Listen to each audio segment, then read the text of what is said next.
Fight Fam was really good. Back at it again. Yet another live stream for this Jack Catterall versus Linares. If anybody's wondering, I bet Catterall by KO just to make it fun.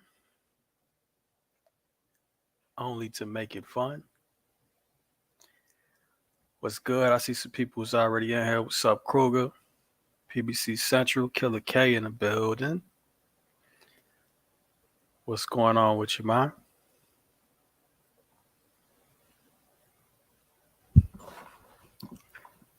What's good? What's good? Wait till YouTube do the notification thing.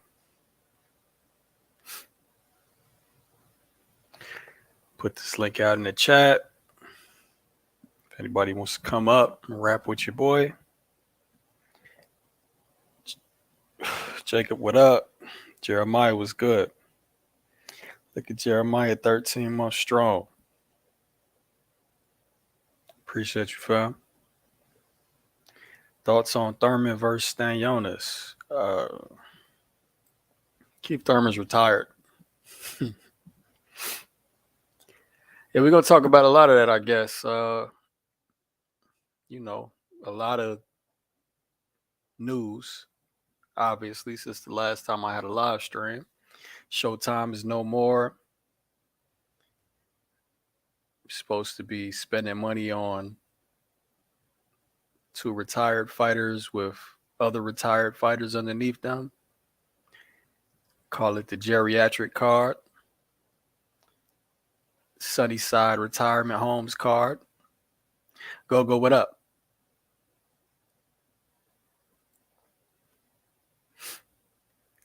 Free with your AARP card. Or free through Medicare.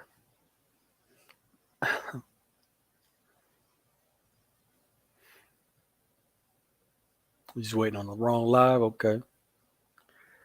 Had a lot of fun trolling. You have a lot of fun trolling all the time, Jeremiah. Inactivity Bowl. I like that one. Yeah. Straight up. Should have done Boots versus Stanionis. Yeah, facts. Bro, we gonna talk about that, man. Think about that shit, bro. They offered, they pretty much denied and, left out BLK Prime when they offered Boots the Crawford fight and said Showtime doesn't need them to make that fight. And that Showtime packs up their bags in the same year, bro. What y'all think about that, man? What y'all think about that shit?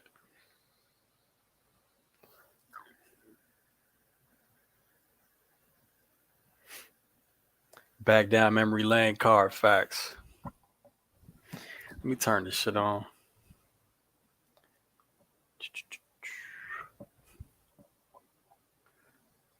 Hell.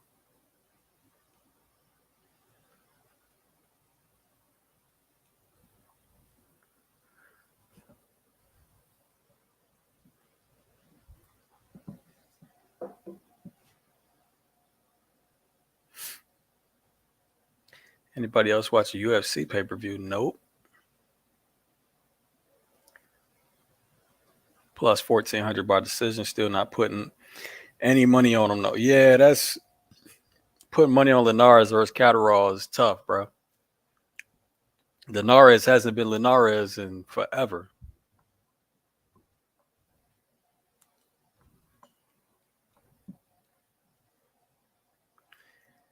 Showtime, the new HBO. Yeah, what you mean? Completely out of boxing? Yeah, for sure.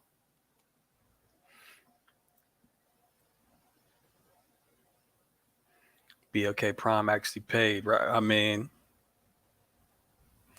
bro, that's just a look, man. And not to pick on Boots, but bro, it's just another example how his career has been fumbled, bro.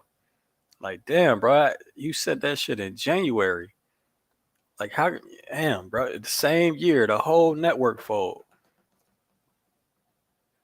Steven Espinoza, man, that's not a good look to say, yo, we don't need BLK Prime to make that fight. Like, what do we need them for? And then know that the whole thing is in turmoil and that you might fold, in which you did.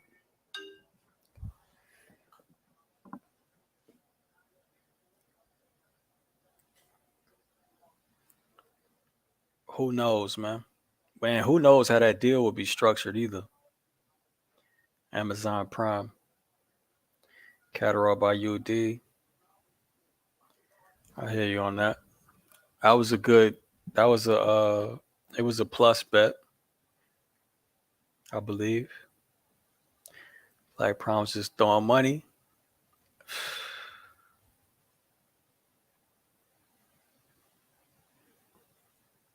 And perhaps, you know what I'm saying? I wouldn't have picked him versus Crawford, but he had a shot. He's got a puncher's chance for sure. A good one. Andrew Gray was good.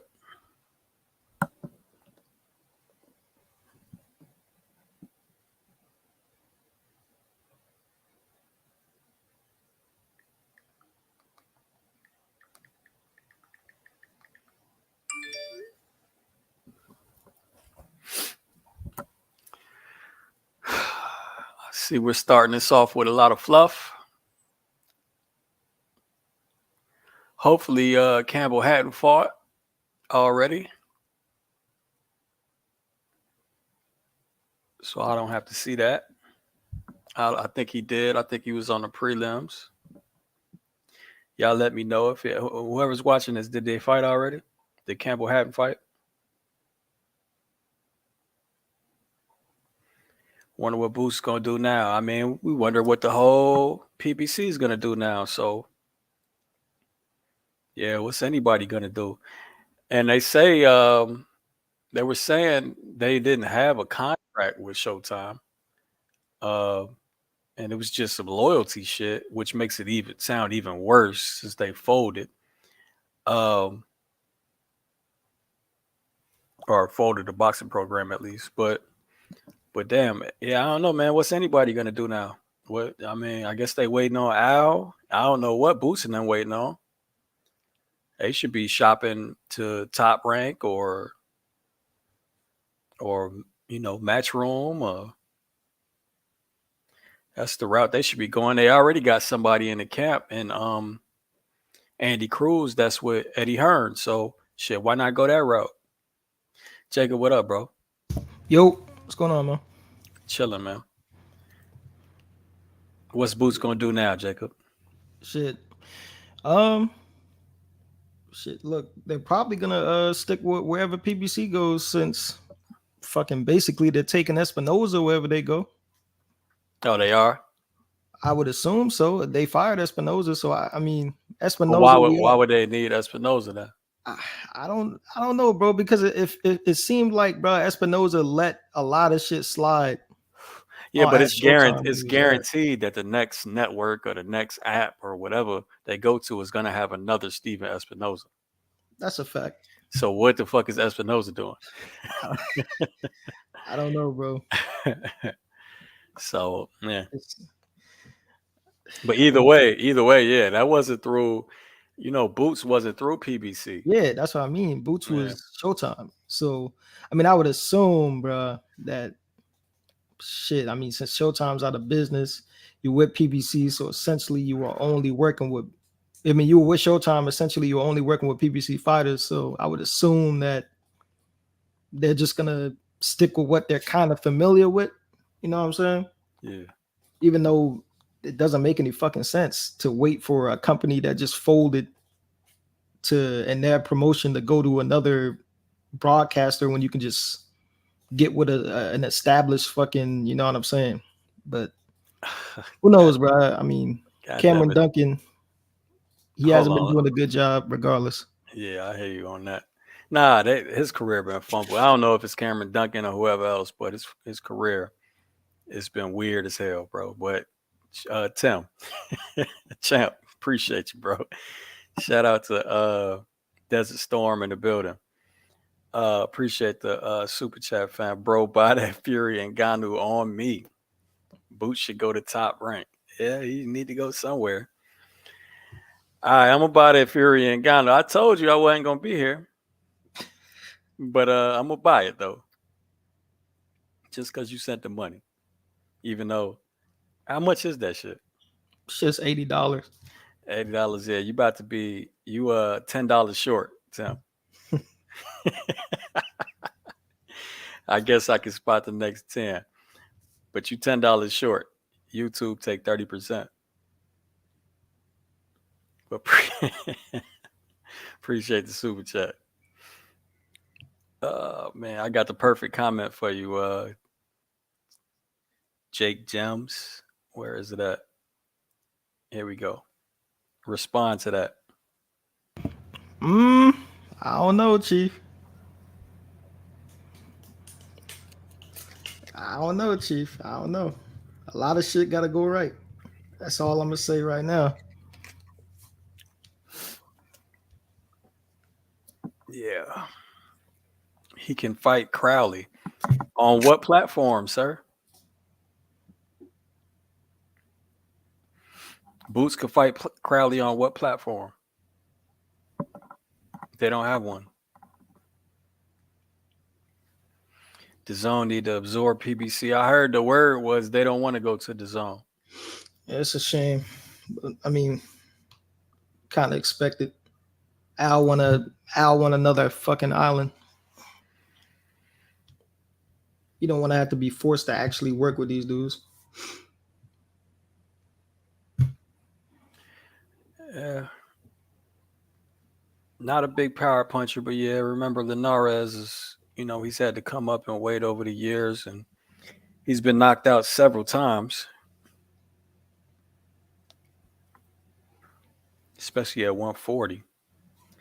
Ergashev going to sleep. let me let me lead this up. That's funny. All right, look, today I decided to focus on positioning. I think Jacob should as well. I think we all got, uh, questions about positioning in boxing. I see the first match is on Majid versus Farrell. They pretty much fighting in a 50-50 right now. This is on the zone. Yeah. Pull this joint up. Farrell, I don't know how to have it. They set it.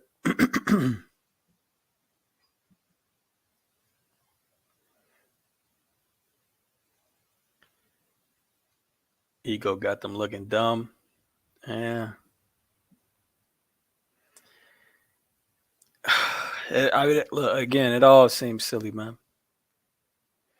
It all seems silly. Like I said, I'm thinking back to that specific situation between BLK Prime, Boots, and Crawford, and Steven Espinosa's explanation about it, bruh. It's almost criminal. Yeah, it's very slimy. It's It's very it's slimy. almost it's almost criminal, fam. I mean, look, there's no way he didn't know at that time that Exactly. Showtime was likely going under. So for him to basically deprive Boots of the biggest shot of his career, it is criminal. It's slimy as hell. Yep. Elena was hiding.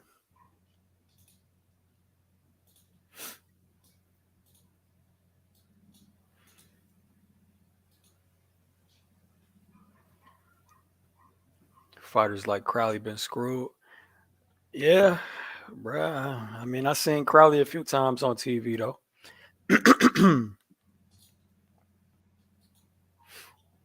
Uh-oh. My man's Broadway. What's good with you, bro? Broadway Joel, what's happening? What's going on, my man? I saw you was live, man. I definitely appreciate your channel. So anytime you live and I can hop on, I definitely wanted to hop on and say what's up, man. How's everybody doing, man? What's up, Broadway? Oh, you good, bro? Yeah, you're always welcome, fam. I appreciate you. I appreciate you. Yeah, man. I just came to join the conversation. Man, I think about how you grilled Mauricio from time to time, bro. Wait, that was a good job. Thank you so much, my man. You know what's funny? I actually don't think that's my best interview, but the public think that's my best interview, so I'll go with it. I'll go with it. Raphael, I'm saying that they're in equal positioning. That's just what 50-50 means. Just equal positioning, regardless of what that positioning is. So if you got two fighters right in front of each other in range and bladed, that's equal positioning. You got two fighters in front of each other squared, that's equal positioning. That's what a 50-50 means.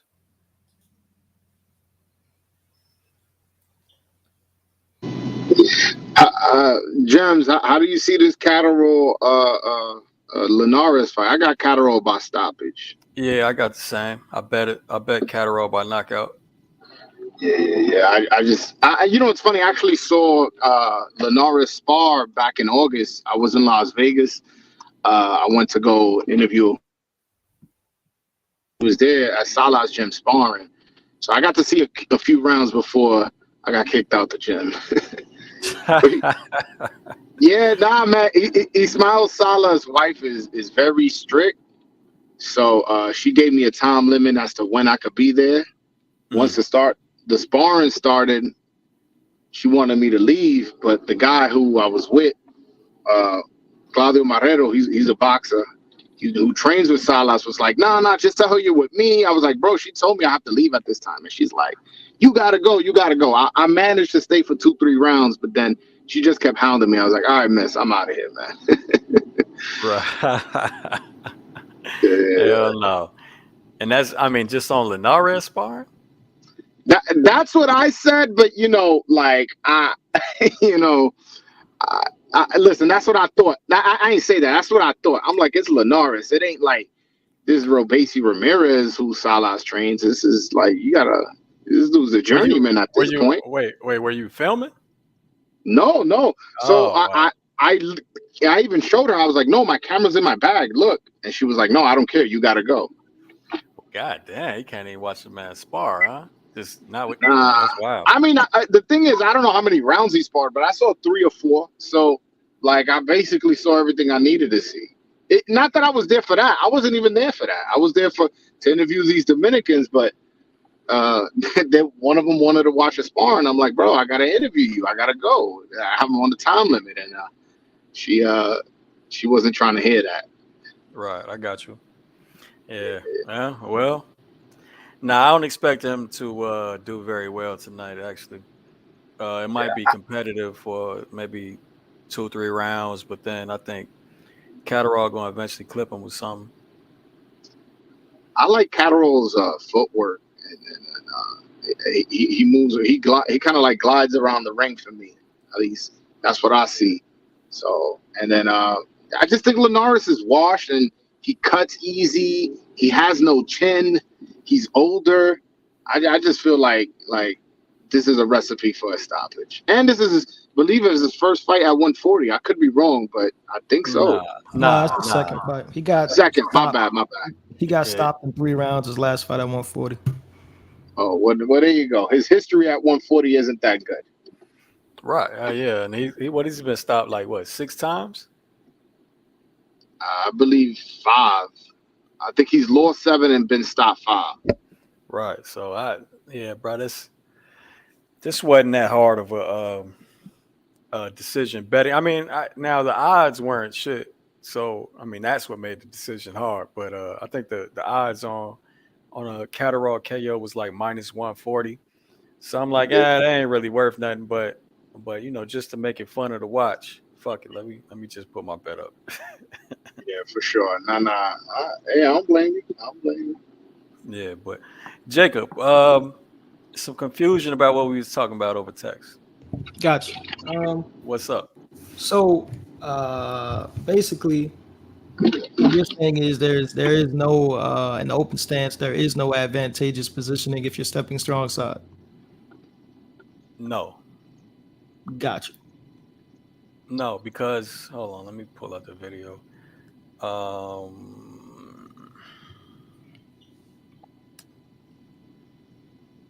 Yeah, let me pull up the video real quick. Yeah, it's the confusion came because I was watching your lost art of positioning video, and you mentioned that a fighter might elect to step strong side Right. in the open stance. But yeah, you missed the but. Yeah, but they risk becoming in equal positioning. Yeah, yeah, Yeah, and they become the center line, or they risk entering disadvantageous positioning. yeah. Yeah, And where is that part at? Oh, here we go. The fighter seeking advantageous positions on the inside has the option to angle to the strong side or towards the. See, yeah, yeah. strong side. I mean, like I said, when I answered the question from the chat, that's equal position. They're both squared, feet directly pointed at each other, both squared. That's equal position, and that's a 50-50. Yeah, There's no advantageous positioning for either one of them. They're in the word. same position. The backhand, like in our even worse though, is you'll put yourself in positioning that gives your opponent advantageous positioning. Like say Bam stepped around strong side and was still bladed, and Hmm. now he's in a T positioning, but on the inside. So his lead foot is his opponent's center line, and he might have difficulty having both hands available to throw, where his opponent could throw hooks from either side. He could, you know what I'm saying, he could do what he wants. Yeah. And So yeah, that's can you speak a little bit about the I know it's not really in the video, but about the differences between a T positioning and 7 positioning? I know it's you have to control the hand that you're closest to in that position, I yeah. believe. So here. All right, this is like an inverse 7. So um this is Roman. Roman Gonzalez is the top of the 7. His opponent's the stem. Except in a regular 7, obviously his opponent would be turned around. This is an inverse. Like he's just dead in the water right here. Yeah, Like, this is ridiculous positioning. So so say he was turned around, right? yeah. Um, God, you know what? Let me find a better example so I can really show it. Because this shit is That's Martinez, isn't it? what? Nah, it wasn't. Nah. Uh, I got a quick question. When we say strong side, we mean the backhand side, right? Yes. Okay. Just want to make sure. Let me find a better example. I could pull up that Boots video. Yeah, let's pull that up.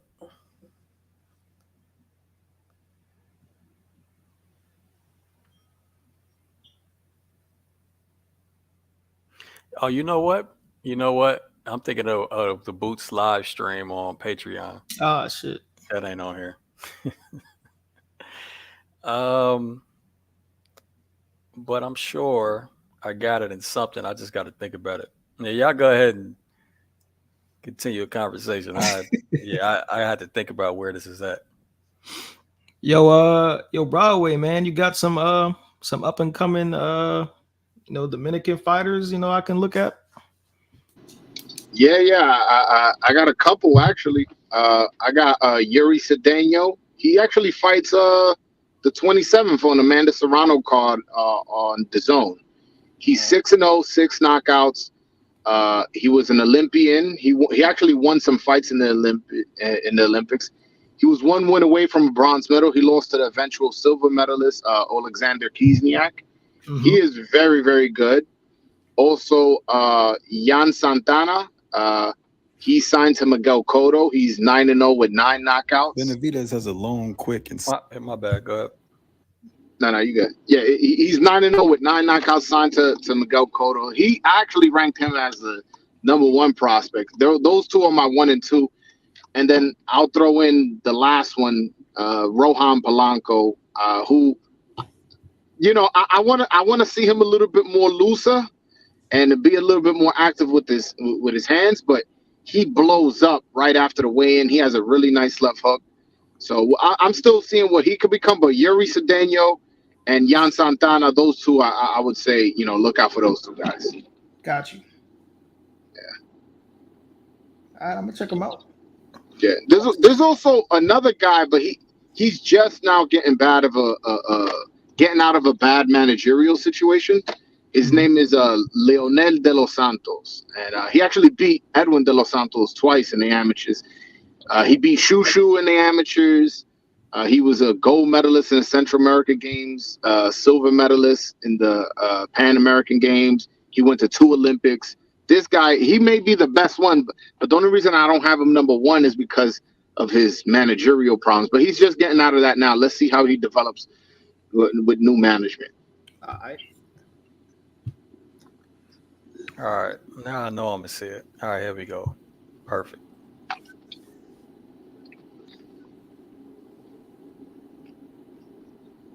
There we go. Right there. All right. So there you go. That's a 7. You see it? Yeah. So Lipinets is the stem. Boots, Lipinets is the top. Boots is the stem. So problem is, if you're the stem here, all right, it's all right. It's fine to be here if you control the arm you're touching. The person who controls it, especially the stem, because the stem is usually inside the guy that's the top's back or left hand, right? Uh-huh. In this scenario. So if you control this arm that you see right here, that the white glove that you see from Lipinets, then you're pretty much, you know what I'm saying, balanced in positioning. Yeah. You even have his center line exposed. So, you could probably throw, a backhand uppercut, something up the middle. Even, if he's in a high guard, something around the side to the ear or some shit. Mhm. Right. But if you don't control his left arm, you don't see that left arm. And I'm about to show it actually. You don't see the left arm coming just like that. You see it? Word. Yeah, I got that. One more time. In that position, you got to control that left arm or you don't see it coming. And you get cracked. That's the problem with the 7. Right. Yeah, that makes sense. How do you go about controlling that hand? You could. Do you use your arm to control it? Yeah, of course. You can use your arm or body. It depends. Like, if you can get close enough to where your shoulder controls it, you could frame it with that lead arm. You could, you know what I'm saying? You could put your glove on top of it. It's just as long as you could feel it, so you have some way to know when it's moving and when it's about to, when it's forming a hook. Got you. But yeah. Thomas, appreciate the super chat. Linares versus Campbell is a great study in the art of boxing. Salute Linares. It's a great study in the art of boxing. Okay. Yeah, I remember when Linares was coming up and he fought Antonio DeMarco. I forget whose undercard it was. It might have been like a Juan Manuel Marquez undercard. I don't remember. And they were comparing Jorge Linares to Sugar Ray Robinson. I was like, whoa. I believe it was Max Kellerman who made that comparison. I'm like, yo, this dude is wild. Hey, Of course, hey, champ, if you're still in the chat, you got to come up and prove the doubters. That is you. Every stream. Nah, man. Shout out, champ, man. Yeah, that's him. That's my guy. Yeah, I gotta get an interview with Tim Bradley, man. I like him. I like him a lot. The thing I like about him, even when I disagree with him, I like that he's always being honest. He's never sugarcoating shit. That's one thing I really appreciate from Tim Bradley. I definitely got to get him on my channel one of these days. Nah, what he thinks he says, man. I mean, No, that's and what I like. That's what I like. I've had people tell me on the phone one thing, and then I interview them, and then they telling me something else, and I'm like, yo, I don't know. The thing is, I'm such a straight shooter that I expect everybody to be like me. So when I see somebody like me, like Tim Bradley, in the sense that he gonna be honest, he gonna speak what he think, man. Those are my favorite interviews because I know I'm yeah, talking to a person that's there, not what you trying to fucking show the world. yeah, but people also don't understand people like that as well because they think that that they're not allowed to change their fucking mind. Or they're not allowed to, you know what I'm saying? Like if you think it and you say it, you know what I'm saying? It doesn't mean that that Yeah, same person can't change their mind when they get new information or maybe think about it some more in the future and change their mind. You know what I mean? Like that they reserve the right to change their damn opinion. You know what I mean? yeah. So It's like when I said I have desires. People keep saying I'm slandering Xan desires. It's like I'm just saying I need to wait, see hey, more. The kid is young. you cut out a little bit. Say it again. Uh, you hear me now? Yeah, I hear you. Yeah. Okay. No. I said that's like one time I was saying that I need to see more from Xan desires before I make him out to be the next great champion. And people started saying I was being overly critical. I'm like, yo, I just don't see it yet. He's young. Let him develop. Let me see more. And I bet if he does become something good, there's probably gonna be some bozo who clipped that video and says, "Oh, look, you said you didn't believe in him." I'm like, "No, I said I need to see more, and that I'm not sure he's what people making him out to be just yet." Like it's Yeah. kind of like what you saying. If I get new information, I may change my opinion. Right. Yeah. Nah. I mean, plus, all right, Xander was one of my rising stars, but I got the same opinion as you now. Now, if you was one of my the people I made the video about, the prospects I made that video about in that series, then I do think that you will be at the championship level at some point. And that was the point of the series. But his path to get there, yeah, that's who knows, man. Who knows? It still had to take some degree of good matchmaking. You know what I'm saying, to get him there now. Because all right, so say they put him in super tough right now. Do I think he wins? No, I don't. Let me put it to you like this. I just mentioned Yuri Cedeno because my man asked me any upcoming Dominican. He's 6-0 with 6 knockouts. I would pick him over Xander Zayas right now, just because of his extensive amateur pedigree and his power. He's a big puncher. So but that's not to say I think Xander Zayas is a bum. It's just saying like I, he didn't have too much of an extensive amateur career, and he's shown slow progress. I've just seen good things, but I've seen flaws as well. And but that's okay. He's coming up. So Yeah, I'm not going to yeah. make a solid opinion until I feel he's fully developed. And I don't think he's fully developed. Well, and then I was saying this on a Patreon channel, family. So it's a dope little community chat we got now, which I'm totally appreciative that Patreon put in there. Jacob, I'm sure you like that shit too. Yeah. But but uh But yeah, so I was just saying this shit like, man, the reason that prospects are my favorite fighters to watch are because we see them very often. They're the only active fighters in the game aside from a Canelo, but they're the only real active fighters in the game. We got a chance to see them 3-4 times a year sometimes. You know what I'm saying? Or more even. You know what I mean? So the good thing about that is, as Xander improves or Xander gets put in tougher, we'll get to see it. And we'll get to see it quick too. Nah, bro, I'm having the same experience in a different way. You know me, I do more interviews than anything else. You do more of the breaking down.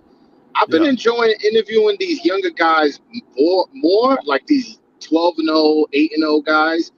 One, they're way more happier for somebody to be asking them an interview. And also, like, I realized there's a change when the dude get a bag. All of a sudden, starts treating. He thinks like an interview with him is like it's a privilege, and it's like as Oh opposed yeah. to love you and they hell yeah man, but let's do one next week too, and then they really showing you their personality. So but just in a different way. That I like talking to the younger guys better. Yeah. So, knockout win. Just missed the knockout. I was looking at the screen. But anywho, yeah. So that shit is weird, man. I mean, so boxers clearly don't know how they get a bag. If that's the case, they get a bag by being noticed and by being seen. You know what I'm saying? And so, uh, you know, an interview with you is free press. And Nah, I agree. It's just it's just funny when seeing it happen. Where are they saying they're outgrowing your channel in particular? no, but it's all of a sudden a lot more difficult to get in contact Oh or yeah, I got you. they want to Bro, schedule the interview like let's wait until this and that and this. fam, I was telling Hit you on somebody your up who's stream. 8-0. We could do this shit right now. We could do shit tomorrow, at night, in the morning. Yo, let me know. I'm dying to get on your platform. Then Exactly. it's a different type of like energy. I'm like, yo, I like interviewing these little guys much better. Yeah, you remember when I said on your stream it was like what 2-3 weeks ago? Yeah. Yeah, man. Look, bro. Doing what you're doing is gonna come with you're gonna have some weight in this. You know what I mean? So and disrespecting you in any type of way is gonna hold weight in the community. That's gonna be the base of Dominican fighters, fan base. You know what I mean? For sure. So No. yeah, keep doing what you're doing, man, and yeah, if they starting to play you for interviews, shit, let it be known. Let it be known. Nah. It's all good. Nothing's gotten too crazy. I just seen once the money start coming. Once that bag get over 250. I just see the adjustment from everybody, and it's been everybody. And I'm like, okay, it's fine. It's just I'm going with the flow. I'm learning as I'm going as well. You Hmm. know, I'm not gonna make it seem like I got 10 years deep in this. I'm still. I think I've only been doing this for 2 years, so I'm Yeah, still. same as I'm coming up on 3 in January. Yeah, so I'm green too as far as handling people. Well, not interviewing people because that I actually went to school for journalism, but I'm still green at handling people. Essentially, is what I'm doing. Like whether it be on Twitter, on boxers, on managers, on family members. I'm adjusting to that right now. Yeah, I feel you on that, fam. Yeah, I'm. Yeah, I couldn't imagine myself in your lane, fam. It's like, I'm just not that type of person. Nah, But yo, bro, I look, talk to professionals in my lane as well. So yeah. Yo, yesterday I tweeted out, man, Teofimo got a really good resume, but that loss on that George Kambosos loss looks bad on his resume. That's Yo, a fact. huh? I'm saying that's a fact. Yo, Kambosos went off on me. He's like, yeah, I get the saw fuck that. out of here. I went to his hometown, beat him, and I parlayed that into an 8-figure payday. While you out here begging for interviews, you just a Twitter Mm, boxing journalist. I'm like, mm. damn, like, bro, I ain't even say nothing crazy. Yeah, he was in his feelings, huh? Yeah. Georgie saw that shit. Yeah, I was like, what the fuck? I ain't even say nothing crazy. I ain't say he a bum or nothing. I just told. I just what I did is I did my immediate. I went live immediately afterwards. His fight with Tio. I just showed him like, yo, bro, I gave you credit for that win. I ain't accept none of Tio's excuses. So I was like, I don't know Right. why you coming with this energy.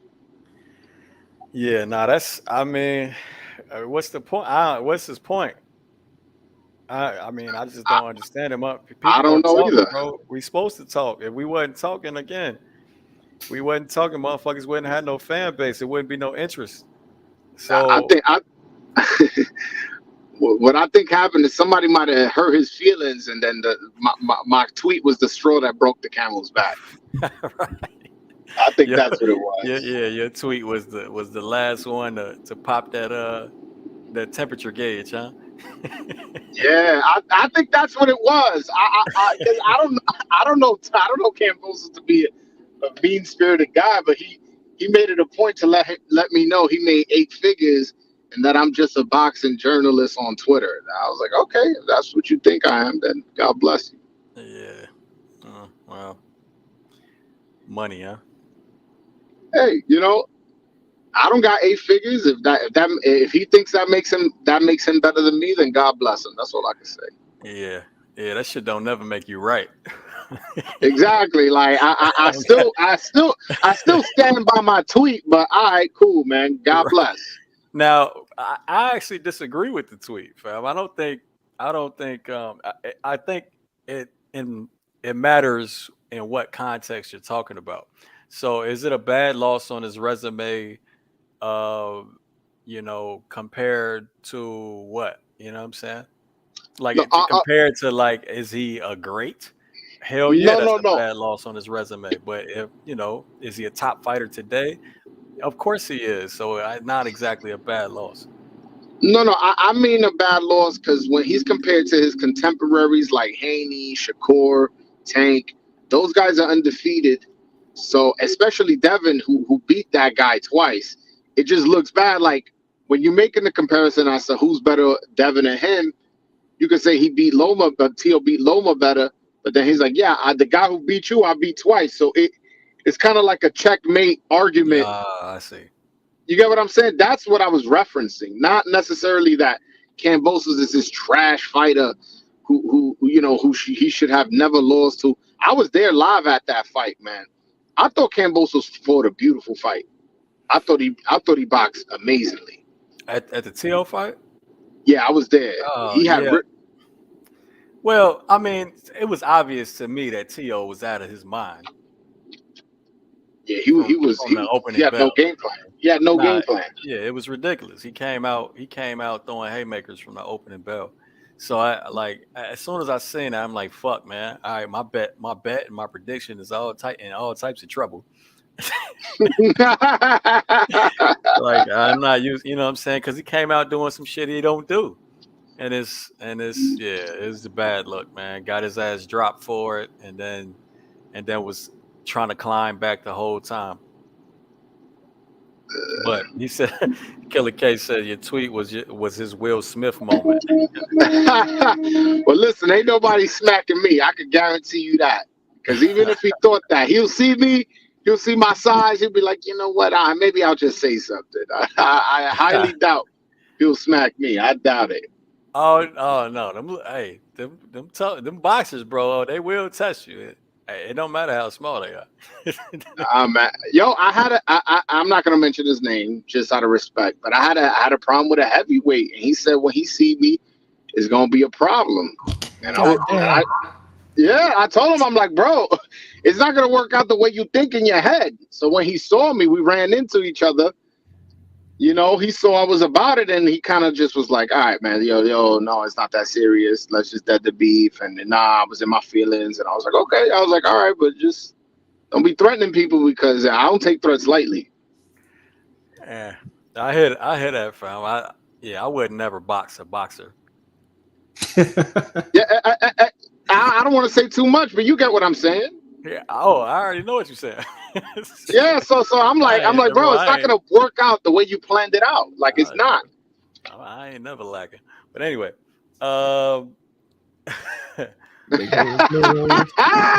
Gems, you have only been doing this for 3 years. I've been down since day one, and then appreciate you. Appreciate the showing support and all that, fam. Yeah, it'll be 3 years, January 29th. Yeah, I got wind of you when you did a fight breakdown for Frank Martin versus Michelle Rivera. That's okay. I was like, you did a whole breakdown. I was like, damn, this motherfucker really broke it down to the studs. Because I'll be honest with you, I'm not that technical like you guys. That's why I come in here. I ask questions. I'm respectful. I give my opinion, but If you disagree, I'm respectful because I understand you looking at it from like a 3D dimensional type way. So that's when I got windy. I'm like, listen, I do interviews. Listen, if you want to ask me how to prepare for the interview, I got you. But like, yeah, pendulum style and T and stem, I don't know nothing about that. but yeah, that was that was a good example. That fight was a good example of how you could take earlier fights, and study film and prepare for your opponent in the future, because that pretty much went exactly like the film study I made. But but I mean, I think what's his face, Frank Martin kind of won it in a more dominating fashion than I thought, but I did think he was going to win a decision. So, but yeah, man. I bet. Did you have Rivera just because of the bias?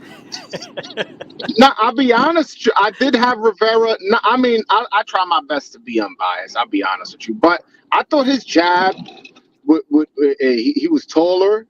He had longer reach, and he had on the scene more. So I had seen more fights of him, so I just felt more comfortable with him. I feel like he's already kind of somewhat been on the big stage. Frank Martin, really had a tough fight against Jackson Mariñez, if we're being honest. I was just about to say, fam, that was a hell of a blueprint for Michel Rivera if he would have copied him, but he didn't. Yeah, and that was Michel Rivera doesn't respect the angles in southpaw versus orthodox matches, and that's what he really needed to learn to do. You know what I'm saying? The importance of lead foot dominance, the importance of weak and strong side angles. I agree. And that's what hurt him, and that's what made Jackson Mariñez look good, and that's what hurt Michel Rivera.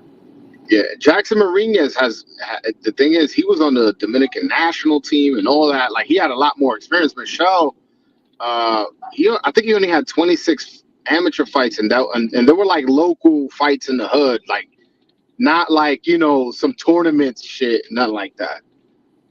So I think his experience factor showed. The lack of experience showed in that fight. Got you.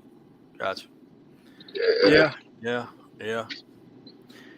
But anyway, all right. Next fight, who it is? I know I ain't talking about the last fight at all, except for like 20 seconds of the first round. But now I figured on this panel we would want to talk about the happenings in boxing, since it's so much big news. What you think about the whole Showtime thing, bro? Man, it's bad for boxing, to be honest with you. That's a platform that's been around for 40 years, whatever it's been.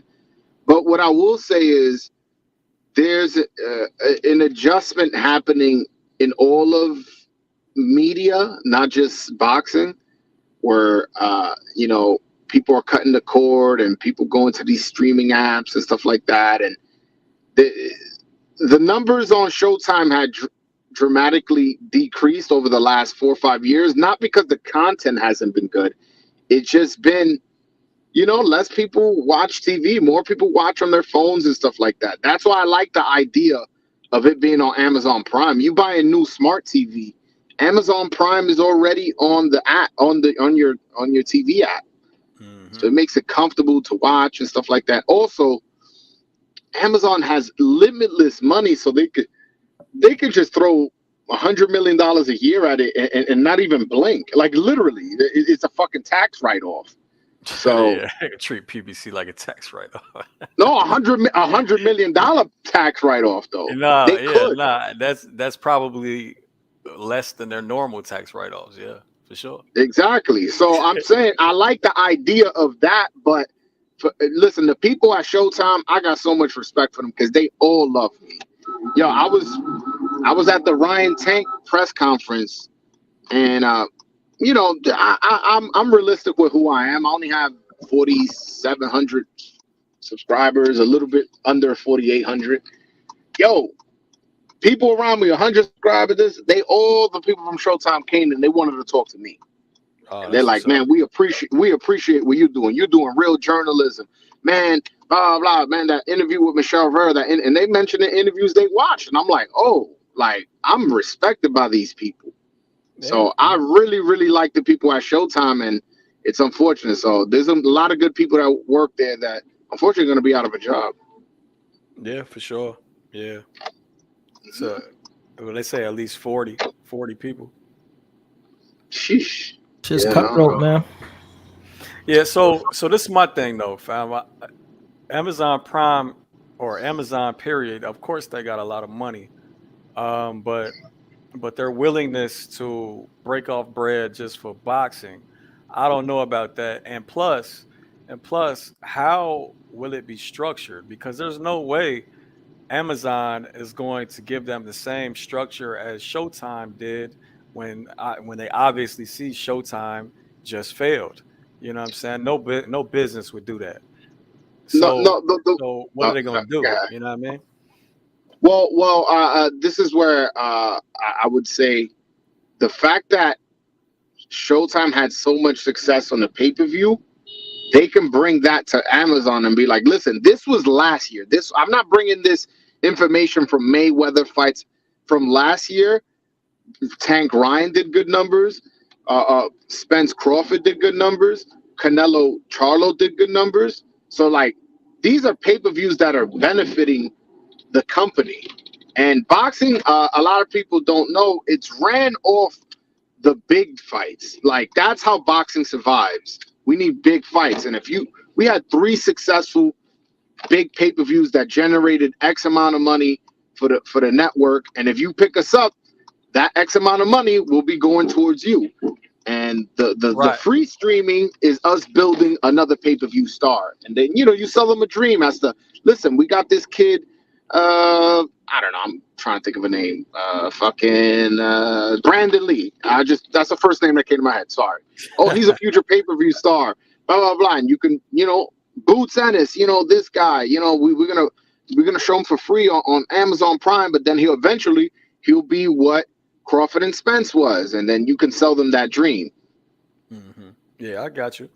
I hear that. I hear that. But what does that mean for what their business model and trying to put these non pay per view fights on pay per view and selling wood like the Keith Thurman, Mario Barrios, or what was that, Ortiz and who the fuck was Charles Areola. Martin. Areola. They put both them jobs on pay per view. Yeah, that's what I'm saying. So they'll never be able to do that with Amazon. No. Yeah, I know the thing is, those were where the fighter wanted a high guarantee and the network wouldn't guarantee it. So they go, how about we just put it on pay per view, and then you basically get paid off what you generated. Yeah. That's the mindset with that. And, Right. and they, if I'm not mistaken, they did those pay per views with Fox, not Showtime. You're right. You're right. Was it? Yeah. Those were on Fox. Oh, okay. Yeah. I remember the Okay, so what were the yeah. pay per view? Okay, Showtime was all right. So here's one. Benavidez Plant did wood. They didn't announce the numbers, which leads me to believe it wasn't that good. It went wood, bro. Yeah. That's what I'm saying. It leads me to believe it didn't go well. Couple of them tank fights wood. Double aluminum foil. Nah, I wouldn't. I don't know if any tank fight was unsuccessful. That Isaac Cruz fight went triple Ain't no way, bro. styrofoam, Ain't no way, bro. Especially that Eastside Cruz. That shit went triple styrofoam. They lied about those numbers, bro. Talking about But no, 125K. look, to Killer K's point in the chat. Yeah, if the shit was profitable, they wouldn't have folded. So something definitely wasn't profitable about what they were doing. No, they just moving into a different direction. I mean, what is this like? No, the no. The deal. I read them articles. The deal with Showtime is they're dropping anything that's not profitable for them. Now, whether it was profitable for PBC is a different question. I don't know. That might have went in the pockets of Al Heyman and the fighters or whatever.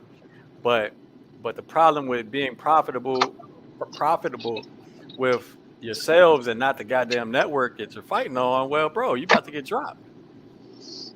Yeah, I mean the views on regular like Showtime, they were bad, but the views on the pay-per-views in general, they profited. The network profited off those pay-per-views for the most part. Not every single one, but again, this year they profited pretty handsomely with Spence Crawford, Canelo Charlo, and Ryan Tank.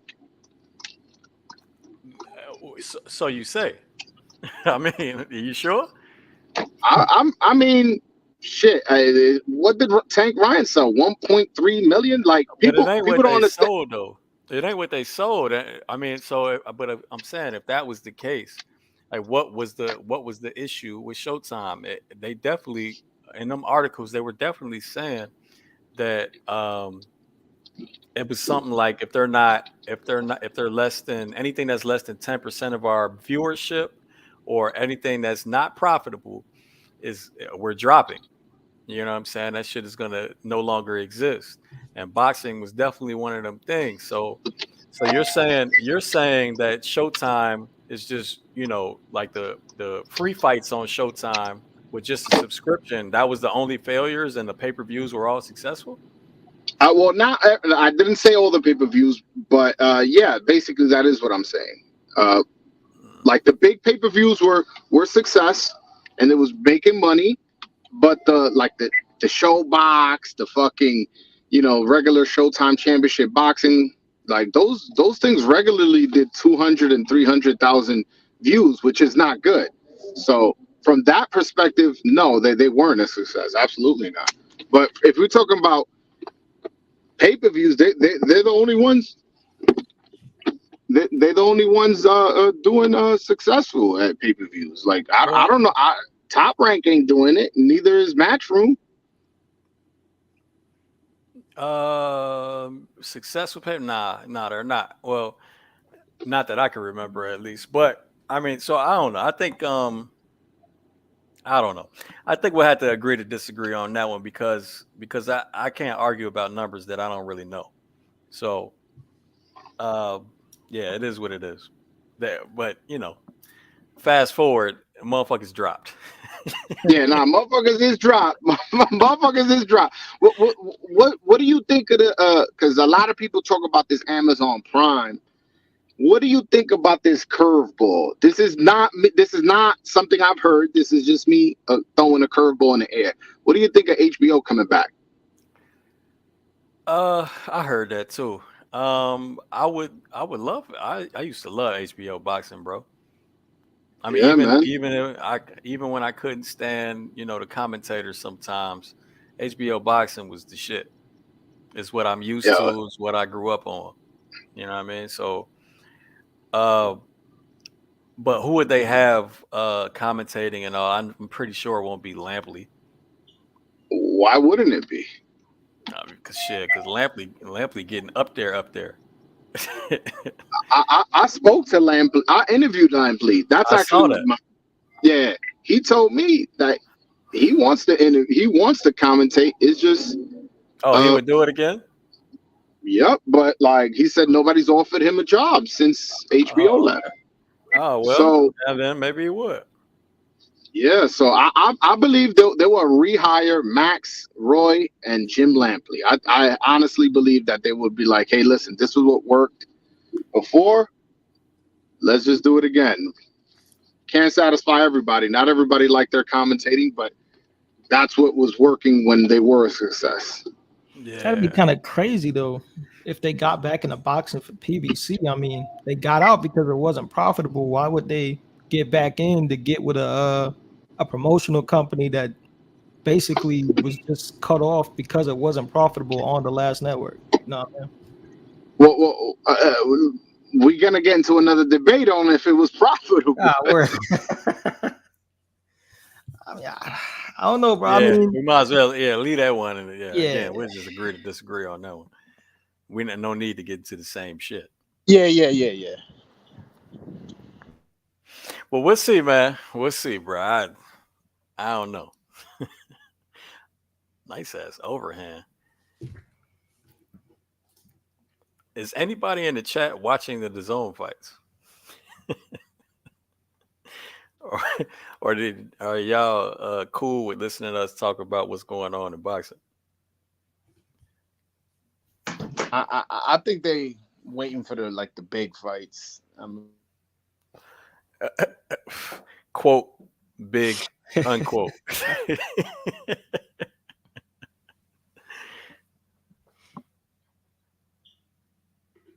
Nah, but yeah, see Ben G watching UFC. Have it in the background. I hear y'all. What else going on, man? Well, before we finish though, I definitely love for PBC to go to the zone, but that doesn't sound like it's gonna happen. I agree. I mean, I would honestly prefer it to go to ESPN. Either one. It don't even matter to me. I mean, just combine on the same network so we could stop all this bullshit with, crossing streets and shit. Yeah. Yeah, nah. I'm with you. Because islands are killing boxing, and plus, and the other thing I wanted them to get a lot better on was inactivity in boxing, bro. Inactivity is killing the whole goddamn sport. That's everybody though. Not PBC really. does it the worst, Mostly, but everyone has it's been trending downwards for probably the last 30 years. You know what I'm saying? Yeah. Again, why I like watching the prospects the most. We get to see them 3, 4, 5 times a year. The way you fix that, amongst other problems, they got to trim that roster. Roster and be more realistic about paydays. And again, well, what I said on Patreon, Jacob, you was there, was instead of having that one fight for $2 million, how about 3 fights for 2.75? Yep. You know what I'm saying? Or you know what I mean? Like why is everybody steadily choosing the one fight? You know what I mean? Especially for young fighters. That way the boxer stays sharp, he stays active, stays in the gym, he stays out of bullshit outside the ring. That's less injuries. That's better technical skill because he's continuously practicing and working on his craft. Like, bro, that's what makes the best product. Because these dudes is used to getting, if they don't get at least $1 million, they don't want to get out there. That's what I'm saying, bro. So you want one fight for $1 million, or you want 3 fights for 1.5? I mean, either way, 3 fights. You actually gotta do your job, but what I'm saying, you make more money in the end for that calendar year. Yeah, that ruined Gary Russell Jr.'s career. That he had all-time great talent. It's just he would fight once a year. Broadway, you cut out. Oh, I said that that inactivity ruined Gary Russell Jr.'s career. I thought he had all-time great talent. It's just he was very inactive, and that killed his momentum. That killed anything he was able to do in the sport. And now he's older, looking for a fight, but it's kind of like, yeah, but who is this guy? You didn't really. What's up? I said I heard that it was an interview with somebody. I forgot. It was a while back. I heard that Al told Gary Sr., why would you want Gary to get out there more than once a year? He might lose.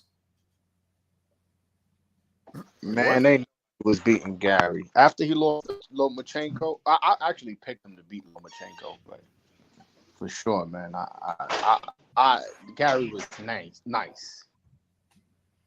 Yeah, Gary Russell Jr. definitely always had skills. Matter of fact, I had him beating Magsayo in that fight. But as soon as he said he was injured, I changed my bet, but I still had him winning the fight. But still, Gary Russell Jr. is definitely a skilled individual, but goddamn, we see him every 2 years now. Yeah, At this point, he's retired. of inactivity ruining the career. That's a prime example.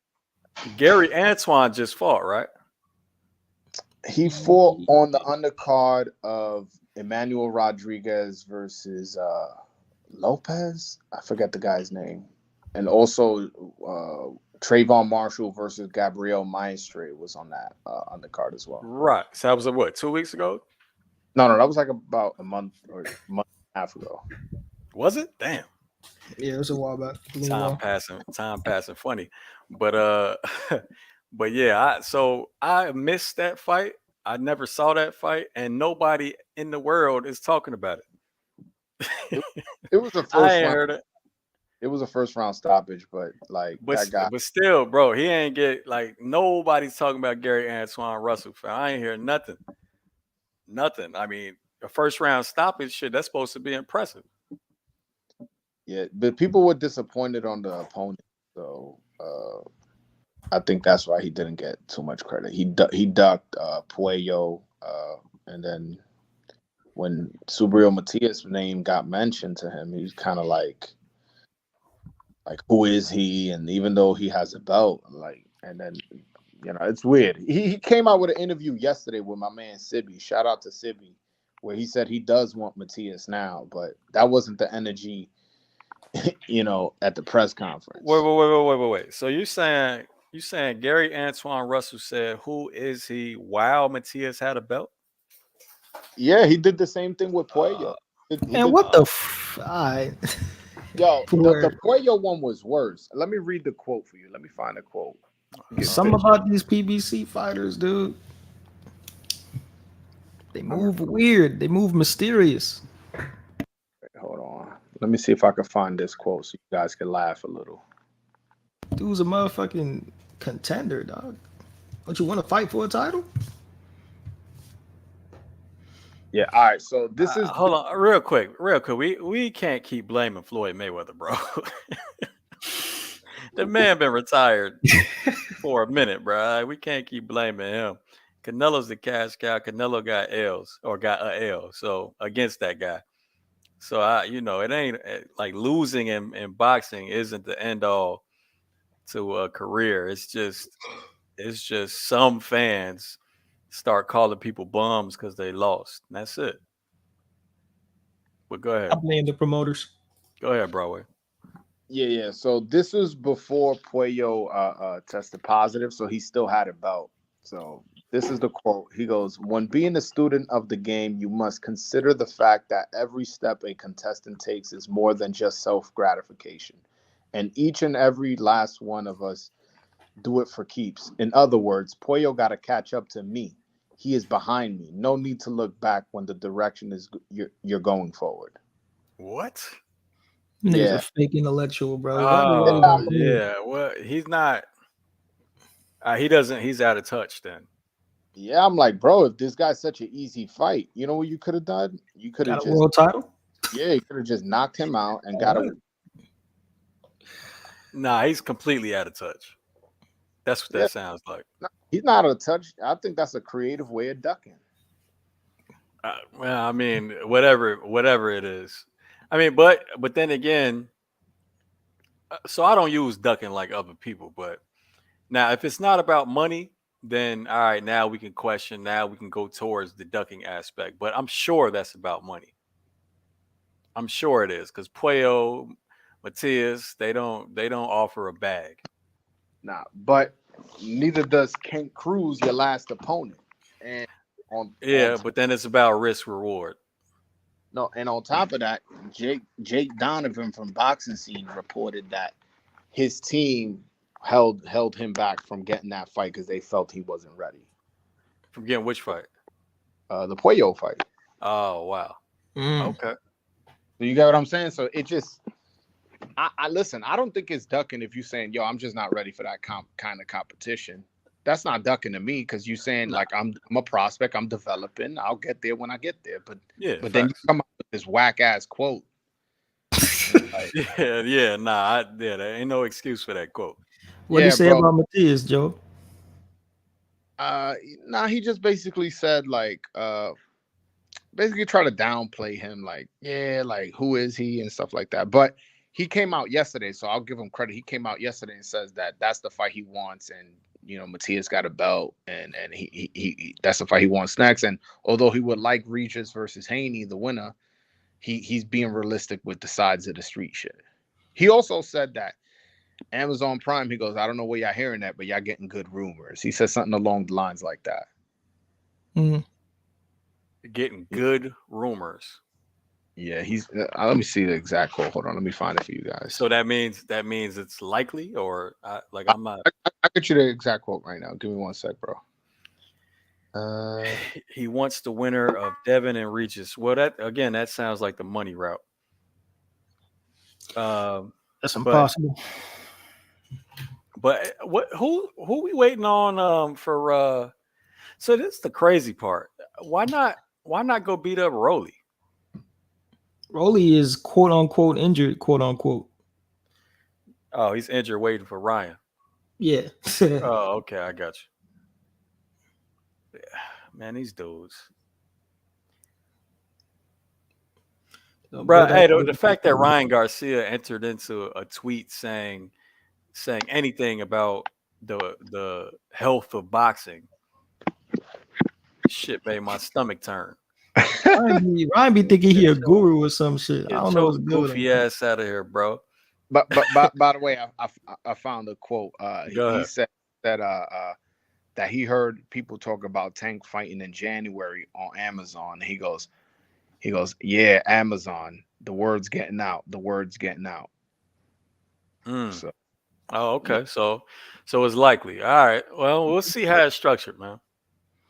We'll see. I mean, hopefully it being on Amazon is an indication that it's not a whack ass fight like Isaac Cruz too.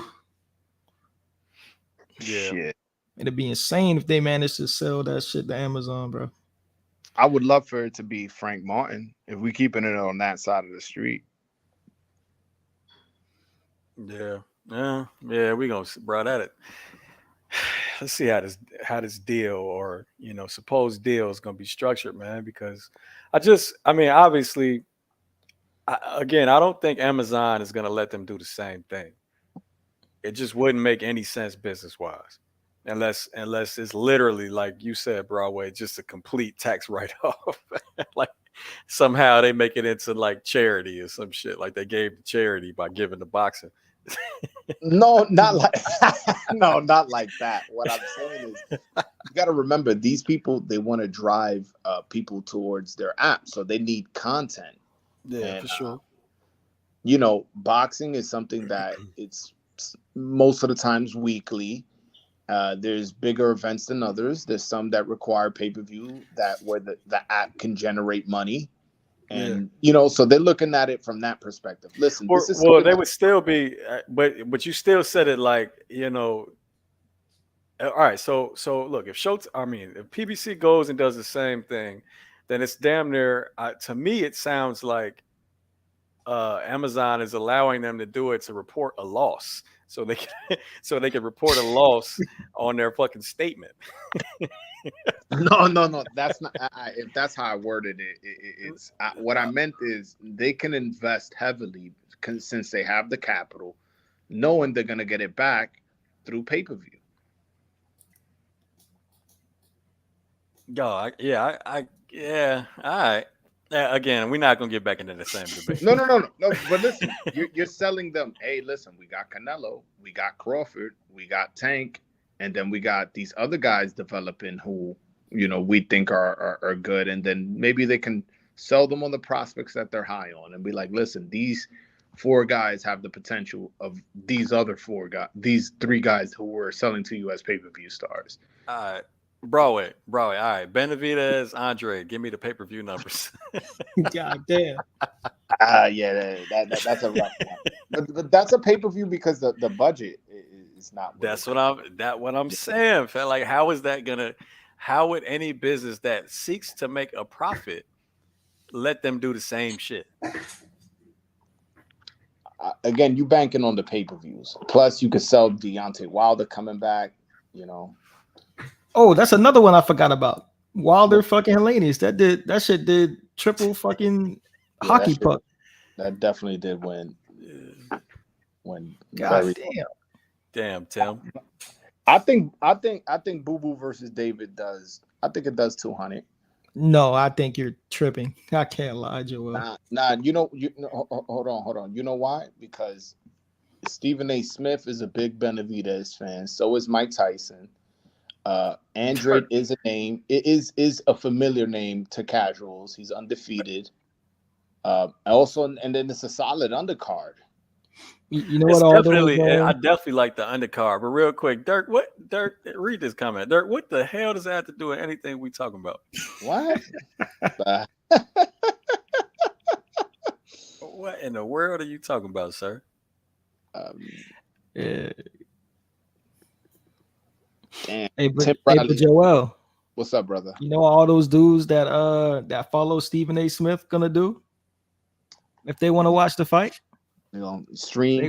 They're gonna go to www. They ain't buying that shit. They ain't about to pay 80 for that, John, man.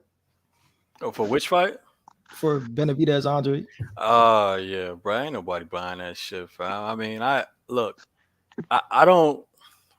It's kind of like, as a boxing enthusiast and as a person that's normally gonna tell you, bro, support the shit you want to watch. Bro, I can't keep telling people to buy these pay-per-views, fam. I can't, bro. I mean, this shit don't. Some of this shit just don't belong on pay-per-view. They don't have a big enough audience. You know what I'm saying? Like it doesn't deserve it. It's not even fucking important. These are contenders. These are contenders on a goddamn pay-per-view. I mean, so was Ryan and Tank, but obviously Ryan and Tank are far more popular than Andrade and Benavidez. Yeah, I made the argument the other day. I was on a Twitter space where, like, this is a fight we used to get for free on HBO. But then the topic got brought up, was like, all right, but with the addition of the undercard, does it make it pay-per-view worthy? So then it kind of a debate started there. You know, you got Ergashev, Subriel, you got Lipinets, Michelle, and there's rumors that Brandon Figueroa versus Ray Vargas is also going to be on it. So, you know, that's a solid undercard. So, Champ was good. What's up with you, Jims? What's up, panel? What's good with y'all, man? Champ. You already know what it is, man. It's Saturday. It's soccer fucking day. Soccer day. I got you. Yeah, I'm at the soccer fields waiting on my son. He about to get it in another 30 minutes. Just got Hey, done with my Champ, daughter. meet real quick before you start. Meet Broadway Joel, man. He's got a YouTube channel, pretty cool channel. He What's said up? he'd like to interview you one day. Facts. Yeah. Let's set it up, man. Let's set it up. Give him my email, James. All right, I got you. Just send it to me. We can get it in. I appreciate you, Champ. I'm definitely looking forward to it. I'll bet. Yeah, Champ, so you came on. I got 3 people waiting now. Yeah, God damn, bro. What's your opinion wanna on talk to Tim. Benavidez Andrade, Champ? Good fight. I think it's a good fight. I think it's a lot closer than what people are saying. I'm leaning a little bit more towards Benavidez late. Not sure what Andrade can do late in the fight. He just seems to like run out of ideas. He kind of goofy as fuck, man. Yeah, he's goofy as a person, and goofy as he fights when he fights too. So like at the Pay-per-view. no, but like the back end of the fights, bro, like it's like, what are you doing? Like, you know what I mean? It's like he runs out of ideas, or like he gets bored, he gets complacent, and it's like, bro, like if you come out and you close like you start, dude, you can win this fight. But if you play around and you know, and try to play fucking hide and seek, and you know, and just be stupid, you know, make stupid decisions, and don't throw enough punches, you're gonna lose. Benavidez is gonna pour it on, and as you know, Benavidez got a motor on him. He's gonna make the right adjustments. I see an uppercut catching Boo Boo, right uppercut. Boo Boo likes to lean to that left side. You know, often he stays low, but shit, when you have an uppercut and a left hook as mean as freaking Benavidez, you know that's coming. It's coming, and when he finds his mark, bro, he finds his range and distance. he gonna catch Boo Boo, man. So Yeah. I'm gonna say Benavidez. I'm gonna say Benavidez late, possible even a stoppage. But early on, it's gonna be real interesting, man. Boo Boo can box. He's strong. He starts fast, and you do got that overhand left that could give Benavidez some problems. And You know, uppercuts with both hands too. exactly. Especially that catch people that with terrible footwork like David Benavidez. Yeah, But I'm with you on your overall analysis and prediction, fam. but go ahead. Oh no. How much of the gas tank is going into account when you picking Benavidez? Because it seems like his gas tanks tends to fade. And Benavidez is somebody who's gonna make you work. You know what I'm saying? Gonna make you fight. How much is that is being taken into consideration? Your prediction? Salute, Mr. James, man. Oh, what's up, bro? What's that, Butch? Yeah, what's up, fam? Well, salute to you, Mr. James, man. How have you been, sir? Chilling, man. How you been? I haven't been as good as you, man. I hear you. Yeah, yes, man. I just came here to give you your just dues. Salute to all the rest of you, man. I hope you and your families are well and healthy. You know what I'm saying to you. We got some important boxing coming up. I hear you speaking of Demetrius Andrade and Demetrius Andrade and David Benavidez. That is a great fight, 50-50 fight. When I say it's a great fight, it's a decent fight for us fans, but that's what we've been waiting for. Hopefully, we can get the fights that we've been waiting for so long. You know what I'm saying to you. So. I would like to lean towards Benavidez at this stage, but Demetrius Andrade is a live dog. You know what I'm saying to you. We're going to speak about his gas tank. That's fine. But I don't believe that David Benavidez has an established jab. He's got 2 left feet. He doesn't move his head off the center line. He thinks he can win fights just off his sheer volume and just using his high guard. That's not good enough when you're going to come up against someone like as intelligent as Demetrius Andrade. He's a crafty fighter. Yes, it looks awkward, but he has decent hooks. He knows how to double up on his hooks. I think he's got a better jab, to me, in my opinion, than David Benavidez. Yeah, better lead hand too. Yeah. Yes, better lead hand. Because he's right-handed, bro. He's right-handed. He's right-handed. And he's fighting for the southpaw stance. His lead hand is and what elite southpaw has David Benavidez fought? He never has. He's only fought Dennis Douglin, and then Darrell switched southpaw for a round on him. I'm doing a film study right now. In fact, I was supposed to be done with it today. That's why I feel what both of y'all, what both you and Champ was saying, because I see all that shit. But yeah, I also feel what you're saying about the prediction as well, and who we're leaning, because I'm leaning the same way. Look. Go ahead. Sorry. My apologies. Yeah. Go ahead. Andre is gonna have a lot of success if he turns the Captain Spacing Trap the way I think he can, man. If he turn into Captain Spacing Trap, catch old boy cross walking in the stands and shit. Correct. No. So what Andrade is dope at is disengagements and lateral traps and step back traps. Like that's what he's brilliant at that shit. Yep. And David definitely has the style to get all types of caught up in it. But can he be consistent through 12 rounds, and can he hurt Benavidez? That's the question. I don't know. I believe so. Ronald Graville hurt Benavidez. I don't care if it was 6 years ago when he was 21. Ronald Graville was able to hurt Benavidez coming off balance, hitting him with a lead. I think it was a lead, right? If I wasn't mistaken, was it left hook? Was it left hook? left hook. Yeah, he caught Benavidez off balance, no defensive intelligence, no defensive special tendencies. Demetrius Andrade, he's a better fighter in my opinion. We don't know, to be honest with you, we don't know what type of level Demetrius Andrade is. He could be a pound for pound fighter. We have no idea.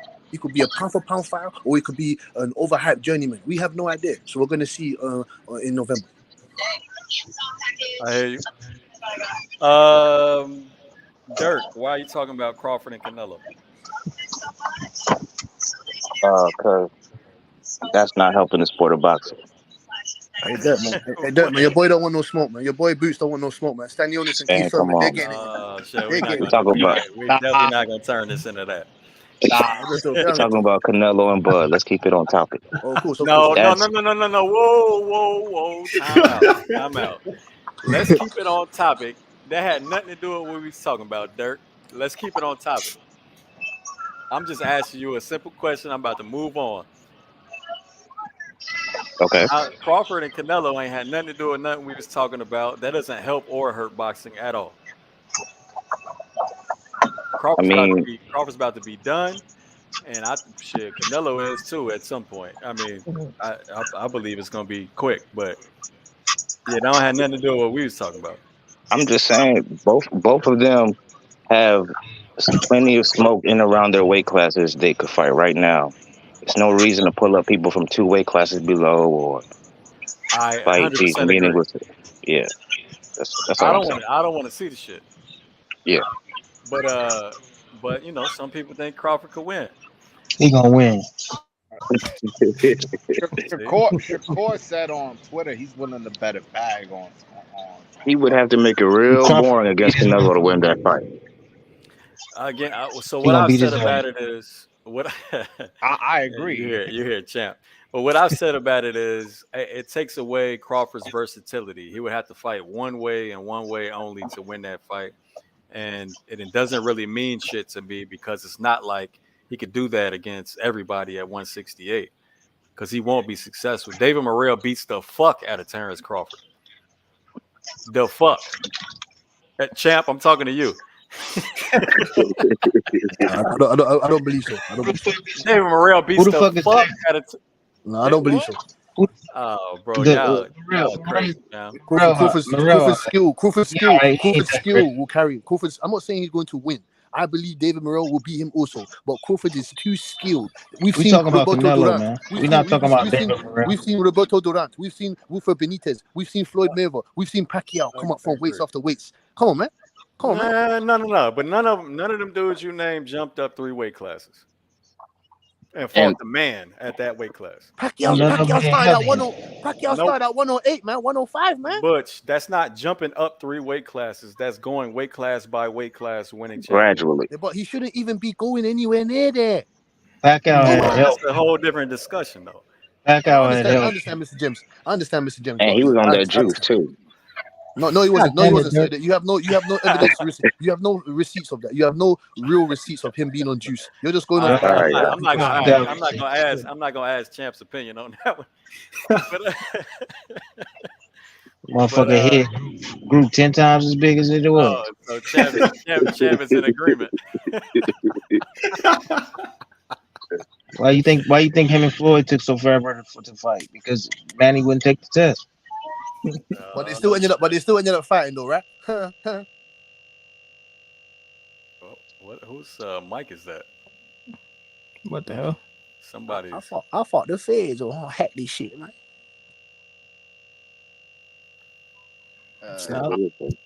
Man, somebody got me. What the fuck is that? It's not me. Yeah, I'm on mute. I literally unmuted. All right, see. It was the boxing gods. It was the boxing gods saying Conor Ben's coming to take over. You are your damn mind, bro. That was You gotta get out of here with that. That was Pacquiao people talking about what the fuck. The pack. Yeah, it was Pacquiao folks. Like, wait a minute now. Put this annoying sound in your background. But either way, man, crazy. I think Champ dropped off. That might have been Champ shit. Conor Ben, Yeah. You crazy, Butch. Oh, you're crazy. You're crazy. Why is Stanionis getting more work than Boots, man? Stanionis' resume looking nice and clean. Because he just said it on the interview, bro. I need a tune-up before I fight Boots. Okay, that's fine. That's nothing wrong with that. Errol Spence should have done the same thing, you know. But okay, but we're not talking about Errol Spence. I know. We're talking about Demetrius Andrade and David Benavidez. Stanionis ain't fighting like what, coming up on 2 years now? Yes, basically. That's not his fault. That's not his fault. Nothing wrong with that, I guess. It's not wrong with that, but Butch brought it up. Yes, correct. I just want to know what the next step is for Boots, just the special fighter. The man on the screen right now. What is the next step for whoever Boots? is willing to get in the ring with him, Butch? I've been saying it a million times. Jamal James has raised his hand. Butayev has raised his hand. Cody Crowley. I heard Butayev. Look, I'm not gonna tell who told me, but Boots is not fighting again this year. So Well, there How you go. the hell did you get He- That's fucking bullshit. inside sources with Boots, dog? No, because I don't want to. Just leave it at that. But Crazy. 3 people. Holy He told me shit. 3 people, and it's a legit source. He's been on this panel before. You know him. He got his own platform, but he had 3 people turn him down. I know you're talking about. Oh, word. Yeah. So there you go. Fair enough. Fair enough. I'm And about you to think say that's this good for his career? Dirk weaseled his way into the cam, bro. Goddamn.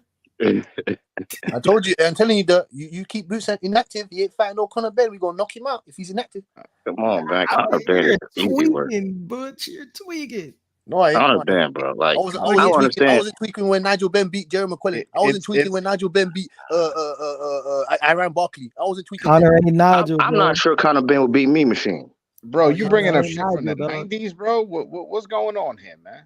No, it runs in the bloodline. You know what I'm saying to you. Connor ain't his daddy, man. He'll get stepped on. I'm sorry, Flo. If Holyfield, his son is shit. He ain't shit. Sugar Shane Mosley Jr. ain't shit. What's the other guy that got knocked? Wilder's brother. He ain't shit. I'm sorry about that, man. I'm sorry about the guy. I don't know, man. What are we talking about? Now, He's saying Conor Ben gonna take over 147. Who said that? The Butch. How?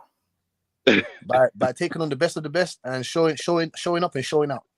Using we both, gonna he's got see. both. He's got power in both hands. He's electrifying lateral movement. He's explosive. You want to talk about it? He's explosive. Yeah, Come, man. I get it. He got a chin. Keeps rock both chin. hands down. Keeps the other hand down when he throws power shots. Yes, he does. He pretty has much multiple flaws. Multiple same- He flaws. can stop Butch. Man, yeah, I No, don't he know. Look, I would love to see the fight. Fuck all the talking, man. I love to see the fight. Yeah. We talking about Boots? Yeah. Who we talking about? Conor both. We will speak about Boots. What is the next movement? What is the next special fight for him at that division? Dirk said he's not First fighting. of all, That's you not gotta have a platform to fight on first. That's the most important thing. Yeah. We definitely got to figure that out first. Yeah, like Showtime is no longer. Wait a minute. He's not contracted, so he could go to the zone. That's true. Yep. Because Amazon are not in the Al Heyman business because they are not giving that man any more money to go and give us fights that we don't want to see. It's as simple as that. Well, fight like once on the zone. Don't like sign a deal with them because they ain't got shit over there. And I know Champ said go with Top Rank, but who's with Top Rank? Wait. But 147, fam. Who got what?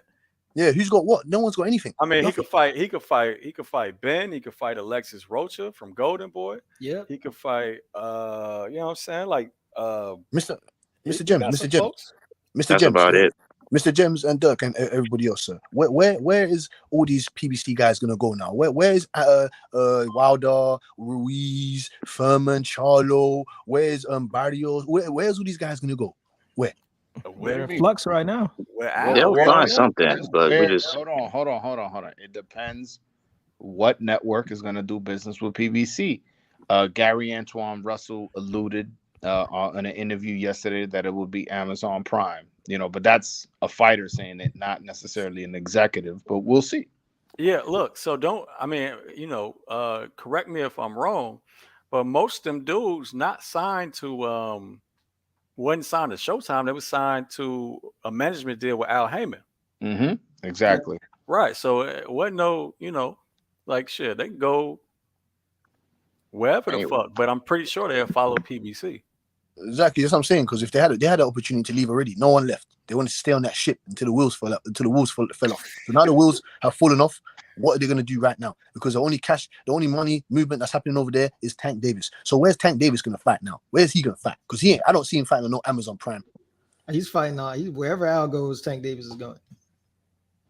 Yeah, but what? Whoa! Hold on. You said you don't see him fighting on Amazon Prime. Like that's a bad thing. Why would you say Amazon is a huge app. No. See, that's what I'm saying to you. It's a huge platform because people get all the stuff. People watch other movies. People watch NFL. People watch NBA. People watch multiple other sources. Just because Amazon Prime has hundreds of millions or whatever of subscribers doesn't mean they're going to subscribe to watch boxing. Hold on. I mean, that's a fact, but I think they're saying that it'll be easier advertising. It'll right. be more accessible. No one knows how to advertise boxing anymore, man. To a casual fan who'll be like, "Yeah, I'll watch the fight. Well, it's on Showtime. Nah, I don't got Showtime, so I'm not gonna watch." Think about it. Yeah, Let me my just bad. like a casual maybe like, I watched the fight. It's on Showtime. I don't got Showtime. I'm not gonna watch it. Yeah, Exactly. as opposed to, hey, I watched the fight. When is it on? Oh, it's on Amazon Prime. Oh shit, I got Amazon Prime already. I don't need to pay an extra subscription. Yeah, fuck it, I'll watch it. Right. I was just about to say that. Yeah. No, but this is the plan, though. Al Heyman, in my opinion, and those guys there, they're still going to be trying to charge us accessible amounts of money for unnecessary pay-per-views. Look what we have coming up now. Out of Prime, or whatever you want to call it, Floyd Mayweather fighting Mikey Garcia, a retired Mike. How is that? How is that the main event? But that's not true. That's not happening. You see, you listening to narrative fake rumors. That's not true. Excuse me. Yeah, Robert Garcia shut that down. Excuse me, sir. Floyd Mayweather is contemplating on whether he wants to include that into his actual resume or just as an exhibition. My brother, he's not fighting Mikey Garcia. I wanted to see the geriatric bowl, man. How do you know this, sir? How do you know this? How do I know this? Because Robert Garcia, who's Mikey Garcia blood brother, same mother, same father, said that he spoke directly with Mikey Garcia and that Mikey Garcia has no desire of fighting an exhibition with Floyd Mayweather. Well, fair enough. If that's I'm not an ignorant guy. If that's what you're saying, then fair enough. But I like to hear it from the goat's mouth. I haven't heard Mikey Garcia come out and say anything. So, okay. Well, I'm gonna go with what you're saying. Listen, I'll take his brother's word for it. Yeah, that's a great source. That's a great source. That's a great source. So I can't say anything. What the fuck is this, bro? They better not give us that. We don't want to see that.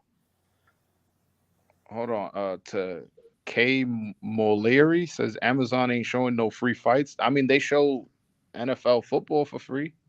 They show baseball for free. I don't see why they won't show boxing for free. Because those type of entities don't sustain a pay-per-view. Well, and they also bring in advertising dollars. Yes, correct. Because they have huge so does boxing. Boxing does bring advertising dollars. Well, bro, I mean Thursday night football, fam. No, not compared to the NFL, but they do bring they do bring advertising. Is what I'm saying. No, they don't bring it. You see, that's the problem with boxing because these promoters, they don't know how to advertise real fights and they don't know how to do certain things. Because if I ask you, sir, what boxer can you name me? I can name you a couple, but I want to know if you know any American boxers that are in any adverts. Can you name me some, please? Ryan Garcia, Javante, Canelo. Canelo's not Tank is in an ad. Incorrect. Oh shit! I thought you said Tank Davis is not in the face of boxing. The face of boxing allegedly is not in no adverts. No, Tank will never be in the ad. Yeah, the thing is that neither was Floyd Mayweather for a while when he was getting into his legal problems. So no. See, that's what I'm saying to you. See, no. Floyd is a very, very, even though I don't really like some of his certain characteristics, he's a very, very smart man. He went to the WWE to go and promote himself. He went on Strictly Come Dancing. He went on this and that. He went on certain other platforms to promote his brand. Like these other guys don't know how to do. Yo, do you hate boxing? No, I hate the state of it. I hate the state of it. Yeah, man. I don't know, man. You sound like you hate boxing. No, I hate the state of it. Don't you hate the state of it? We're not getting the facts that we should be getting. Times. Yo, after the year we had, bro, this is the time you choose to complain. But the year we have, boxing don't stop. What are you talking about? If we didn't get Crawford and Errol Spence, boxing doesn't stop. I don't care about that. Here's my thing. Hey, though. Listen, we also got Usyk Fury lined up for December 23rd. So like that last pay-per-view didn't put a bad taste in your mouth. I don't know, but I don't know if I believe. What fights are we missing out on? I don't know if I believe that Usyk Fury yet. But there's multiple. All right, but that's what's being reported. Damn, who is this, bro? Who is this little ass dude, man? Y'all watching The Zone? Oh shit! Let me look at this one. God damn. Is this minimum weight? Nah, they're way bigger than minimum weights. They're these people. Let me take another look. My man, they look like they roll Buddy off the couch. The state of boxing is unacceptable. The state of boxing is unacceptable, Mr. Broadway Joe. It's unacceptable. Guys want to fight. Guys want to fight. What fight? Well, hold on. Name me 5 fights that you want that we know we're not gonna get. That is like must see TV. But Tevyev and Bevo, we ain't getting that. Nah, that's for sure. All right, that's one. We will not be getting Tim Tszyu should have fought Jamel Charlo. We will not be getting that. Well, that's because Charlo got a big. No. You asked me what facts we're not going to get. So I'm asking you. No.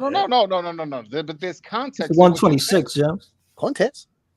It's 126. Yeah. Bro. Come on. Hey, this motherfucker better be able to fight his ass off.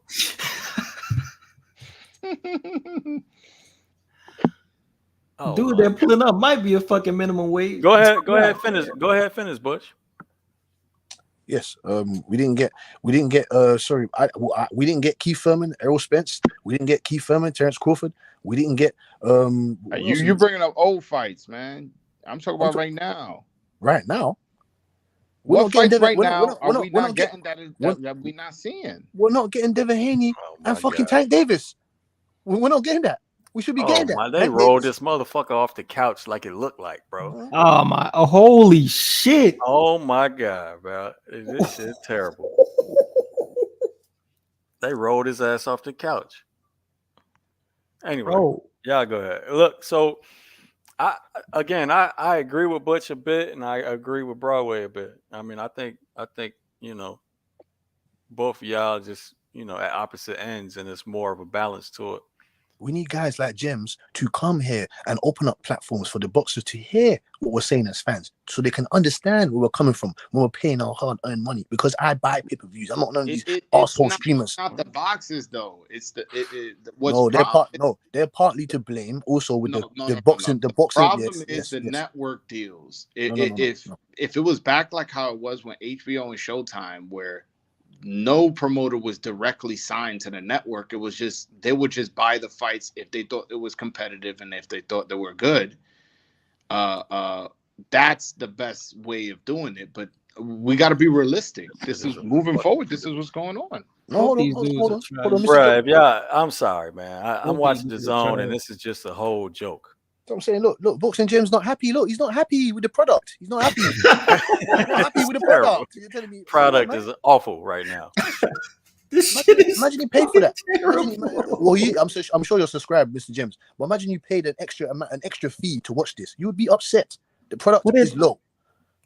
They're tying his shoes. It costs a bunch of money to watch the zone.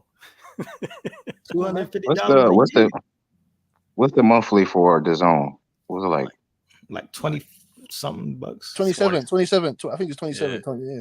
27, including tax. Some fucking ugly head clash on this trash. Yeah, both these dudes are garbage. The zone commentating team is the worst in boxing. I mute them regularly.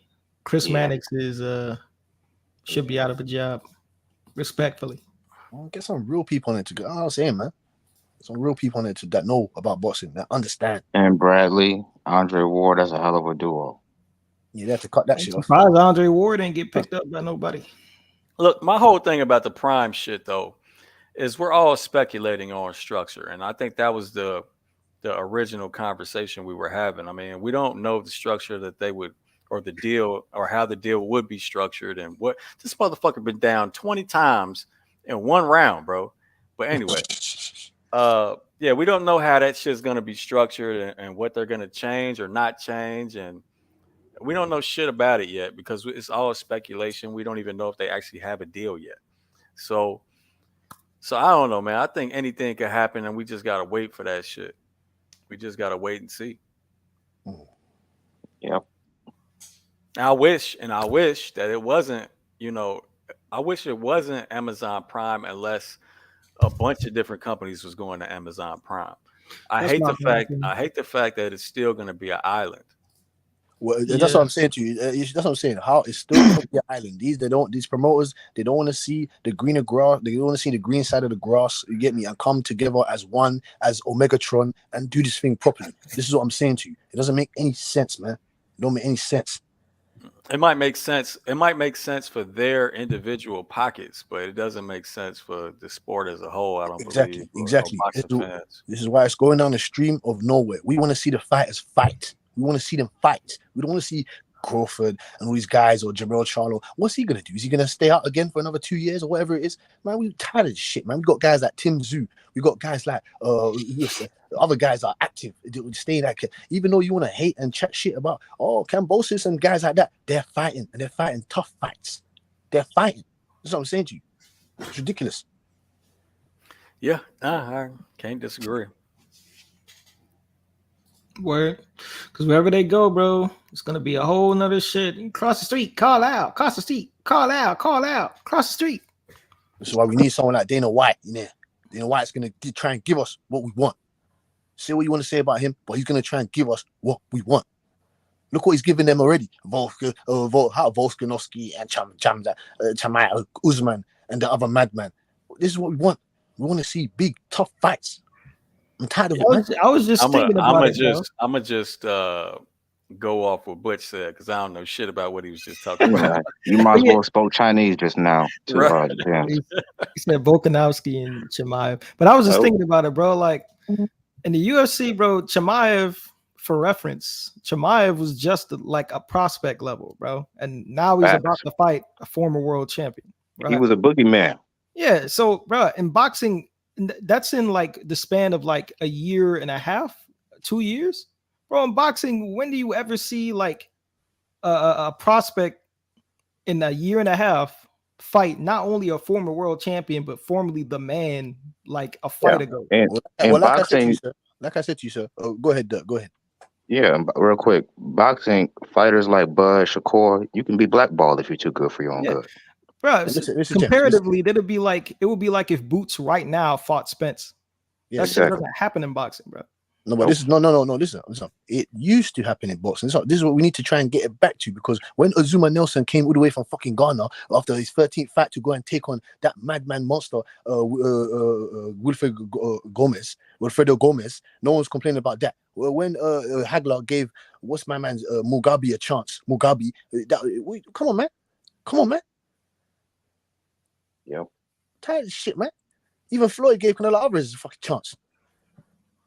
Fuck that shit, man. Tired of this rubbish. Wait, and back to Floyd real quick. People, that was about the money though, for sure. Yeah, I was about to say, like, come on, man. Floyd didn't have to fight. Floyd didn't have to fight. Floyd whooped him. No, look, that's why. Listen, so I respected Floyd as the cash cow because the big money fights were the big fights we wanted to see, fam. You know what I'm saying? And he was strict, and like that was his shit. Fight gonna make the most money, I bet I'm with it. So, and I don't think, all cash cows ain't doing that, namely Canelo, but he not doing that shit necessarily. You know what I'm saying? He's picking people that's, divisions apart, and you know what I'm saying? And it's like there's no other fight for Canelo after winner of Benavidez Andrade, bro. You got to take on that fighter, fam. Like, what? That is the biggest money fight for you. And if you was Floyd, that would be the fight you take. You would take a fighter after his best win, and that's what Floyd liked to do, and that was worth the most money. That's what Floyd did. And that's what I expect to see. Yeah, like when what's his name? Maidana beat. I was younger back then, but when Maidana beat Broner, people were asking for that fight, were they not? Of course. And Floyd gave it to us. So, bro, that's what he liked to do. He liked to take the names when they was the most popular, so it could be the biggest. Like, he liked to put on the biggest money fights, right? Which obviously that's helpful for his pockets, but that's also good enough for us fans. You know what I'm saying? Like that's cool. Yeah.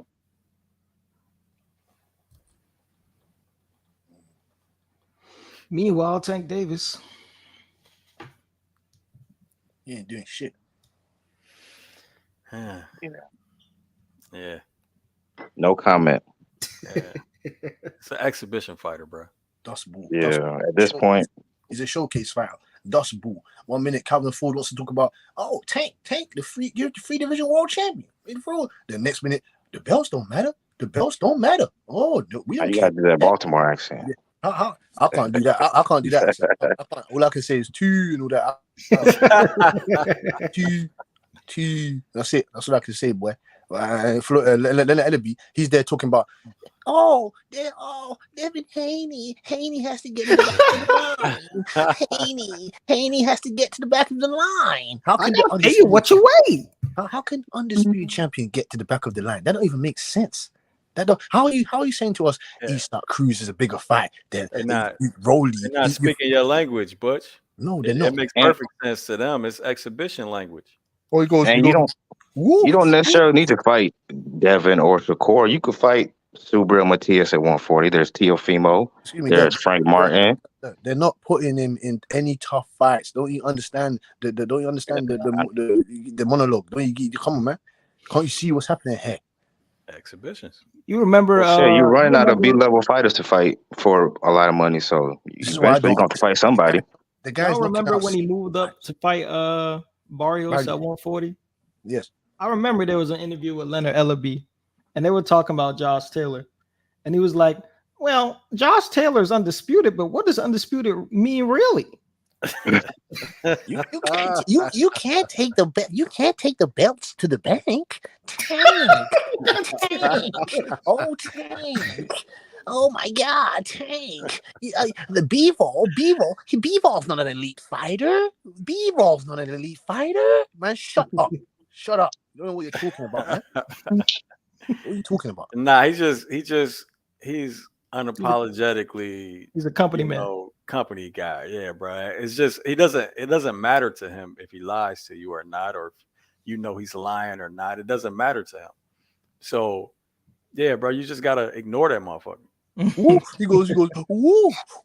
Well, we got a great roster of young. That shit was so funny. Shout out, Coach Malachi, man. Yeah, go ahead. You got a great roster of young guns. You know, no promoter is going to put their guy in an event when it comes down to what about this? Man, shut up, man.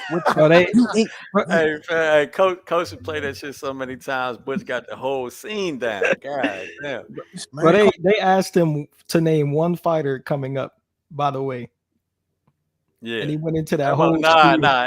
My favorite part of the shit was the beginning. The woo. He goes woo. Like woo. That was a tough question. Oh my God! I have no fighters. Started to filibuster that shit. We only have Tank. Oh, Tank! He puts butts in seats. Tank. Man, get out of here, man. You ain't putting Tank in no tough fights. We want to see him against Shakur Stevenson. We want to see him against Teofimo Lopez. We want to see him against Devin Haney, who he should be fighting. We want to see him against William Zepeda. We want to see him against real tough challenges, man. Don't give us that Isak Cruz fight. Don't you dare give us that Isak Cruz fight. Don't you dare. Let's go back out to ZK if he give us that. Hey, look, fight. So even this, Georgie, bro, we don't want to see Tank versus Frank Martin, man. That's an okay fight, but goddamn, how many okay fights we gonna see from Tank? If he fights Frank, he's the prospect slayer. Wait, so who do you want to see him fight? I want to see him fight William Zepeda. That's what I want to see him fight. I want to see him fight champions, Broadway. I mean, there's only one in the division. We had this discussion, bro. Facts, Broadway. Facts. You mean a former champion or a champion, Mr. Nah, look, fight champion. Period. You know what I'm saying? So look, I'm not mad at Tank if he fights for a vacant belt. I'm not. If they put Tank versus Frank Martin, okay, cool, for a vacant belt, whatever. But after that, I better see you unify some shit. I'm tired. He's never unified in his career. He's never. So no, that's what I'm saying. No, nothing makes me think that. But that's what I'm trying to say to Broadway, fam. I'm tired of this dude fighting contenders and fucking, and fringe contenders. James, I think you forgot us about putting butts in seats. You can still put butts in seats fighting those guys. This is what I don't get. Even if Tank was to take on a Shakur and lose, and then he fights a tough fight, he wins, and then he loses again after. We don't care, man, if he ends up with 3-4 losses. We just want to see him in there with these monsters. They say that he's the monster, he's the cash cow, he's the Canalavas, he's saying that he's the face of. Okay, so if he's the face, why is the face not taking on the monsters? This is what we're talking about. You can't tell me you're the face and you're fighting stiff ass competition like Rolly. Rolly ain't shit, man. Rolly, nothing. Rolly is a judo fighter. He has no, he can't even articulate his sentences correctly, man. Oh shit. He said, "Who's Prograis? Who's Prograis? Who is Prograis?" He can't even talk English properly, man. We don't want to see Rolly. You are not the face of boxing if you fight Rolly. Forget that. Isak Cruz, who no one knows who Isak Magdaleno. And we don't care about Isak Cruz, man. God damn. Isak Cruz is ranked number 17, and then he moved all the way up to 7th to fight Tank somehow. We don't want to see that, man. No one knew who Isak Cruz was, and he was a late replacement because of Rolly. That somehow the case just went away. Somehow the case just floated away into thin air. We don't know what happened with that. He just ended up being another replacement. And then you're telling me taking on Hector Garcia. Why did you move Hector Garcia up and fight him? What was that? What was the point? Someone needs to explain to me why you fought Hector Garcia. Because he beat Chris Colbert? Look what Chris Colbert's doing. Chris Colbert's fighting El Rayo, high rehydration clause and catch weight. What's that? But Butch, Hector Garcia was a world champion. Still is. Hold up, Butch. Because you gotta keep the same energy. How you feel about Canelo pulling up Charlo 2 weight classes? Canelo Alvarez has fought Kovalev. He's fought Oh my Lara. God. He's fought washed Kovalev. Golovkin 3 times. It's not what? No, Kovalev was not washed. He just came off defeating Anthony Yard. We talking about? Man, come on. That was like a 30-day turnaround too, some shit like that. 60 days. I understand Kovalev wasn't. Well, he signed a contract. He thought he could beat Canelo Alvarez, so he signed the contract. And Canelo Alvarez whooped his ass, knocked him out, finished him. Okay. Well, shit, Hector Garcia signed the contract too. Exactly. Who wouldn't? He's the cash cow, right? And just like Kovalev was willing to take a rehydration clause, fight on a 60-day notice because of the payday. So yeah, keep the same energy. No. Incorrect, sir. No. The different. No. What he's saying is the difference is, Kovalev 175-pound, the Crusher. Hector Garcia, newly crowned champion. Going up a weight class himself and not, you know what I'm saying? Like Tank ain't going up a weight class. Canelo did. Tank did go to 140 though. No, I'm not trying to defend. No. I'm saying in that situation, that's Hector Garcia going up a weight class as a champion at 130. Well, the first point I brought up though was Jermell Charlo. We ignoring that part. I don't have no defense for that, bro. I thought that. I have no defense for that. Canelo Alvarez has no business doing what he did, bringing up Jamal. No business at all. But he's a former champion, so I can't. There's nothing else I can say. You know what I'm saying to you? I can't take that away from him. It's the same way you just said Hector Garcia was a former world champion. I didn't say anything. I said current world champion. Yes, current world champion. And I'll say this about Hector because I actually know Hector. Like I know him. He's a big 130. Now, did he move him up? Yes. I'm not going to take that away from your argument, but I will say Hector Garcia is a big 130. He didn't look small in there. What does that actually mean boxing wise though, Broadway? I mean, I think so. There's weight classes for a reason. That saying just means that the guy at let's say we're talking about 130, 135. The guy at 135 is used to getting hit by guys that are 135, and he's used to hitting guys that are 135. If he has knockout power at 135, now we know he could hurt a bigger guy. Yes. But what do we with 130? We don't know shit. With the guy at 130, we don't know shit yet. So I'm not gonna criticize Tank when Hector didn't use that as an excuse. Hector said, hey man, to me, they're basically the same division. It's only 5 pounds. I'm a big guy, anyways, and I don't think he looked out of place in there. Both how he performed and how he looked in the ring in terms of size wise. Mr. Broadway, look, Broadway. Hold on, real quick, Broadway. It's not an excuse. It's a fact, bro. I can't say. Can you say that? The saying there's weight classes for a reason is an excuse?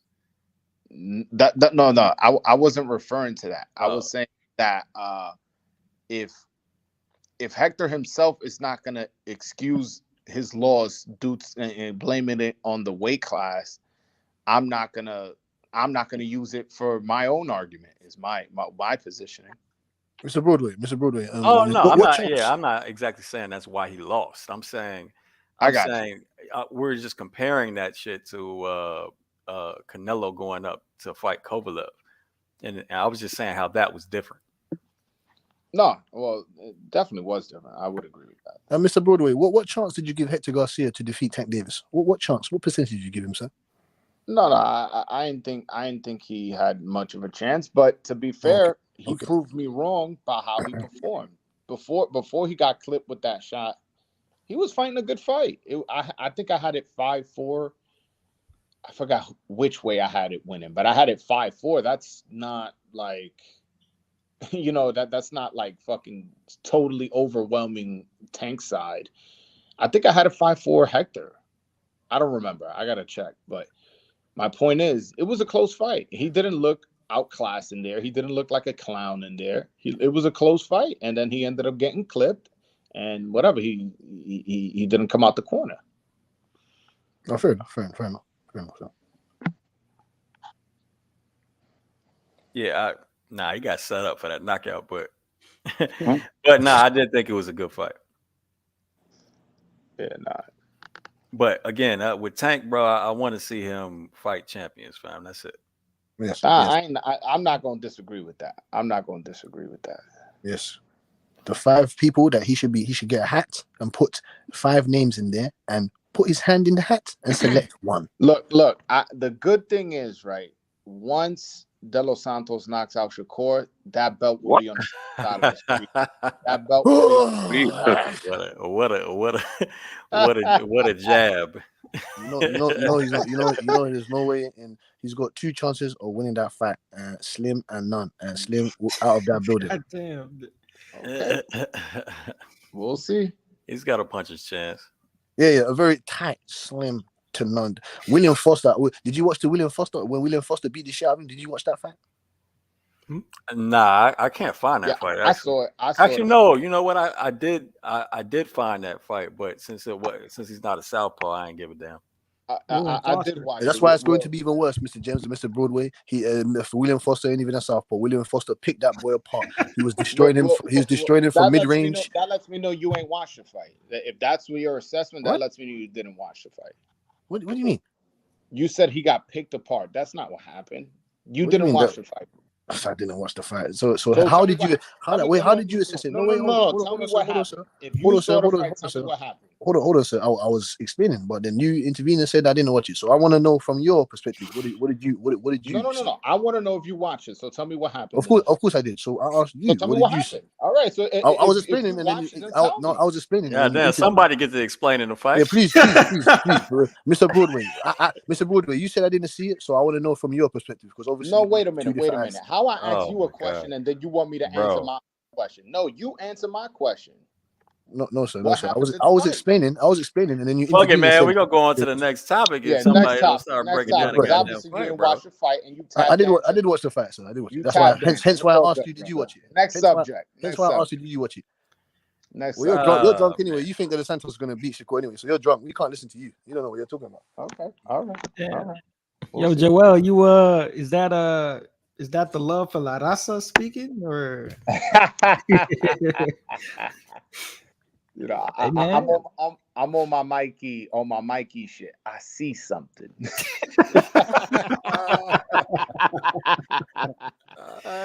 Man, I see something in Spence. I Man. see something too. Is he gonna be able to take advantage? I doubt it. Yeah, my thing is this is in all seriousness now. What I think is one, I've seen Shakur, his interviews, Lomachenko, Frank Martin, Tank Davis, Devin Haney, and it's like, oh yeah, and I got this fight with De Los Santos. So I don't know how much focus he has. Maybe he's underestimating. That's one factor. And 2, I don't think he's the faster fighter in this fight. I know that's maybe surprising for you guys to hear. I think De Los Santos is the faster fighter, and Shakur's never fought somebody faster than him. And this guy has serious power, and he's a lot more crafty than people know. I'll say that he's a lot more crafty. What makes you think he has serious power? What makes you think he has serious power? I've seen it in person, brother. Can I ask a question? My man Shakur is -800 right now. Yeah, hey man. I mean, 8-1 favorite. Raya was negative 1,000. Yeah, but Shakur ain't right. Rayo is not. No. But hold on. If we're gonna use the metric of the odds, then it's still that's the metric we're using. Upsets happen. Fair enough. Mr. Broadway. Since you've watched it in person, what does he do behind his jab? What does Edwin De Los Santos do behind his jab, sir? I don't understand the question. What do you mean by that? What does he do behind his jab after he has established that disarranged jab? What does he do after that? Knocks you the fuck out. That's what the fuck he do. Look at his record. He didn't knock out William Foster. No, he didn't. But you ain't watched the fight, so you don't know what happened. Okay. If that's what you say, then, sir. That's what you say. I'm just saying. De Los Santos wins because of speed and power. Yeah, go ahead. Ask your question, Body Shot. Oh no, that was going to be the question I was going to ask. Whoever asked that question took it right. I want to know skill by skill. You saying De Los Santos wins because of speed and power? No, that's what I'm saying. I think I'm making out of what he said. Oh, okay. Well, look. So it didn't surprise me that you said Santos was faster than Shakur. Shakur is not the most athletic dude in the world. I don't think he has. I wouldn't say he has quick hands out of the people that have quick hands in boxing. I think he throws combinations, like he has quick hands, but I think that's more about controlling a high guard than really landing all those shots. You know what I'm saying? So yeah, that part doesn't surprise me, and that wouldn't have won him to fight anyway. He's just gonna outsmart De Los Santos, and that's pretty much it's as easy as that. Set traps. He's the more educated fighter. He has better defensive tendencies. He's the better He's got better reflexes, better anticipation. He doesn't have longer reach. But go ahead. I don't think he said that. No, he said he has better reach. No, reflexes. Better reflexes, better anticipation. He uses the four corners of the ring better than Edwin De Los Santos. De Los Santos's jab is he lunges, he reaches, and if he does that against someone like Shakur Stevenson, he'll get destroyed. Yep, speed and reflexes are two different. No, I agree. Speed and reflexes are two different things. I just think that the faster, harder punching fighter, who is being underestimated, who also is a lot more crafty than he's shown on his television fights. I think he'll be able to surprise Shakur. You want to know what I think is going to happen? I was watching film on them a few days ago. I think Shakur is going to walk him down. I think Shakur is going to get on the inside. He's going to smother his power, and he's going to surgically pick him apart on the inside. I saw a lot of flaws with De Los Santos' inside game. He's powerful. I'm not taking that away. The speed and power, okay, the flash and all that. But it would favor Shakur to get closer to him and smother his power than fight him at mid-range or try to outbox him. And he's not going to land those same knockout blows that he landed on El Rayo because Shakur is too defensively responsible and knows where to position his head and his shoulders on the inside. So, I mean, that's my opinion. I don't know why. Look, Backyard Prophet, I don't know why we still. I mean, I hear you, but Tank has a better resume than Boots, but Boots doesn't get the same hate. I mean, it's an obvious answer, bro. One of them is considered cash cow of the little men, and one of them ain't, and that's it. So one of them can make any fight he wants happen, and one of them can't. That's the easy answer. But y'all go ahead. Yeah, that was my take on that. Anybody want to add to that?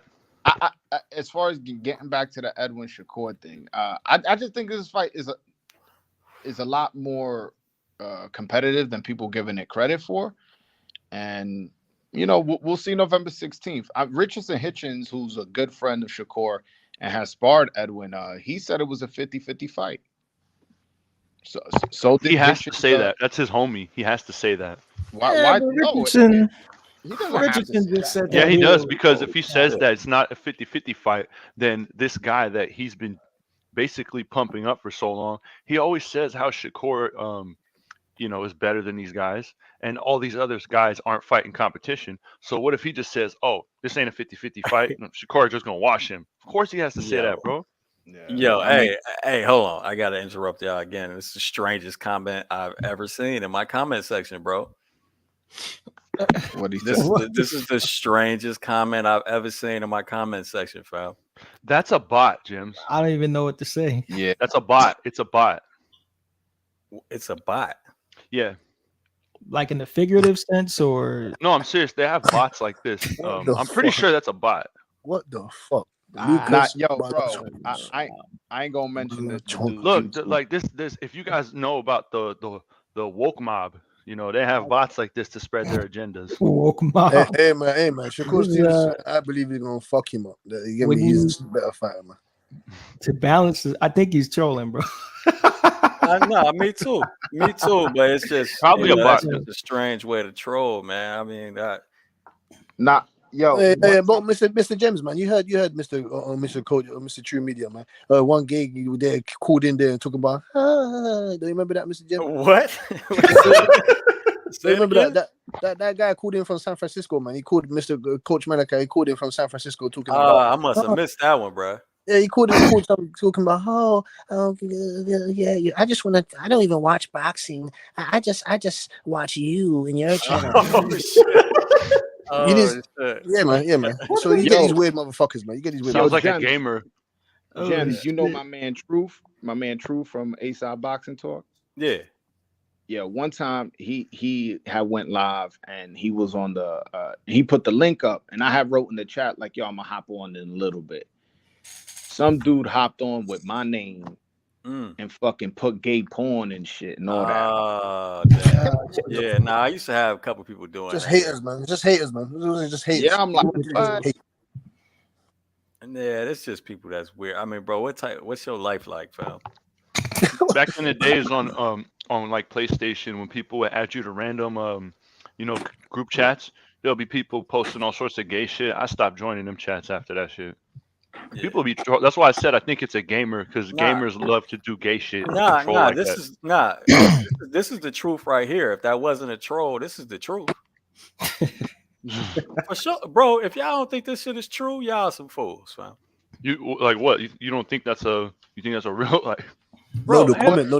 There are definitely, bro. Hey, it's definitely some whether they say it or not. Oh yeah. There's definitely some gay dudes in boxing. It's not about that. It's about them. Statistically, I mean, it would be impossible that there aren't any. I'm just saying that's the truth of it. Look, so that's why it's a weird way to troll. But anyway, Champ's back. I'll whoop a motherfucker's ass. I don't give a fuck what you is. I don't care. That shit don't matter. You get in the ring, you lace up that motherfucker trying to hurt you, man. You better go in that ring and fuck him up. Exactly. It don't matter what sex he like. Right. This don't have nothing to do with. I mean, why the fuck is y'all even thinking about sex? He getting his ass whooped. What if he identifies as a little girl? I don't give a fuck. He gonna get his ass fucked up. You're beating up a girl, Tim.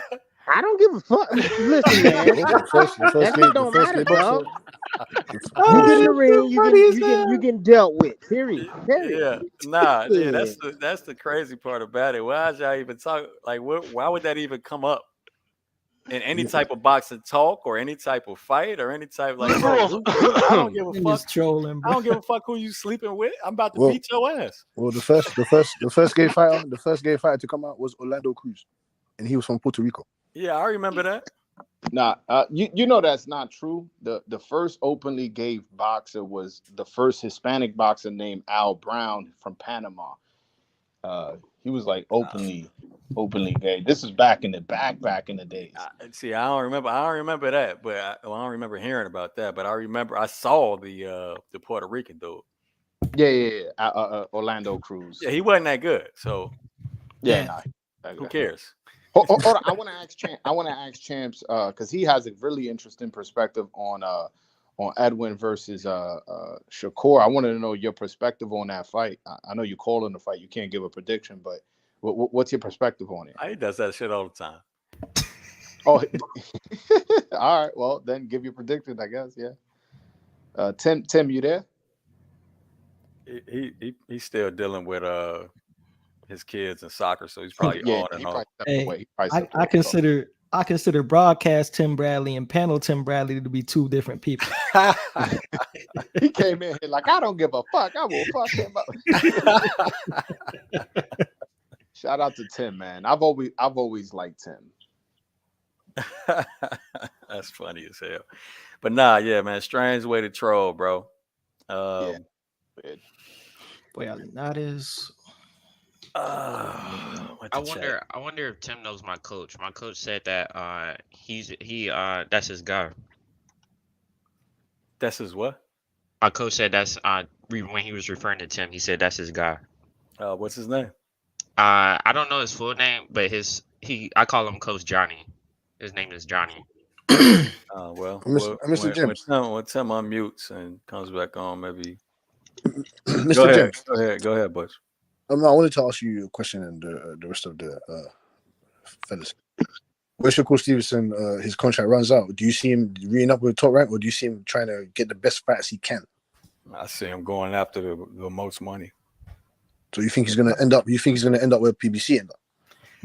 Is that the most money? I don't know. Well, Tank Davis seems to be just. You know what I'm saying? You mean all right? So you mean that's the biggest money fights? Yeah, but at lightweight, bro, Shakur is with everybody at top rank. You know what I'm saying? So the only other people is what? Frank Martin, Tank. I mean, I guess you could say Isak Cruz. Williams Zepeda is Golden Boy, right? Yeah. Look, honestly, I think after a loss, I think he'll stay with ESPN and Top Rank and all those guys. Oh my God.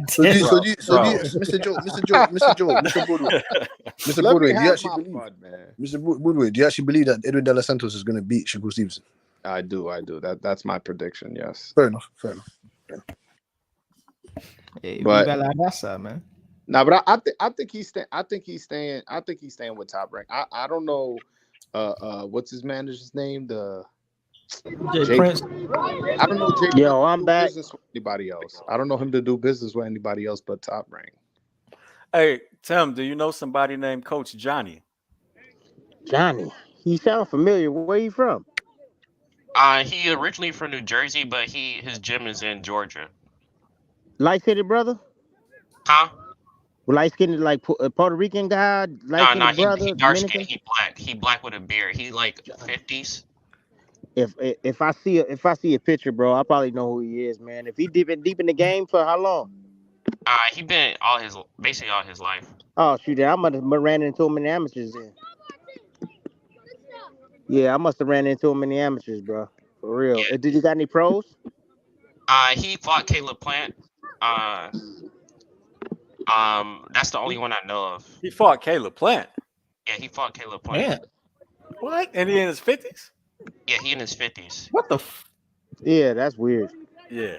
Hey, all right, Champ. They said breakdown or your prediction and breakdown on De Los Santos versus Shakur. Oh, that's a good one right there. I ain't even really too much looked at De Los Santos too much. I ain't had time to study him yet, man. I've been on some other shit, but I got Shakur all day. If De Los Santos, just put it this way, I look at the guy he lost to, and I know what he brings to the table. Dude's pretty good at controlling distance. Good boxer. I think it was Williams III that beat him. William Foster. So, William Foster, yeah. Yeah, William Foster. So if William, just put it this way, if William was able to beat him, what do you think Shakur gonna do? Mr. Bradley. Before I even study anything. Nah, but did you watch the William the Foster the third fight? No, I ain't watched that fight. Yeah. Okay. I ain't watched it. I give you a better assessment. Yeah, I give you a better assessment once I watch film on that, man. But that ain't coming up for a minute for me. It's like a couple of weeks from now. Okay. I've been really focused on with Pro Box TV. I've been real focused on like David Benavidez and Andrade and all these other fights. So I ain't really been focused. What's your prediction there, Mr. Bradley? I told you already. I got Benavidez late. Okay. Yeah, he gonna come on late. He gonna have to come. He gonna come from behind, and he gonna come on late. pour it on. No, your mind could change. You never know. You're a former pro fighter going up against the best. You know how this thing works. Your mind could change. My mind could change, but my mind ain't changing on this one. Fair enough, sir. Fair enough. My mind ain't changing on this one. Addictive J, Keyshawn showed all the talent in the world, all the skills and ability in the world, but he also showed us that I don't think he's mentally there yet. And that's pretty much it. Huh. I don't know what the fuck happened in the last 2 rounds. Yeah, it is what it is, man. Listen, that guy's a tough. Listen, Nahir O'Brien is a tough fighter. He's had 20 fights, and he's got 3 losses, never been stopped. You know what I'm saying to you, he's a tough out. That fight was so boring. Keyshawn was making it pretty easy the majority of the fight. It was just the last 2 rounds. It's like he mentally lost it. But listen, Jermaine Ortiz couldn't deal with him, even though he beat him. I understand that. I think Keyshawn is better than Jermaine Ortiz, but it's just no, Mr. James. So you got Keyshawn Davis beating Jermaine Ortiz right now? Yeah. Nah. Don't know about that. All right. Did you have him beating Lomachenko? Who? Jermaine Ortiz. Nah. So you thought Lomachenko won that fight clean? Yeah. Okay, fair enough. Absolutely. No, I did as well, but I thought you'd say like he totally wiped him or something. I think K is right. I think Keyshawn does have ADHD. That looked like a sparring match. That fight was so boring.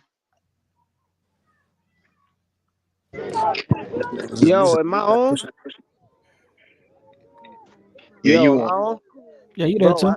I don't know why. No, but I don't know why this damn thing. Well, I might be in a bad area. My reception is terrible. I'm on the soccer field right now, so they keep muting on me. But Keyshawn to me, I think he does have some issues as far as motivation goes. He needs to turn it up, man. We need to see. Damn, they got scored on again. Golly, I'm sorry, man. I'm I'm thrown off. My kids getting scored on left and right. Lord have mercy, Jesus, son. Do something, man. Come on, come on. Shit.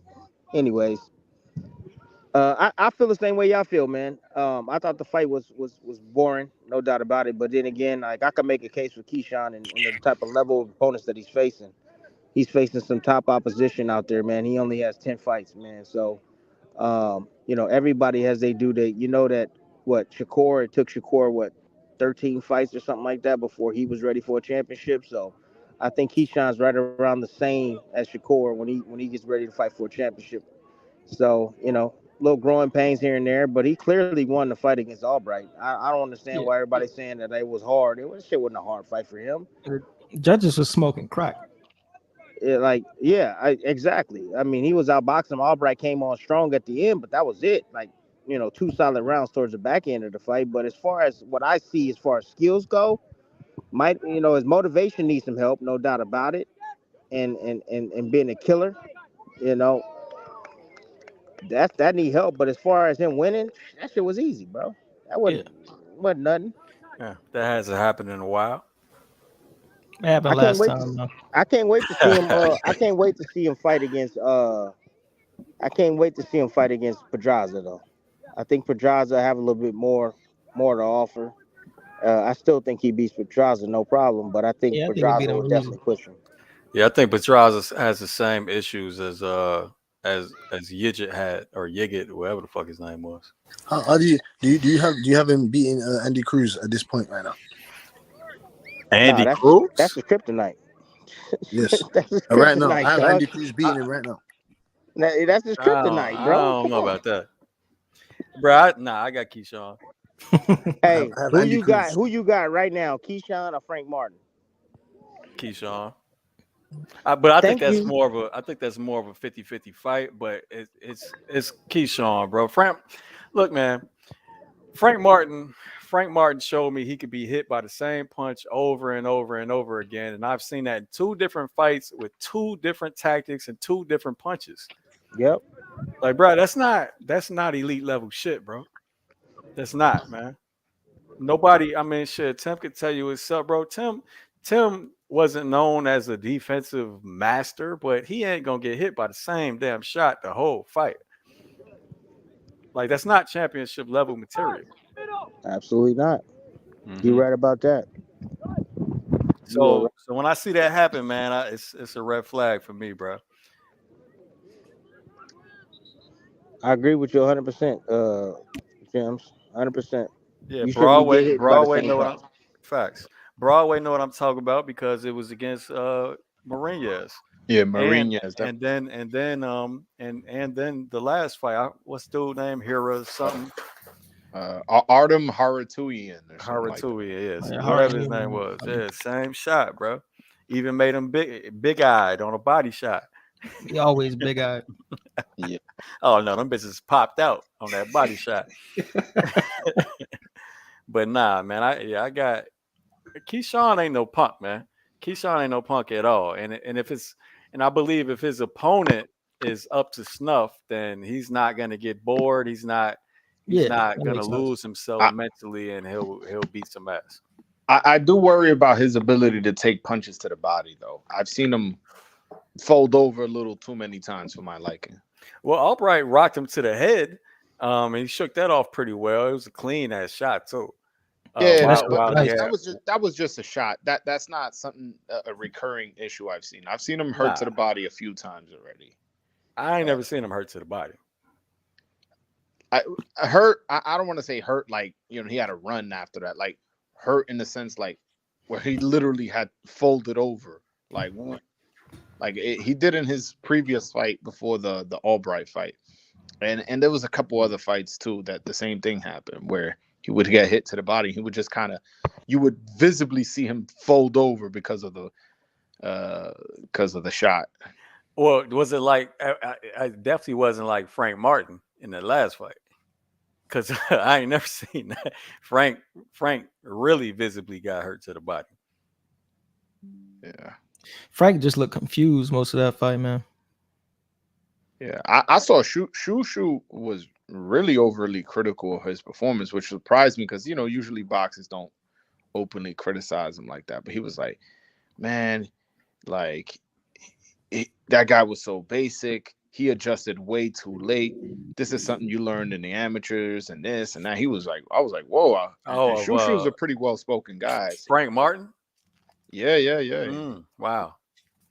Well, yeah. I mean, I gotta agree with him though, fam. Like, so we saw flashes of the adjustment. All Frank Martin really had to do was close that distance and make it an inside fight and use his angles to turn out.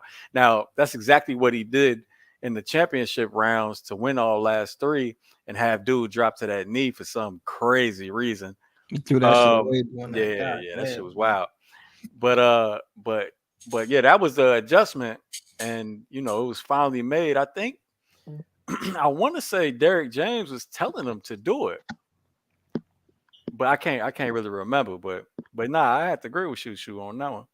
But again, that's just another example of where he's not making the adjustment quickly or if at all. You know what I'm saying? Just like getting hit with the same shot over and over again. Yeah, no, I hear you. I hear you. It's definitely something to point out. Yeah. Yeah, nah, I got yeah, but now if you start naming more difficult fights, well before I got cut off or before my internet dropped off, you was talking about Jermaine Ortiz. Bro, Jermaine Ortiz has the same issues as Lomachenko from either orthodox or southpaw because he's a switch hitter, sort of. Except in the big difference about them is that Jermaine Ortiz fights with his hands down and Lomachenko doesn't. And that makes a hell of a difference with the footwork issues they got. You know what I'm saying? All that back step first shit, that rhythm step shit, that all that shit, bro. If you do it with your hands down, bro, that makes a hell of a lot of difference.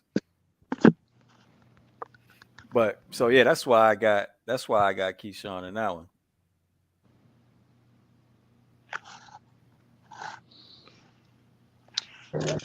You really high on Keyshawn? Like you think this guy's like a can't miss prospect guy kind of guy? What do you mean by can't miss prospect? Uh, maybe like you're pretty sure he's gonna become a unified champion in the future. Well, I think he'll be a champion. I can't guarantee unified champion. Like, nah, I ain't doing all that. I mean, we could look like just like any other prospect, we could find out that when he goes up against a good puncher, it gets cracked. He gets knocked the fuck out. Mm-hmm. You know what I'm saying? So, but we saw him get hit with a few shots now, and he recovered pretty well. But skill wise, ability wise, talent wise, hell yeah, he's the goods. Okay, all right. He's the goods for sure. Yeah. So just to switch the subject a little, does anybody think Tapales actually has a living chance against Inoue? No. Or is he I just haven't watched food? any film on Tapales. I think Tapales actually stands a slight chance before the knockout. Break it down, body shot. Before he gets knocked out with a left hand. God damn. You calling the punch? Yes, it's going to be Inoue's lead left hook. He's gonna mix it up. See? Tell us what you see, body shot. What is it? I don't remember the fucking tendency. I need to go back and watch the film again. But Tapales, he tends to He drops that lead hand. That's it. Yeah, that's what it is. That's what it is, Tim. He always drops his lead hand. So if he's going against the southpaw, he gets cracked by a straight left. If he's going against the orthodox, he's getting hit by left hooks all the time. He drops. Exactly. What does he drop it? What does he drop it for, y'all? Off a jab, and a penetration. And wait. He drops it off his own jab. Yes. I need to go back and look at it again, Gems, but it's off of his own attack. He'll attack you. I think just him initiating offense, especially in the later rounds, he tends to like drop his hands more. We got a lazy jab. Somewhat. He's not a bad boxer. No, you drop that. If he's dropping it like that, yeah. So okay, wait. Is he dropping it while he's still on the front foot? That's again. I need to go back and watch it to like really make sure. I'll say this: he drops it on the setup. He drops it on the setup when he's going to attack. He'll have his hands low. He'll drop it after he jabs a lot of the times. He'll come back in position, put it back in the holster, which is basically bringing it down low after he shoots his jab, brings it down to his hip. So he has some fundamental flaws, man. That Inoue will exploit, no doubt about it, man. Yeah. Well, I mean, first of all, if he's not skillfully, in a higher tier, then bro, he ain't have a chance in the first place. It ain't really no point to talk about. No, Gems, this guy he got some skills. He's got skills. Gems. Well, go watch his fight with MJ.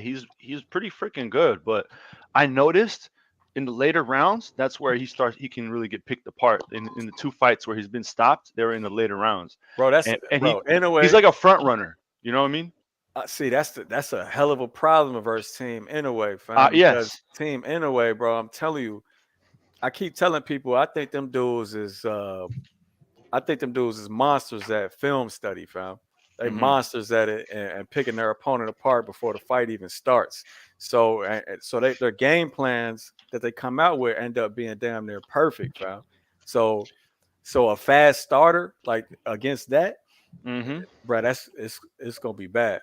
I think Inoue is going to let him. I think. Hold on. You think so? It ain't going past 6. It ain't going past 6. Oh, okay. The fight ain't going past 6. I'm saying the under on it. Okay, I'm actually betting the over. And the reason why is I think it's not that Inoue can't do it. I just think his team, again, like Jem said, they're really smart. And just, I go based off of higher probabilities, and you have a higher probability of stopping him in the later rounds. And I think Inoue is going to save most of his energy, most of his combinations for after round 6 when Tapales slows down. And that's when he's going to start coming onto him and finish him. Maybe I'll say around slows around 4. He starts slowing down around 4. I've been watching. Yeah, I've been watching that motherfucker, bro. So round 4 rounds, he starts to slow down. Round 4. and then 6 he starts getting hit more and more. So yeah, I'm saying under 6, but it could be 7, could be late. Because what's on the line? I mean, undisputed. So he could be having a little bit train a little bit harder. Could want it a little bit more and last that long. Hmm. Past 6 rounds. So yeah.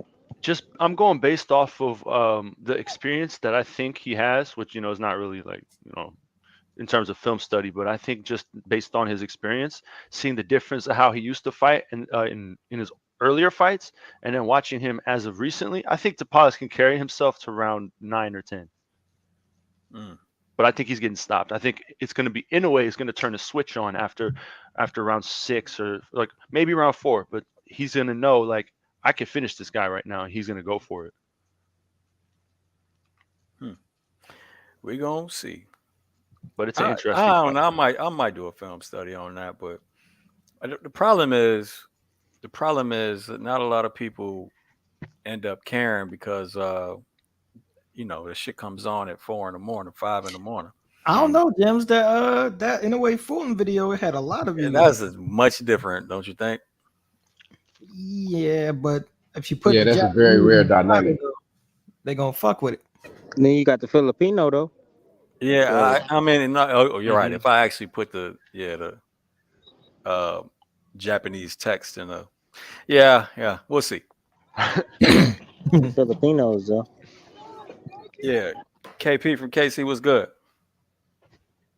Oh, what's good? Go ahead, man. Yeah. Wait, what? I got kind of busy when I was waiting. Go Oh, okay, yeah, do your thing, man. ahead. Michael Smith, what's up? Oh, Mike, what's good? Yo, what's good? What's good? What's good? What's good? What's going Chilling, on, man, Floyd? chilling.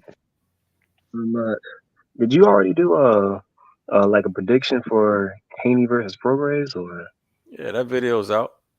okay, I'm gonna check it out. I Yeah, mean, I don't think, bro. I don't think I'm gonna get any argument about Haney by points or Prograis by knocking off his head. I mean, what? That's the only bet to Yeah, make, Phil. yeah.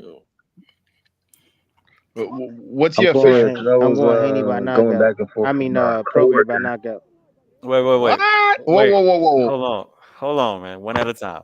Champ, what you say? Seriously? Yeah, I'm going Prograis by knockout. All right. And I only say that because I don't know. I think Haney's chin is suspect. One, he gonna get hit by a real puncher. He should have tried the weight class before he went up there. He's not gonna do that. I see him lifting all these weights and stuff like that. That's gonna have some effect on his body and the way he moves around the ring. As far as style goes, I'm gonna go Prograis. You already know that he learned a whole hell of a lot from fighting against oh boy, the last guy he fought. I forget Zorito. that name. But yeah, Zaria. Zaria, yeah. Zaria. So he's working on cutting off the ring. He's working on evading the freaking clinches. He's learning on how to close the distance as well. I mean, dude, I'm going with him. I think he's gonna be too physical. If you look at any fights that southpaws that Haney has fought, they're able to close the distance quick on him. Lomo was able to close the distance, I think, one time in the first round. And then every time Lomo was able to close the distance, and you saw what happened. Haney doesn't like to fight in the inside, bro. He's not a good inside fighter. I think Prograde knows how to operate a lot better than a freaking Haney, especially on the inside. And he applies the pressure, and he's a fucking dog, and he's the bigger man. And I only say the bigger man because he's fought at 140 his entire career. He's not a guy that's moving up. And I understand size and I get all of that shit. We've already been there. I don't need to go down that road with you guys because you guys know what time it is. But I think the size, I think the pressure, I think the volume, I think with a great game plan, uh, I think Prograde can land something significant, hurt Haney and possibly knock his ass out. So I'm gonna take a risk. I'm gonna go Prograde uh, by a stoppage. I could see Haney outbox him as well. But that power, that speed that Prograde has, and his ability to close the distance, Uh-oh. But I yeah, hear, I hear, I hear champ, the plane. I don't hear champ. champ, champ. but no, I was arguing, going back and forth with my coworker because he was just like, "Oh, Haney just going to destroy him. He just going to destroy him." It's like I don't know about that, Chief. Like the whole moving up a weight class, you already weren't the biggest puncher to begin with, and Prograis has been in with arguably better competition than Haney. Now we have to see if, hey, is it a wear and tear? Is he starting to, lose his stuff? Because after being in those wars, especially with what was his name, the undisputed bout, he took a lot of damage. So that's why I'm just Taylor. like, I don't know. Talking about Josh Taylor.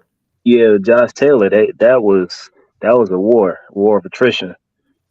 So Yeah, I it's like you don't. don't So know I don't how. know. I don't know if it's safe to call it better competition because it's completely different styles, and you know what I'm saying. One's southpaw, one's orthodox. It's just gonna be different. You know what I'm saying. Styles and skill sets make fights, but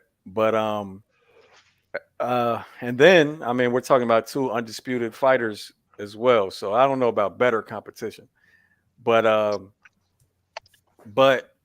yeah, I hear you, fam. Again, my bet is I'm going the opposite way of Champ. I'm leaning slightly Haney by that UD, but I'm definitely like my bet I already made. I already made the bet. So if Haney wins a UD, I win $4. if if Regis gets the knockout, I win 150. Yeah, that's So I mean that's how I set up the bet. that's the only way I With see him, Haney winning is UD. Yeah, nah, bro, he ain't knocking shit out. It had to be a ref stoppage. Mm. It wouldn't even be a corner stoppage. For real. For real. Nah, I mean, we talked about Haney and He doesn't punch yeah, correctly. yeah. Well, he Yeah. punches. So it depends on what the punch is. If it's anything to the body, he'll give you a hard body shot. You know what I'm saying? Most people, they can't help but sit down on body shots. Or Uh, overhand. Overhand, yeah, I can see that as well. But everything else to the head, nah, he prefers Yeah. to be quick instead of powerful. You know what I'm saying? It's hard to be both. He doesn't really like wrench his punches through, he just kind of throws them out there, but he has a high connect percentage. Yeah, for sure. Hey, does But Haney yeah, get hit with more straight shots or looping shots? straight. Yeah, straight shots, straight shots, straight shots. Against the He southpaw, gets I hit don't know. with more straight shots. Yeah, against the southpaw, shit. It's that single high shield. But I don't know. Thank you. Against Loma, We need to we need against to see how he takes his power. We need to see how his power gets No, tested He Gems. against get Regis Gems, hey. Prograis. remember the Lomachenko power jab? That shit was getting through all night. Oh yeah. Exactly, you mean exactly. that swivel jab? No, just the regular power jab. Just when it was pop right in his face. Mhm. No swivel jab. Even the straight left. What's he gonna do about Regis Prograis straight left? What's he gonna do that? Well, he can't look, man. That single high shield's got to go. But it did. I mean, he didn't use it versus Loma. He was trying to slip or duck underneath. His exit Um, was always to the strong side. True that. Haney's True. exit was always to the strong But side. If I'm Regis, I'm having something waiting on that, bro. And that's gonna be my backhand, either a 45 or a body shot or something like that, because he would hey, dip and he would spin with him. hey, That champ, was we his Mm. just exit. champ. Wow. I just did that shit on Wow. Patreon, and that's exactly what Bill Haney was talking about in the corner that everybody was wondering. You know what I'm saying? That was their game plan to do exactly what they were doing. So, do they flip up the game plan? I don't know. But they can switch up the game plan. But the reason why Haney couldn't get away from that was because he kept going to the strong side. So once he dipped, the first left hand would come from Loma, and then he would throw the double and throw where his head is placed Yeah, in. that was the exact conversation in the corner. That's what I'm saying. I just covered that So whole thing on Patreon. so if he doing that shit, if he does that shit, I'm telling you, I had some waiting on that. But then at the same time, I would have an alternative punch, which would be my sweeping left hook or right hook, I would should say, if he goes and tries to exit the other side. So Hmm. you got to prepare for something different, no doubt about it. But I know that tendency of Haney dipping down to that side, man, to that right side. It's a natural thing for him, bro. It's Yeah, embedded in him. It's a natural thing, bro, and it's embedded in him. So if yeah, I'm no, Regis, and like I said, so that was for the Loma fight, but for the Jojo Diaz fight, it was the single high shield, which is just going to get him in trouble regardless. So I think both of those plans, yeah, might get Haney in trouble for sure. You So, want to but know another I one? agree. Go You ahead. want to know another one I see? So Haney sits there and he looks for waiting on receipts all the time. He'll get his offense off, but then he'll come straight back to the middle and he'll stand there. He'll Facts. stay right there. Yeah, he So does. He does. if you do a you start first and then you finish last type of fight. You know what I'm Hmm. saying? Like if Regis can get up, throw first, get Haney to retaliate, and then throw right back. Haney's there to be hit, dog. He's there to Yeah. be hit. Facts. Yeah, he takes pictures, no defensive responsibility afterwards. No, But champ, it just really sounds like you've been watching Boxing Jim's film study. no, no, Right. He no, was at the stream the other day. Don't lie. no, my mom, bruh. I watched this. I watched this. When did you put it out, James? I ain't seen that shit. This was like Nah, that yesterday. was in no, nah. What that part was in an analysis video right after 2 the days fight. ago. But nah. I'm just fucking with you, Tim. Go ahead. No, man. Look, when the real shit come out, that's when I watch it. You know what I'm saying? When you put that shit on Patreon, not on the shit on YouTube, the shit on Nah, Patreon. yeah, nah. It been on Patreon. Nah, I ain't seen that yet. Exactly what you just said. Been on Patreon. Okay. Well, But go I've been ahead. studying that shit, bro. I've been studying it like a motherfucker, bro. Cause I'm like, damn, can Regis win this fight? Can he win this fight? And I'm like, yeah, he can fucking definitely win this damn fight, bro. Oh And yeah. what's the punches that Haney likes to throw? He likes to throw the bolo. You get your guy ready for the bolo. Get him ready for the check hook. Get him ready for the the check hook, the lead left hook. Get him ready for the right hand. Haney got a really good right hand. You get him Yeah. ready for that Yeah. shit too, Yeah. and you Right. get him ready for the tie up. If he's able to break the tie up, keep his hands free, and work Haney down to the body, working the inside, and look for that uppercut right up the middle, bro. Especially when Haney goes to reach, and look for the uppercut on the inside, the backhand. He can hurt him, man. He can hurt him, and he can finish him. So I'm going Regis, man. I'm gonna pick Regis. I know everybody is picking Haney, and he should outbox him because based upon what Regis did his last fight. But trust me, this gonna be a different Regis this time around, bro. I'm letting y'all know right now. And y'all Well, must have forgotten. This is the Numbers. dude that everybody was talking about was most feared. He was one of the guys that nobody wanted to face a year so ago. Mr. Bradley, what do you don't you what, how much onus do you put into the corners, or game plans do you think that the coaches can lay out for each other? Somebody in a barbershop. What you talking about? Onus in the corner. I mean, the corner is the coaching, bro. Look, it's your job as a coach to get your fighter ready for everything he's gonna see. Even for the shit that he doesn't see, you got to get him ready for it. You know what I'm saying? And it depends on who you know at the same time, brother. It depends on who you know. So you know what I'm saying? You got a guru like Jim's or somebody, you don't know what these guys are doing and how they breaking down these Hey, fights hey, and where don't, they hey, getting don't, it. hey, Tim, don't break no secrets now. No, I'm just saying. But I'm just saying. Boxing Gym secretly giving out info. Oh, you got to pay for that. Oh no, I ain't giving shit. No, No, that's what I mean. That's what I mean, Jim. So he's like you secretly coaches somebody. you got to pay for that. I ain't coaching. I could just bust down film though. But anyway, Yeah. Jim's hit him with the Umar. Donations, donations, donations. ain't no nah. That's contracts. Hey, That's I got a dope commission. ass idea though, B. Check this out. So you already know everybody gonna be streaming, right? Everybody gonna be streaming your shit on let's say whatever stream they get on, like you have a pay per view or whatever. Hmm. So have a little site or like do a Patreon or something like that. If you the fighter and say, hey, I already know y'all motherfuckers gonna be streaming, but yo, let me get it. You know what I'm saying? Let me get $5. Let me get, you know what I'm saying? Give me a tip or something. You know what I'm saying? Like go ahead and stream and do what you're gonna do, but pay me personally $5.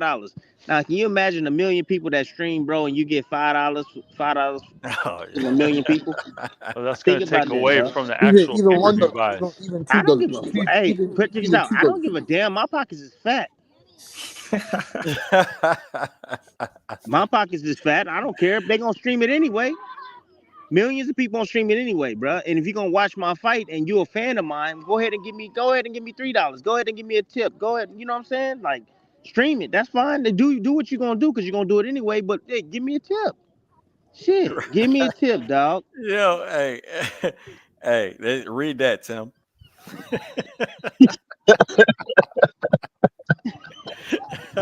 You better keep it They on the gonna have, low. Showtime. they gonna have, You got to they keep it gonna on the have Tim low. out there with DJ Envy them and shit. Hey, bruh. Hey, bruh.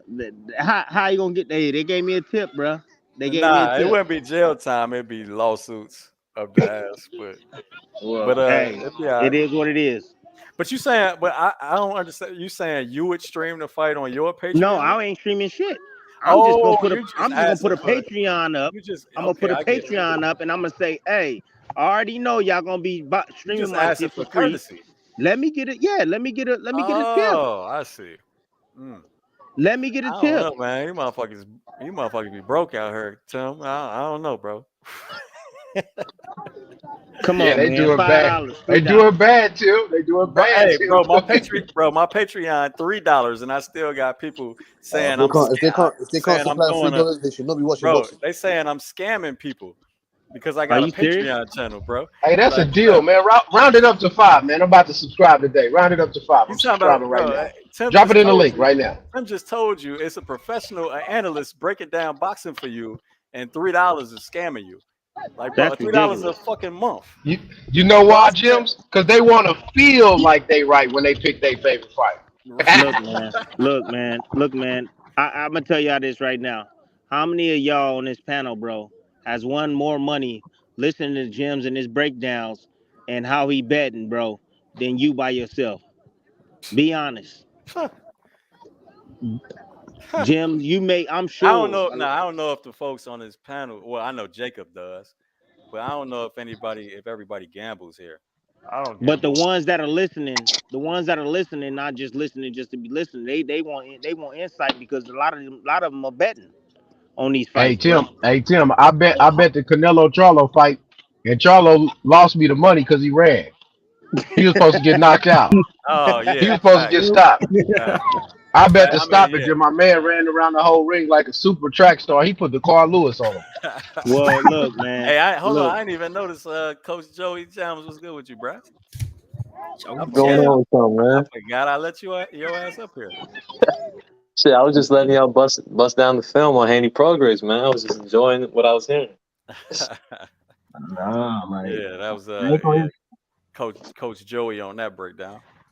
I ain't gonna even flex. You put so much content out on your Patreon. I still had to catch up. Like I'm literally months behind. I'd be like, dang, like Yeah, man. Yeah, but it ain't worth $3 though, Mike. nah, it's worth it to me. I'm just saying, a lot of these Hey, motherfuckers I'm out here. I'm subbing to that today because I wasn't sub. But I tell you a fight that's really intriguing is that Benavidez Andrade. Um, Yeah, we yo, talked about it. that film study is gonna make you some bank. Man. For how often that shit gets requested? Yeah, no, it'll be out. It'll be out tomorrow. I thought I was gonna be out today, but tomorrow. Let's get it. Hey, I'm about to drop out, but I'm about to subscribe to that Patreon. I appreciate you, KP. Check out Ryan versus Duarte. Yeah. Yo, Jacob, man, you went crazy on that shit, man. Hey, thank you, Joey. Thank you. God damn, I was surprised. Hey, been working, man. Yeah, man, you ain't. I got something else in the tuck too. Oh yeah, me too, man. Hey, let's go. Appreciate that, Khalid. Yeah, nah, I got something on a smaller fight, but significant at the same time. I see. Oxygen. We covered Ricardo Lopez on Patreon. Is it on that Benavidez Andrade card? No, nah. It's on a different card. But shoot, I don't know if the champ is still here, but he might be covering that fight. That's all I'm gonna say. Dropped out. Hey, there you go. Oh, he just came back. I keep getting kicked off, B. Shit, you in the field. Yeah, I'm in the field, man, with a whole bunch of kids and shit. Yeah, sound like you just cut off right there. Yeah, but yeah, like I said, there's a good chance that hey champ, are you gonna be covering any? Are you gonna be covering fights on December 9th for Heisman night or not? Yeah, it sound like you got cut off. Yeah, he dropped out again. Well, yeah, but nah. I mean, if this fight is official, then yeah. I mean, the film study's just damn near done. Like, Yeah, right. We covered Ricardo Lopez. When was that? Now the problem is well, I don't think it's a problem, but those live film studies delete after a month for storage space. I don't delete them; they're automatically deleted. I go check. I hate that. Okay, that's why. Yeah, I was looking for the Mayweather Pernell Whitaker film study, and I never saw that shit. oh damn. Well, damn, bro, you got a month to watch this shit. Man, I mean, you you act like put you out don't a have lot, yo. you pump out a lot of content on Patreon. Hey, bro, I'm trying to get the people what they ask for. Like, damn, honest to God, I'll be like, when I see Fresh Out the Pod or like we working on Community, I'm like, damn, man, he already got 2 new ones today. How is he doing this shit? Ain't this shit live? Yeah, man, hey, just working, man. Fuck it. Nah, man, I'm starting to do the same, but shit. Yo, Jacob, I'm not even gonna lie to you. I already told Gems this, but after I watched your film study, man, that shit, like, I was like, yo, that actually got me like, let me get to working, and then the next day I said, yo, Gems, I'm done. Yeah, right. That's that experience. This shit take me a minute, bro. Oh no, no. Once you get it definitely took his ass a long time to come up with what he came up with. Yeah, Jim's got to filter out all my harebrained ideas. You know what, man? Just as a salute to Jacob, we about to play it. Oh, okay. I know don't nobody care about this fight, but nah, I'll fight the whole time. Are you gonna play what I think you're about to play? Yeah. Nah, that intro was good though, man. From Jacob, man. That shit was actually like. And just because y'all rocking with me on the live stream, we're gonna play the whole thing. Oh, he's going on Patreon. Getting taken down. Let's go. Oh, let me get to it. Jacob, did you stutter on any, or like how many times did you have to record? We don't gotta talk about that. To this, I got so much respect for Chris, bro. How he was able to do that first video with you in one take. Off dome, bro. Oh yeah, bro. I mean, well, luckily everything was right as far as the sound and background noise and all that type of shit, because that's often a problem as well. You know what I'm saying? Yeah. Like when I record, it'd be my dog in the background playing with squeaky toys and shit, and I had to redo the whole thing. Like all that. There's been times where I was recording it in my car, and then a fucking like siren flew by, and I had to cut all that shit. Yeah, but here we go. Look, just a salute to young Jake Gems. Yes, sir. Forget that. I know people ain't interested in the fight, but yeah, people what he's talking about though is dope. Fight fam, smash that like button, subscribe, and hit that notification. Class in session. Following a knockout loss at the hands of Gervonta Davis, and now under the tutelage of former trainer of the year Derek James, Ryan Garcia seeks to return to his winning ways en route to a rumored showdown with Teofimo Lopez. In his path stands the powerful Mexican knockout artist Oscar Duarte, who has his mind set on ruining those plans. Will Ryan right his wrongs and earn another highlight reel KO, or Duarte beat the odds? Let's look at the film.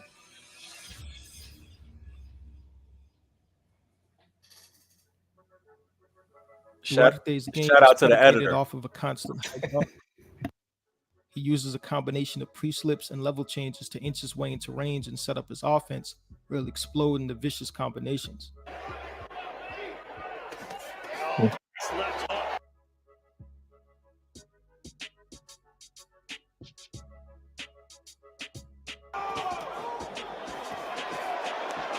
The level change itself is pivotal to his game and is often where Duarte will begin his offense.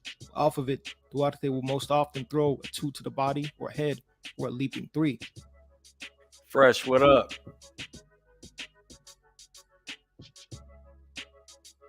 In doing this, though, he forgets defensive responsibility, leaving his head in the A slot. In previous fights, he's been countered in these positions, especially with the lead hook, which is especially relevant when going against one of the better counter lead hooks in boxing.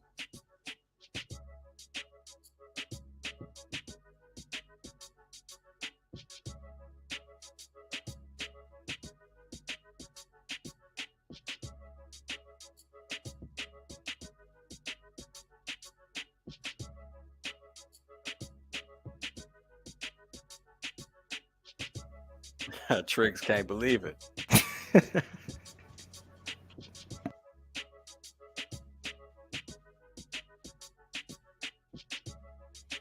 A variety of technical footwork flaws may run Duarte into issues in this fight, mostly a tendency to find himself with his feet squared. This stems from a variety of problems. Firstly, Duarte will occasionally fall victim to a momentum-based forward shift when throwing his backhand. Does that shit a lot. Lovely, lovely, lovely, lovely, lovely. Can't understand. He will also abandon boxing fundamentals and crosswalk in his stance while in pursuit or after a disengagement. Lovely breakdown. Lovely breakdown. Let's go. Benavidez, goddamn. Additionally, he tends to advance back foot first while pressuring, leading to his a lot of that often being gathered. Benavidez like a motherfucker. Damn, I guess we can expect tomorrow. Oh yeah, a lot of it. A lot of disdain in that voiceover. As a result of all this, Duarte struggles mightily against lateral movement. Due to constantly finding himself with his feet gathered or squared, opponents who combine lateral movement and angles with consistent jab are able to freeze his feet and stifle his pressure effectively. Yep. As he watches only stated, fight, that's how he Duarte lost. abandons defensive responsibility and opens up with offense. Uppercuts and hooks from too far out with his head on the line have left him susceptible to counters.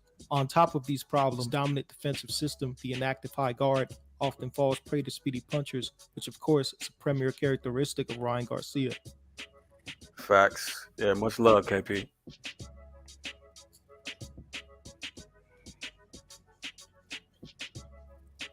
They showing soccer on the zone right now, so I guess y'all don't mind. Damn, I was just watching that. Far from perfect himself, Ryan Garcia commits a myriad of footwork sins, though most can fall under the category of weight distribution, namely being heavy on the front foot and within punching range in a number of situations. From advancing rear foot first,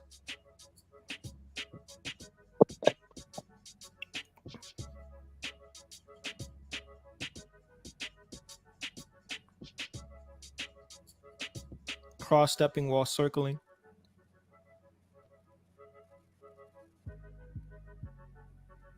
cross-stepping while jabbing strong side,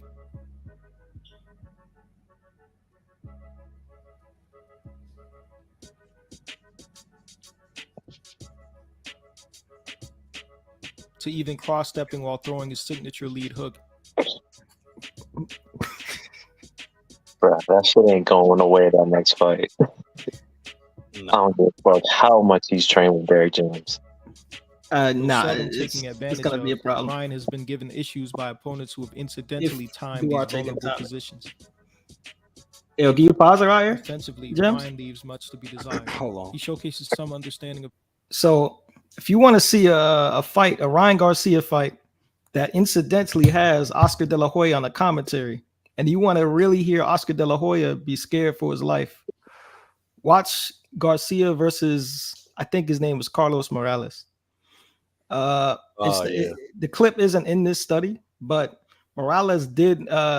He happened to time Ryan as he was cross-stepping, jabbing, and he hurt the shit out of Ryan. Ryan was like, he was clinching, holding on for life. He was hurt like for real. You know what I'm saying? So, I mean, it's not in the study. It's not in the study because you had too many goddamn clips, and I wasn't doing all that. How many fights did you study? Hey man, I wanted you to have options. You know what I'm saying? I appreciate it, but next time, man, just slim that shit down to some good shit. It's really good that you told me that because I got so many. Nah, bro, I'm not, man. I don't even want to look at fucking 8 different fights. Oh my god, I didn't do all that shit, man. Hey, bro, first time. You know how much fucking like time that shit takes? You studied 8 different fights for just one fighter, man. Yeah. Nah, it was at least 6. No, he did it. No, he studied 7 for 2, right? Or 6 for 2. Yeah. That's still a lot, man. Bro, it didn't even need all that, especially for shit like. Let's just finish. We'll talk about it after. Yeah, damn, man.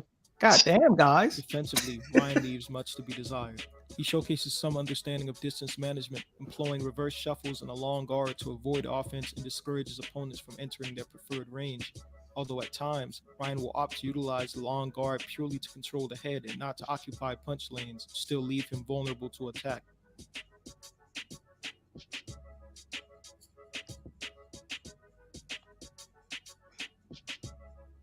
When they're able to enter range is when Ryan's defensive flaws are front and center. Ryan will go back in straight lines where he can be followed out with offense or eventually run out of ring and end up on the ropes. Because he recorded it at different times. Yeah, probably. I can recognize that shit.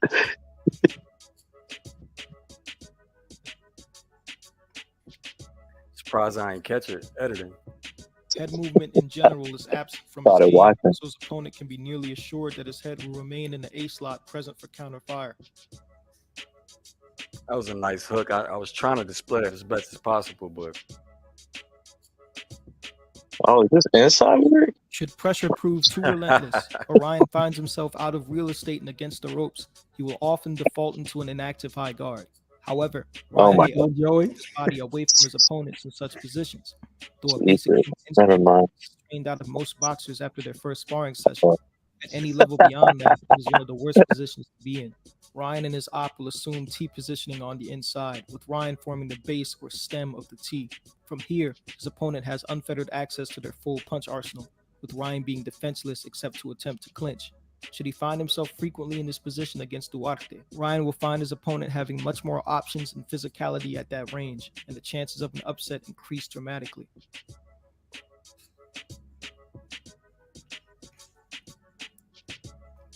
Against the high guard, Ryan utilizes controls such as pins and posts to occupy the vision and shields of his opponent and then ripping shots around and through them. He also turns the control into a frame to angle out and reset distance. See, high level Ryan, man. Ryan is pound for pound, guys. Look, we just saw this dude on the inside, man. Clown for clown. Generally, in a 50-50 engagement, Ryan should enjoy the advantage of his blistering Oxygen, give me a second, bro. I gotta. No stranger to using it to blitz the openings in a high guard. Though generally Ryan's inside fighting ability is a clear weakness in his game, in the clinch, with Ryan's few offensive setups is placing a frame across the neck to create space for the backhand. Actually, you can turn off your camera, but give me a second. I got to get rid of the screen to let you on. See, look, inside. You see that? Wow. That's the one Although move Ryan has, has by the way. incorporated a high guard trap in the past, where he flashes the high guard to bait. It's very likely Derrick James will have him fight out of the high guard the majority of the time, like the rest of his stable. So that trap becomes more of a style that still features catch, slip, or block and shoot as options. For his many technical shortcomings, Ryan Garcia still possesses one of the most dangerous counter lead hooks in boxing. Duarte stands to cause Ryan issues if he can close distance effectively, catch Ryan with his head on the line, or force Ryan onto the ropes, where he will put himself into disadvantageous positioning. Boasting an 80% knockout ratio and assuming his power carries the 140, Duarte may be able to land something that closes the show. However, every single time Duarte attempts to break distance or finds himself in a 50-50 is a moment where his high guard and lack of defensive responsibility could mean a counter that sends him to hell, especially if Ryan is able to pick up on and time Duarte's level changes. If Derrick James can get Ryan to utilize his jab more consistently, he can also keep Duarte frozen enough to effectively shut down most of his offense and win a decision. Let me know who you got in the comments section. Thanks for watching. Killing y'all, man. Get fired on these bitches one time. Oh, yeah, let's get it. Shout out. It was good, man. That shit was real good. Yeah. And Tim, coming from you, that almost makes me want to cry. That shit was good, champ. Don't cry. I'm gonna kick you off. And don't cry. Hey, don't cry. Shit, but that shit was real good though, champ. You did a good job on that. Oh man, nah, he killed that shit, man. For a first time, damn, bro. Yeah, it's pretty good. For sure, man. Looking forward to more content from you, Jacob. For sure. Thank y'all. There's still plenty of fights this year, man. Yeah. All right, so Linares and Catterall in the ring. Oh shit. Oh shit. Hold up. Let me pull up my design. Oxygen, what's up, bro? Oh, what's up, man? Oh my god, I can't believe I'm speaking with the man, the myth, the legend. Oh, Tim Bradley? Yeah. Is that Tim Bradley? Yeah, I mean, he's here. Oh my god. Unreal. Unreal. Yeah, your fight with Provodnikov is something that got me into boxing. Hey, don't remind Honestly, me. Hey, don't just you can't say Provodnikov around Tim Bradley. He gets an instant headache. And he left. Man. You made him leave. God. Start getting them Vietnam flashbacks.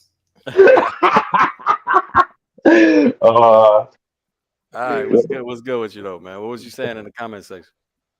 I was just saying, I was thinking about making a request for like a Ricardo Lopez film study. You said you made one, but obviously it's been taken down. Yeah. I mean, we request on Patreon, bro. Like I don't choose. Those are all requests from patrons. But yeah. So like, if I want to request another one, well, should I just type to you on Patreon? Yeah. Yeah, cool. You got to be in the right tier. I don't remember if you are or not, but I mean. Oh, I'm in the top tier. Yeah, all right. Then, yeah, you got it. Yeah. I'll make sure. You got it. Yeah, just hit me up on there, bro. Yeah, honestly, man, I didn't know shit about boxing 2 years ago, and like just watching your videos and stuff and learning about all the little like A slot, C slot. It's so much I didn't know. Yeah, gems you have Linares. Hell no. Especially not at 140. That Catterall by KO. But yo, Jacob, when you finished that, how many minutes did you think that video was gonna be when you were done? Shit, like fucking 5. Yeah, and then those clips saved you. I get it. Yeah. Oh man. Definitely got to trim these clips down now. God damn. You just gotta stick to a particular fight. That's all. Yeah. Fights, I should say. Oh shit! I'm actually gonna get it. It was the first time I wanted to be thorough, you know. Nah, I feel you, man. I was surprised. I'm gonna get a decent little break in between fights. Actually, it's pretty nice. But Gems, what's your opinion of Linares in his prime? In his prime, it was damn good. In his prime, he was shit. He belonged on the pound for pound list at some point. Yeah. So he was good, man. But he way past it. Damn, James, what you mean by taking a break? I'm saying I'm doing 2 live. I think he gets too much hate because he has the durability issues. But I mean, before he got knocked out versus DeMarco, like that offensive output was ridiculous. Oh yeah, the way he put together his combinations and shit. Yeah, that guy has a god level offense. Like if he just had the defense and the the durability, like he'd be a warrior. Yeah. We're gonna see what he looks like versus another southpaw, man. I mean in his last fight he was winning and then he got knocked out in the last round, didn't he? I don't even remember, man. Did I even watch Linares' last fight? I don't even know. Fighting a Russian or something. He's winning and then he got knocked out in round 12. Yeah. But all right. Ref got him in the center of the ring. It's about to be a go. All right. Bro, how many times I gotta say they in the ring, bro? No, I thought I was mad behind. That was gonna be an issue. Oh, it ain't an issue for you. You're right. It's never an issue for me. Hell no. So, James, how did you come out? You said what? How does he? If I all right, hold on. Fight started, bro. Ask me after the first round. Catterall already with the stab jab to the body. It's open stance, doing a lot of lead hand play. Linares steadily moving left, trying to gain lead foot dominance that way.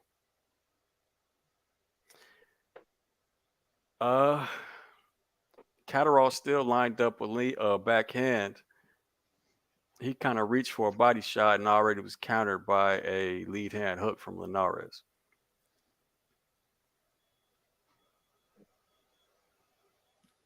Linares playing with the lead foot position.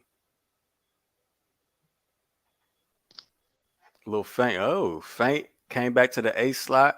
Gets halfway caught with an uppercut by Catterall. A little head clash there.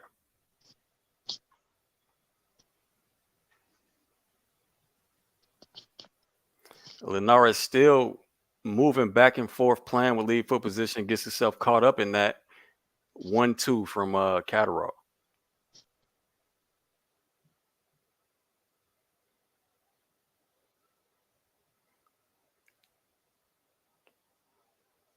A lot of lead hand play.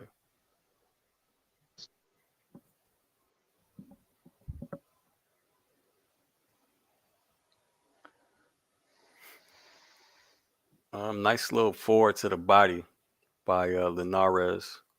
Partially blocked though. 1-2 clean for Catterall. Steps to dominant lead foot position while he did it. Linares kind of got stuck on his front foot with inside lead foot positioning right there. I hope he doesn't keep doing that. Catterall is finding a home for his backhand. Open stance shit. Forward to the body from Linares again.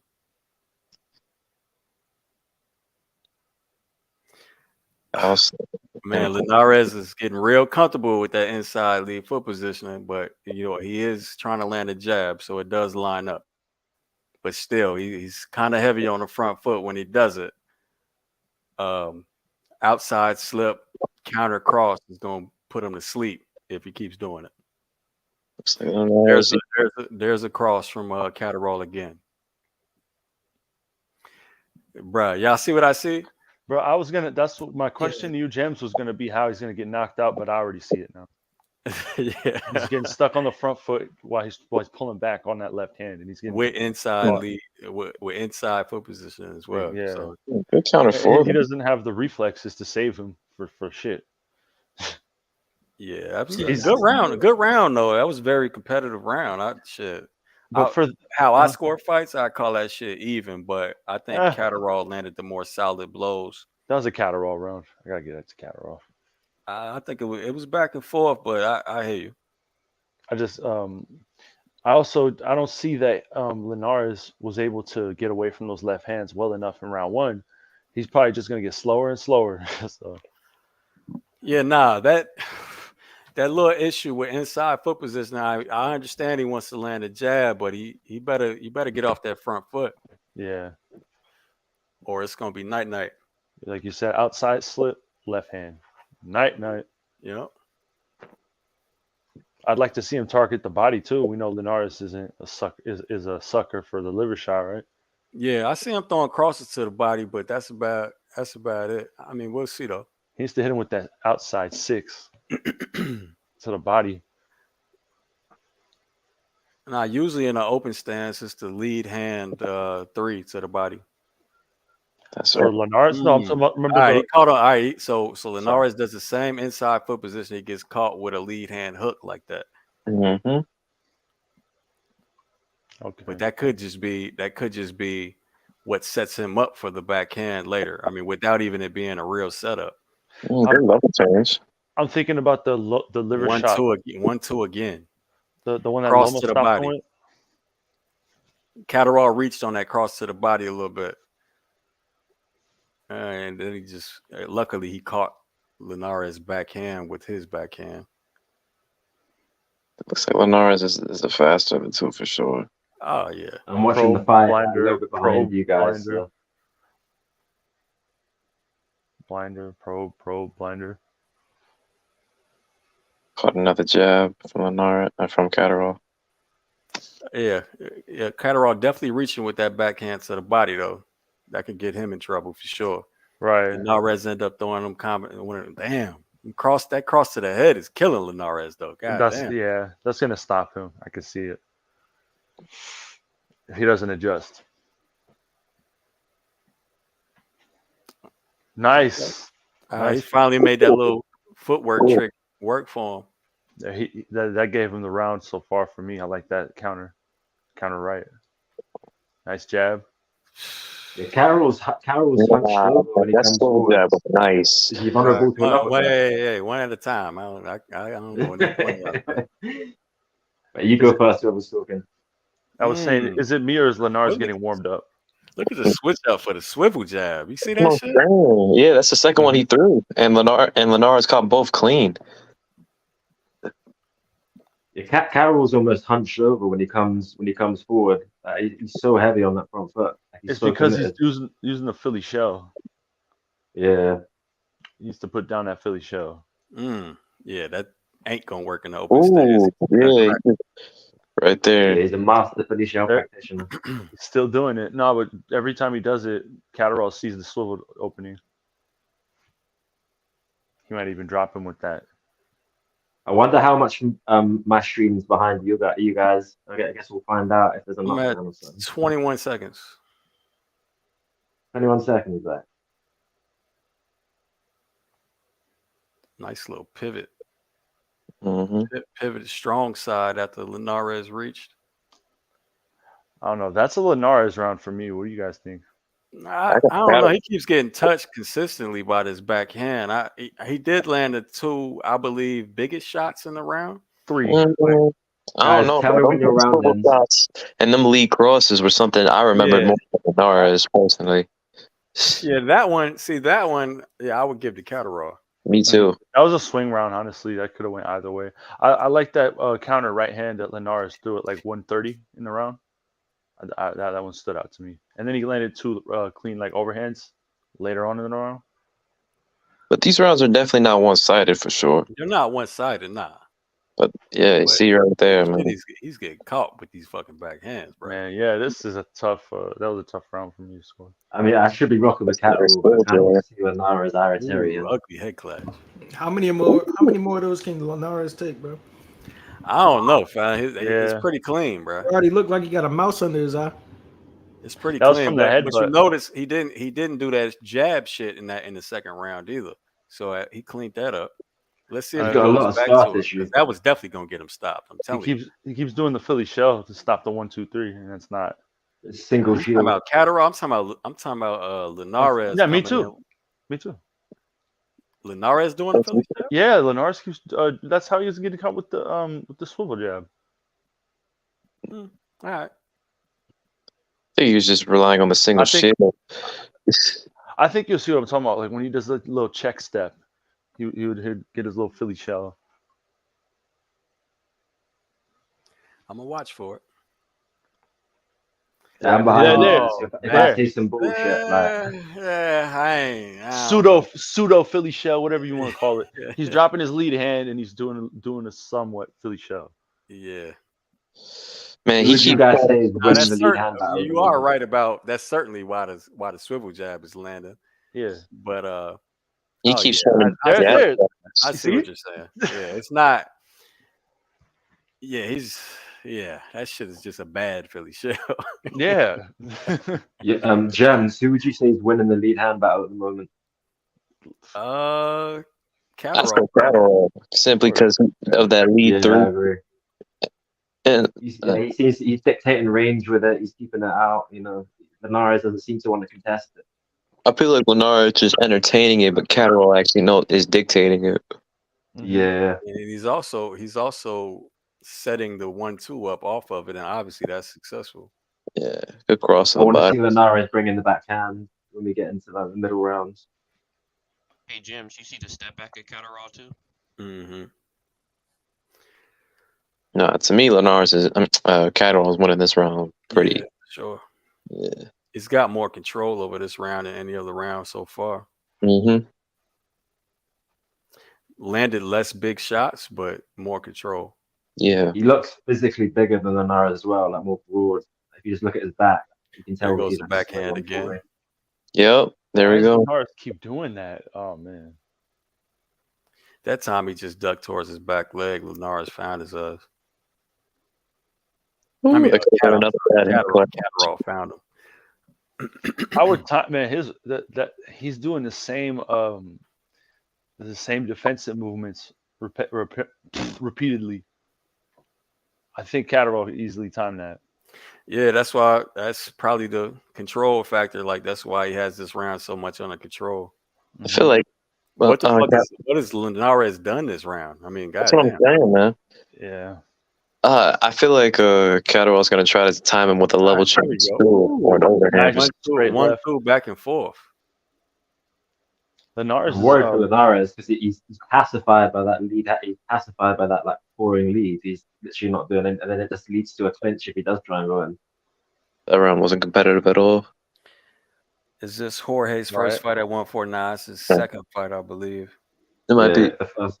It's the longest sees his hammer. he lasted at 140. First round. I really wish Linares would time the probe with Catterall. He just keep throwing out it with the rhythm, and you can time it if he paid attention to it. Yeah, but he's switching it up. Sometimes he does one probe, then he do a feint, then he'll do two probes and then a jab. He's mixing it up. It's not as I just wonder what Linares is physically capable of doing anymore. Like, is he seeing shots and he just can't get them off because of his age? And I don't know where he's at physically. Yeah, Catterall is definitely making a mistake as well. When he's trying to block that backhand, all he's doing is putting his backhand up to catch and slipping towards his back leg. That's pretty dangerous as well. If Linares started looping that around, getting his distance and looping that around, it could be trouble. Or even if Linares tried to sneak a swivel jab down the pipe through, you know what I'm saying, afterwards. Yeah, you're right. Catching him on that back leg. I want to see more versatility from Linares because he's got a full arsenal of punches. So I want to see uppercuts. I want to see that flashy stuff. As long as it's obviously like needed, especially when Catterall leans on that front foot.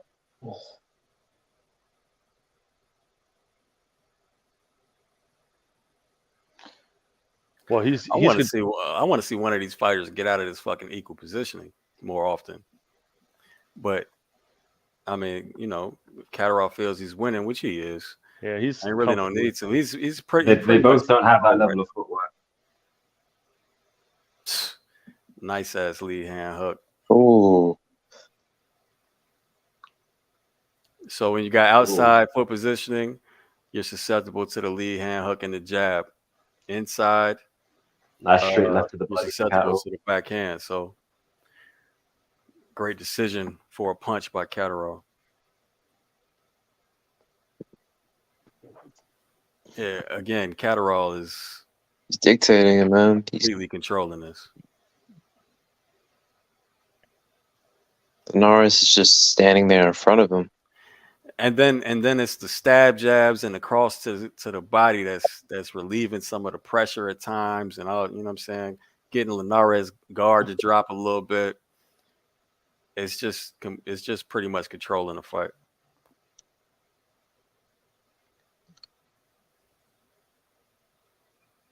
He looks comfortable. Linares looks so hesitant to engage. Like, even against the ropes, he just kind of allows Catterall to just slip away. Yeah, Catterall knows. Yeah, he has a pretty intelligent hand. A lot of posturing right here. Fuck. Oh, then Catterall loops the backhand. Yeah, because Linares looks like he's loading up right now. It's just a lot of I think the reason why okay. There it is. He caught Catterall reaching with the cross to the body. Yeah, he hasn't been punching most of the rounds, so Catterall's kind of like, man, I know you got something. Show it to me. Yeah, nice straight right from Linares. See him trying to catch him with that counter three. You see if that shit lands while Linares is committed to a punch, it could be trouble. Again, Catterall changing up his backhand a little bit. So he looped it one time, he threw an overhand one time, and he's been throwing it straight. So that's gonna get rough as well. I'll point out Catterall was fighting smart. He figured he won the majority of the early rounds, so he just took his foot off the gas later, trying to keep his energy. And Linares is trying to save up his energy and hurt him. I think it's 3-1 at worst, 4-0, if not. Isn't it? Yeah, yeah.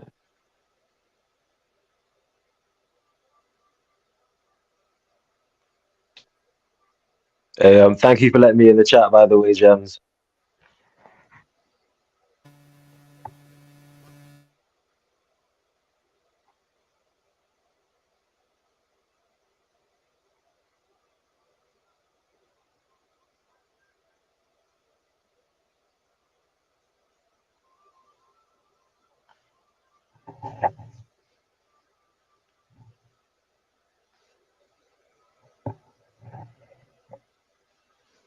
I just wish Linares just somehow find a way to throw his combinations because I'm pretty sure he has the speed advantage.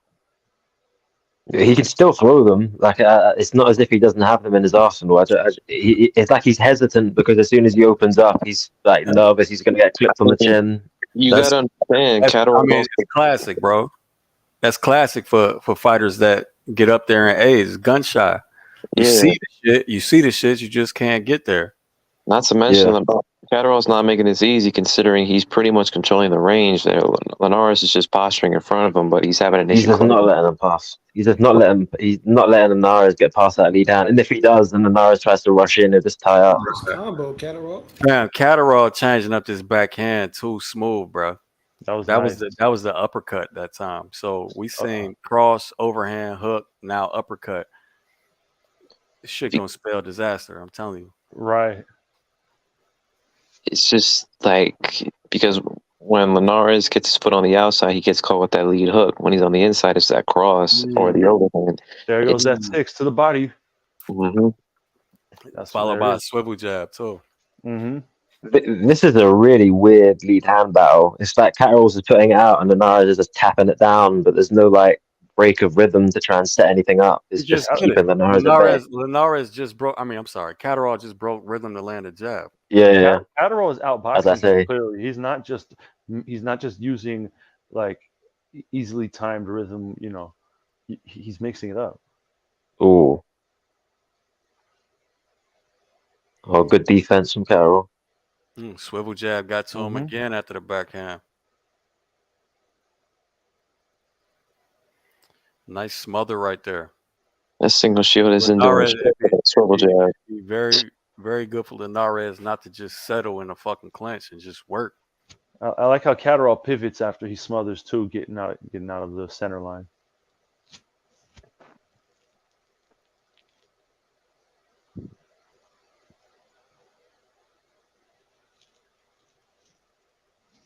Linares is moving away from the backhand. Gems, what would you say Linares should do? Like pop a double jab? Like how does he like penetrate and get into kind of Catterall's area so we can let loose with his combinations? I mentioned a swivel. Oh shit, he hurt him with that. He's hurt. There it is. That left. Shit. There it is. Wow. Yep. There it is. It's over. Spoilers. He's gonna have to drop to a knee. Oh, good. I'm surprised that wasn't a knockdown. He leaned on the ropes. Nah, but he wasn't like falling. He just leaned on it. Fighters do that all the time. Okay, he didn't fall. You're right. He didn't get punched into the ropes. Bro, it's way too early though, fam. Okay. So it's way too early in the night. But this is what I was talking about. Just the way he wasn't, James. The way he wasn't really like pulling back early enough. Charlie, man, this dude's reflexes ain't there. Just in the first round. Well, to Oxygen, to answer your question, I mentioned a swivel jab earlier. So I noticed on a Linares feint, Catterall would go straight from probing with the lead hand to like straight into shelling with the lead hand, putting it across his body and shit. So if you see that, you know what I'm saying, why not feint and then go with the swivel jab? Feint the backhand, go with the swivel jab. It's wide open. It's an open stand. What's the difference between the vertical jab and the swivel jab? The vertical jab is just thumbs up jab. A swivel jab is when you have the mechanics of a hook, of a lead hand hook. So like Crawford's 4-3. typically after a backhand, you're set up for a swivel jab or lead hand hook. Yeah. More like Crawford's 2-1, 2-1. basically. Yeah. 2-1. Yeah. 2-1.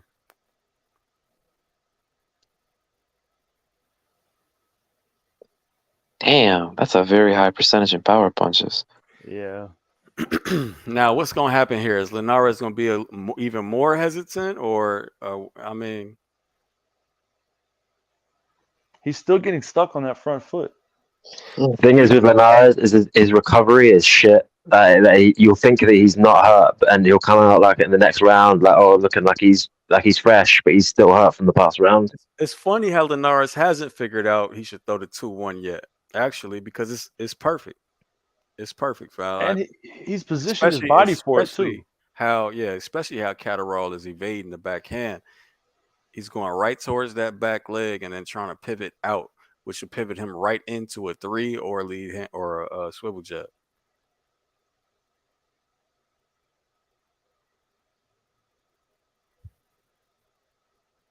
But now he still wants to throw this 1-2. Like, bro, that shit ain't working, man.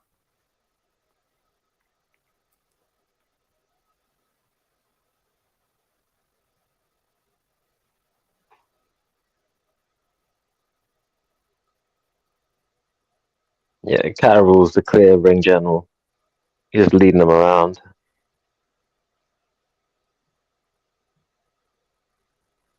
Another 6 to the body. Straight right hand from Linares. Double right. Catterall lands 2 nice jabs.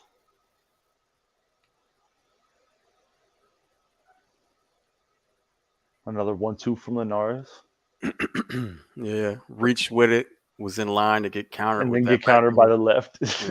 Yeah. Ooh, in my clip there, I saw Linares trying to take outside foot positioning, and Catterall just controlled him away. Linares is blitzing in with his 1-2. I can see Catterall is trying to time it with the left hand. Raised his head right back up to the A slot. Did Catterall right there. 1-2 to the body from Linares. I don't know, man. I think Linares is. I mean, Catterall hasn't really been doing much this round. Like, yeah, he's Linares has kind of been active in this. Okay, nice cross. Nah, Linares is winning this round. I'm with you. I was just gonna say that he stole the round. I think he's been winning it. To be honest with you, I didn't. Yeah, but I think he found his spot though. After Catterall reaches with the backhand, then you let loose in them combinations. Mm-hmm. Yeah, that was a Linares round for sure. So I think I'd have it 5-1 or 4-2 at best. Do you have to circle with the jab for it to be a swivel jab? No, you don't.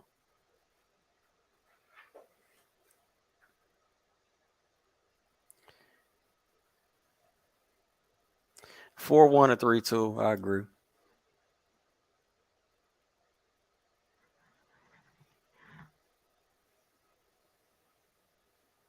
He really didn't like that. They're still showing that. That body was just bad. Thurman can turn his jab to a hook, bro. What the fuck are you talking about, cuz? Thurman who?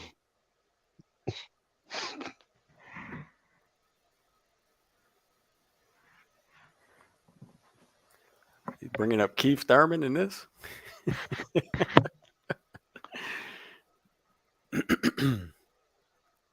Night 2 nice stab jabs, man. Mm-hmm. Three of them in a row. All right, finally, Linares does something with it. Only lands one punch. I thought he was gonna set up the. I mean, after landing 2 of those, I think he should have set something up with that last stab jab. That's just me. Especially since Linares dropped his lead hand. There you go with the single shield. Mm-hmm. Okay, Linares. There's another stab jab. There's another stab jab. He's gonna set something. Right, that's what he tried to do. You see it? Yeah. He tried to just lead hand hook him. That wasn't good enough though. Yeah. I know he was trying to pull a Floyd. That wasn't it. Yeah, it wasn't. He should have explored the backhand. That shit. I thought that's what I thought he was going to do. Stab with, pull it Inoue. Overhand from Linares catches, bro. Catches Catterall clean, and Catterall tried to do it back. Yeah. It just seems like Catterall's got him figured out. Like bro, Linares is lining up this backhand now. Bro. Late rally from the veteran. Oh, damn. Swivel jab still eating his ass up, though. Mm-hmm. Pause.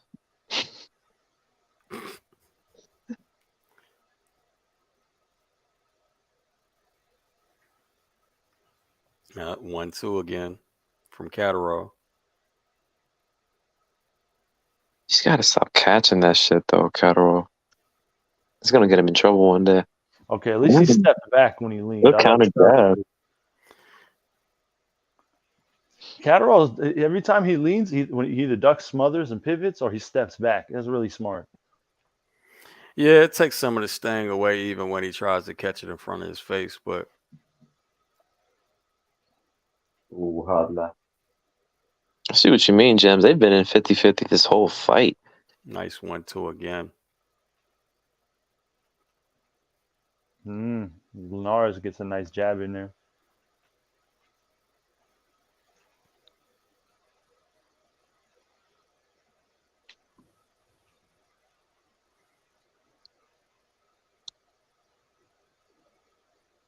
Yeah, Linares turned that 2 into a 6 since Linares just tried to change it up. They're both making both making the same mistake, doing like the check step with like a Philly shell thing, leaving themselves wide open for the swivel jab. Oh shit. He's starting to get beat down at the end. Damn. Oh no, you're hurt, Linares. Stop playing. Yeah, that's what it looked like. Yeah. Trying to play it off. We're not stupid. Again, but he just let him steal the round, fam. Yeah, he just let him steal the round. I thought he was doing good up until that moment. I thought it was pretty even up until that moment, but yeah, I'm pretty sure. Yeah, that stole him the joint. Ooh. Yep. Nah, he didn't know where he was for a second. Right. It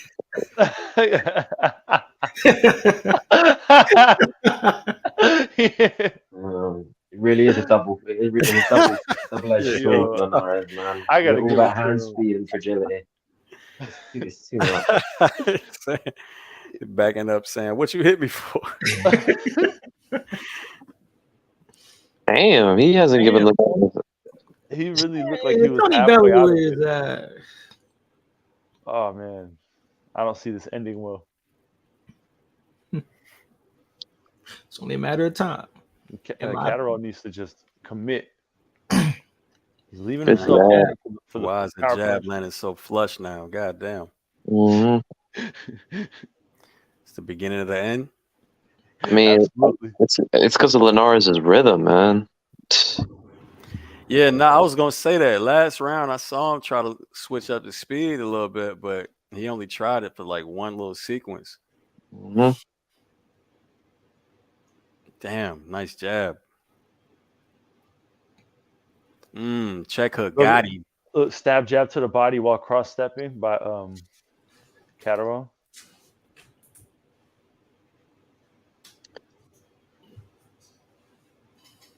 He was looking like Caleb Plant for a second. Yeah, Linares looking desperate. Yeah. It looked like he had something, then he lost it. Yeah. Yeah, you see all this fidgety movement, bro? That shit is never a good sign, man. Right. It's never a good sign because how do you your mechanics on defense, fam? Like you keep switching them up, but with all the footwork steps you're taking. So it's only offensive for what you're doing. He's over anticipating. He's overdoing everything right now. Yeah. That's what fighters do that shit when they don't know what to do no more. They got ideas. They got to try something, yeah. Zab Judah when he did the nice 50, head control up to that uppercut. 52 blocks. Damn. Nice controls there, man. Exactly. Body shot. Yo, why doesn't Linares turn that 2 into a 6, yo? What? What? You mean go turn the cross into an uppercut? Yeah, since Catterall keeps ducking over his Well, he doesn't have a distance normally, but when he's against the ropes, he does. When when Catterall ducks, he steps back. There's a swivel jab from Linares. No, I mean on the not center ring on the ropes.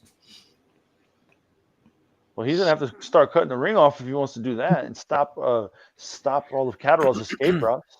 He's not taking away escape routes. So Linares, look, Linares definitely stepping around, right? But he keeps attacking from the same position. Like, why is he, you know what I'm saying, step around and attack from the new position? Why you keep coming back? Like, you step right, step left, and then come back to the same position you was just in the beginning, and then you attack. Like, bro, that ain't fooling nobody. God damn that too. No, this rhythm is kicking his ass, man. I'm saying he done. I told you, bro. Man, there When goes. motherfuckers start doing that fidgety shit, Just keep touching him with that straight. beginning of the end, man. Hurt him again. Oh no, this ended really bad. Good clinch. That's what I'm saying, bro. I told you. Soon as motherfuckers start doing that fidgety shit, bro, it's the beginning of the end, man. I saw them 3-4 clean jabs at the beginning of the round. Linares started doing the fidgety. It's a wrap. Just like it's like call it Shakur versus Herring. the fidgety in your vids. From now on, call it the fidgety in your vids. The fidgety. That has to be a term. You said Shakur Round versus 5, Herring. Jamel. That's a good one right there too. Damn. Oh, he's got him against the rope. Bad. Oh, He's getting his ass kicked now. yeah. This is getting. Man, how far are y'all In his behind? prime, in his heyday, fantastic writer, but They're looking at the takes too much replays. abuse. Oxygen, you must be a They're little. talking about the further replays. behind. Honestly, though, most of these punches on the ropes didn't really. Yeah, that's what I'm saying. That's what I'm saying. If you're looking at the replays, shit, Yeah. ain't nothing land that significant. And Yeah, like most of who those of 'em were smothered or like he tried. It was the shots before that, and But the still, follow-up. does he survive 4 rounds? I don't think so. Yeah, he survived the follow-up, but can he finish? Can he do it now? That's a matter of time, man. He's not landing his. Oh no.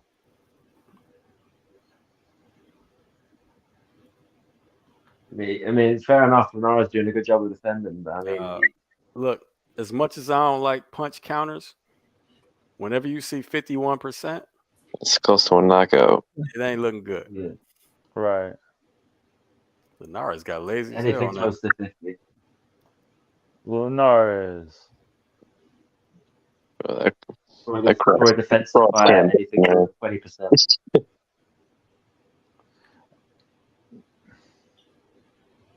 I ain't seen Linares as durable in a minute.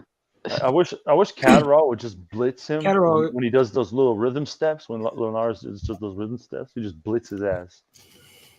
Oh my god!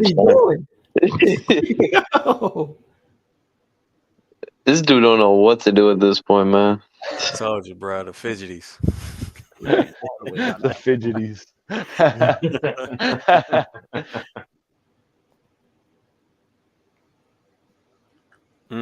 Ugly check hook that nobody saw.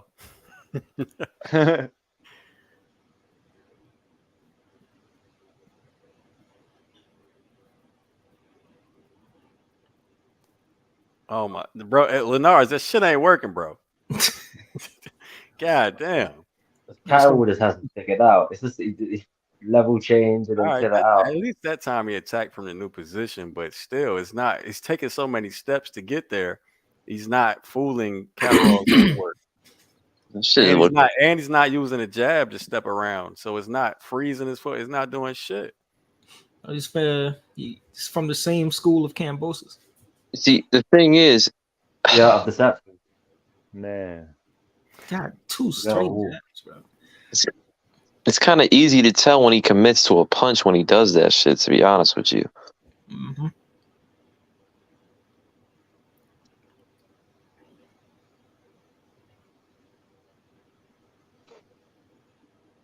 I wonder how much pop Linares actually has at 140 as well. He clearly had it at 135, but has it diminished some? That's not. I don't think we should even worry about what Linares got. He's done for, man. I'm wondering how much pop Catterall got, bro. Last time this dude fought at 140, he got flatlined.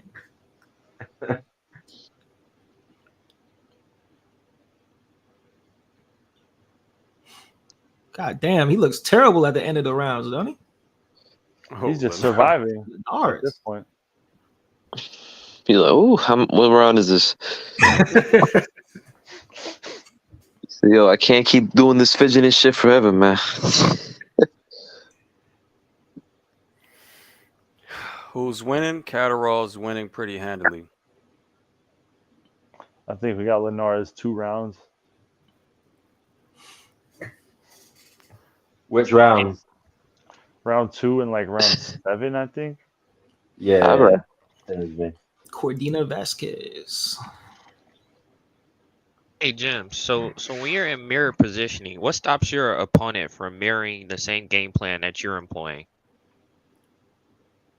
What? Like How would he know your game plan? I mean, he can just copy like what you're doing. Like I Well- noticed that Catterall was using the stab jab. Why doesn't Linares start doing like the same thing that Catterall is doing? Oh, it's nothing that's stopping somebody from doing that. I mean, well, the better question would be, would it be effective? If they're making the same defensive maneuver and it's working for him on you, then hell yeah.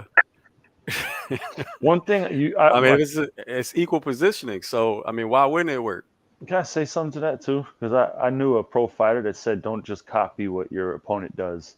Because a lot of people are like, oh, you hit me with a right hand, I'm gonna hit you with a right hand. You hit me with that Oh left hook, nah, I'm yeah, gonna hit you with left. that's way No, too simple. That's you way too can't simple. Yeah, fight like that, bro. You can't just copy. I think that's kind of what he was saying. Like, you can't just do that. Nah. I think it was a more complex question than that. Like he's saying, all right, so we're both using if it's open stance, we're both using a Philly shell. A 2-1 is working for you. Why wouldn't it work for me? Oh, well, that's what he's saying. Okay. Yeah, because the swivel jab in this position, if they're both would be successful on both ends in this fight at least. Yeah, based on what they're both doing. I mean, what about like a lead hand battle? Like if your opponent's basically pulling your of glove course, down. bro. It's the same shit, fam. You in equal positioning. It's the same shit either way. There's no southpaw or orthodox advantage. It's nothing, bro. Yeah. They can do the same things to each other. I mean, you only at that point. But is that in their skill set to do? Like all this shit takes training to do. The Philly shell is in a position you want. Like by the time you land your swivel jab, a good Philly shell practitioner is going to have a defensive maneuver to get out the way. They're not just going to stand with their lead hand and take it. So it's about. I think the question or the answer to that question will be more about how would you set up the attacks rather than just doing it like because you think it's open. Bro, Linares is doing the exact same thing, bro. Everything. I would, but so is Catterall, and now it is working for him. So I don't truly, it doesn't really matter if he switches it up. But if he wanted to end this fight, he would try something different as well. It's just, but Linares is he's doing the same combination 3 or 4 times in a row. It's a 1-2, and Catterall pretty much figured out the timing on that shit. All right, he just changed it to I think a double. Yeah. Jab, so yeah. Mm-hmm. But it's the same damn footwork. I tell you that. Exactly, man. The setup and just the overall. Step right, attack from the right. Step left, step right, attack from. Any decent counter puncher is gonna adjust to that shit, man. I mean, if I remember talking about the Taylor fight, the one thing Josh Taylor did well was controlling the head and then going to the body on Catterall. That was a smart. I think Linares should have did more of that. Does Linares survive 12? Huh? I mean, it doesn't look like Catterall's eager to go for the finish. To be honest with you. No, that's what I was saying, fam. It's like he's happy with just getting this decision win so far. Because why hasn't the dynamic changed? Why is Linares still coming forward? Why is Catterall still? You know what I mean? Why isn't Catterall trying more shit? You know what I'm saying? Mm-hmm. I mean, why you see Linares stepping around? Why don't you start stepping around and taking advantage of it? I mean, you can see the mentality of both fighters because I don't usually like them touching gloves at the end of each round unless it's the last one. But bro, at this point, if I'm like that 1-2 that Linares keeps trying to set up, man, I'm timing that shit at this point, man. Yeah. Well, Catterall likes to duck it. So, there he did. He did time it right there. Yeah. Well, At least he came back up with counter punches, but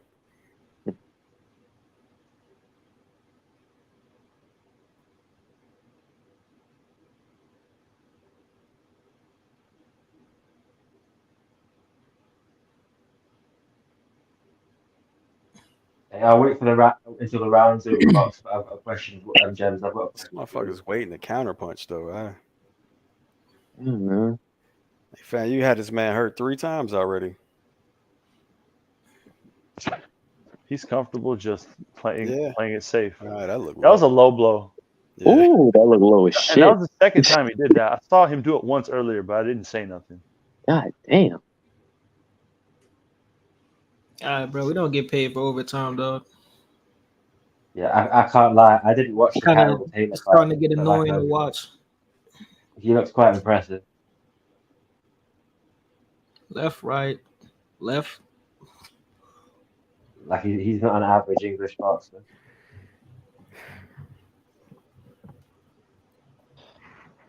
Not that that says.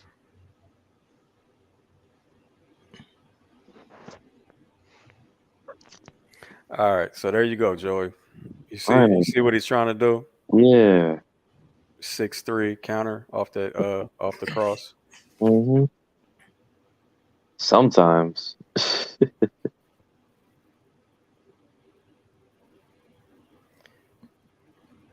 Yeah, but Finally, God damn, Catterall reaches like a motherfucker. finally the action's changing. Catterall was actually pressing the action. That's what I was looking for, to be honest with you. 93 Octane in the comments, he's right. He said Jack Catterall has no killer instinct, and he said he did the same thing against Josh, and that's how he ended up, being able to lose. Taking his foot off the gas later on. Now he's on the Not back pressing the issue. yeah, well, I wouldn't say he took his foot off the gas. It's just never went past 60 miles an hour. Okay, so you say he's just coasting? How many gears left does he have to go through though? He was Like, on he really turn around. He was on cruise control the whole fight. Yeah, that's his problem. He's been on cruise control, just Stuck taking what Linares gives him. Yeah, countering 93 and Octane said he has 1-2. no killer instinct. I mean, honestly, I feel like we'll see. Keyshawn was a victim to this his past 2 fights, just being on cruise control. I mean, he tried to. Keyshawn tried to get dude out of there. Then he got cracked. No, I would have said nah, man. Let me not. But Keyshawn definitely, like, those last 2 rounds in that fight, he wasn't on cruise control simply because he was comfortable. Keyshawn? Yeah. I mean, I thought that was a sparring match. I thought it What was fight? too until those last 2 rounds. Those last 2 what fight rounds. are you guys talking about? His last fight. Keyshawn Davis versus Nahir Albright. Oh yeah. He's just toying with these guys. Like he's in like second gear. Yeah, not good to lose rounds though. Mm-hmm. Yeah, of course. Those last 2 rounds, like I don't know. Like, I'm not saying that he did anything special. It's more like, I think he got he loses it mentally, man. I mean, I think that's just what it is. Mm-hmm. Maybe it's getting bored or concentration issues. Yeah. That's not good. Alright. I feel like he got clipped. To be honest with you. I mean, he did get clipped, but no, like I feel like that, because after that, for the first 8 rounds, Keyshawn was pretty much dictating it, and then after that, he wasn't. He was hardly even throwing punches. He got clipped in in the 6th though. Nah, it was at the end of the 8th. Was it? Mm-hmm. Hey, James, who would you say is more technically sound, Hitchens or Keyshawn? Oh, Keyshawn. Sure. Technically sound? Shit. It's just damn technically sound, fam. I agree with you, but not on the roast. I think. Oh yeah, you got a point there. Yeah, man. That was a repetitive habit of his, man. That kind of took away a lot of the. I don't want to say it took away, but it did make me think more of Hitchens. Bro, this dude Linares was just clearly hurt, and Catterall just stared at him. Yeah, Carroll does not care about the finish. Catterall cruised this one, bro. Yeah, Hate when it's fighters bad that for fight like everybody, this, bro. God damn, dude.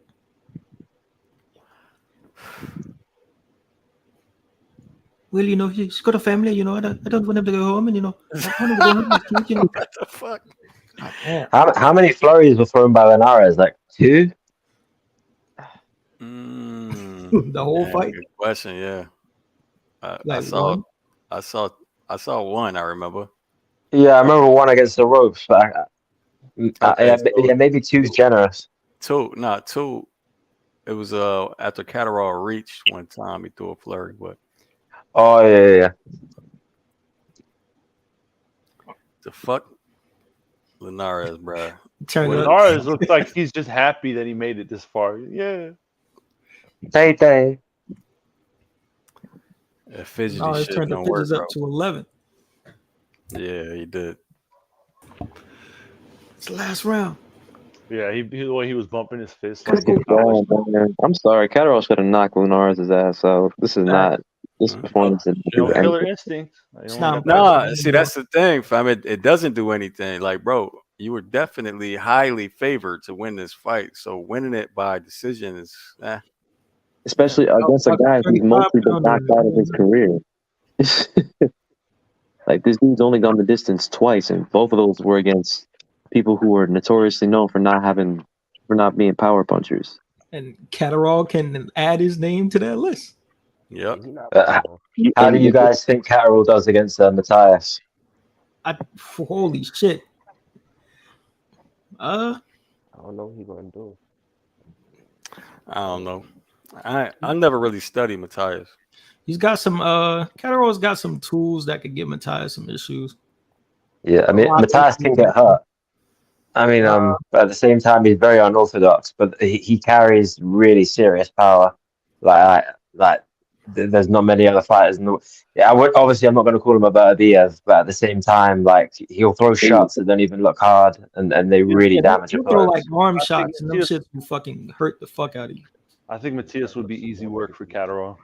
Out of the fight, Yeah, with the movement and everything. Yeah, Matthias is like a slugger, man. He just stand in front of you and try to bang. That's just not. Yeah. Matthias is frustrating, dude. He's frustrating. I don't even know how many southpaws he's fought. He's got some tools. He's just man. Catterall will pick him apart. He's too fast for him. 12-round decision, easy. I want to see Catterall versus Hitchens, man. I'd be interested in that. Who versus Hitchens? Catterall. What? Yeah. Are you crazy? That's what? I think that's a little early. That shit will be. To be fair, Zepeda. Hold on, wait. Why is that early? How many fights does he have, Joey? Boring as fuck. Hitchens? Well, I don't know, like 16. He just Oh, fought. really? Yeah. Oh, okay, no, he's ready. 16 But he fights. just fought Zepeda. Well, oh no, he beat Zepeda. The thing is with Zepeda. The thing is with Zepeda. Look how he looked against who was it he fought? That black guy. I can't remember his name. Who fought Crawford? Lundy. He looked awful in that fight. Like that fight had me worried that he was shot. Like because he looked crap. So it has me thinking like how much has he declined? But then of course he has that. Yeah. My man said that black guy in boxing. That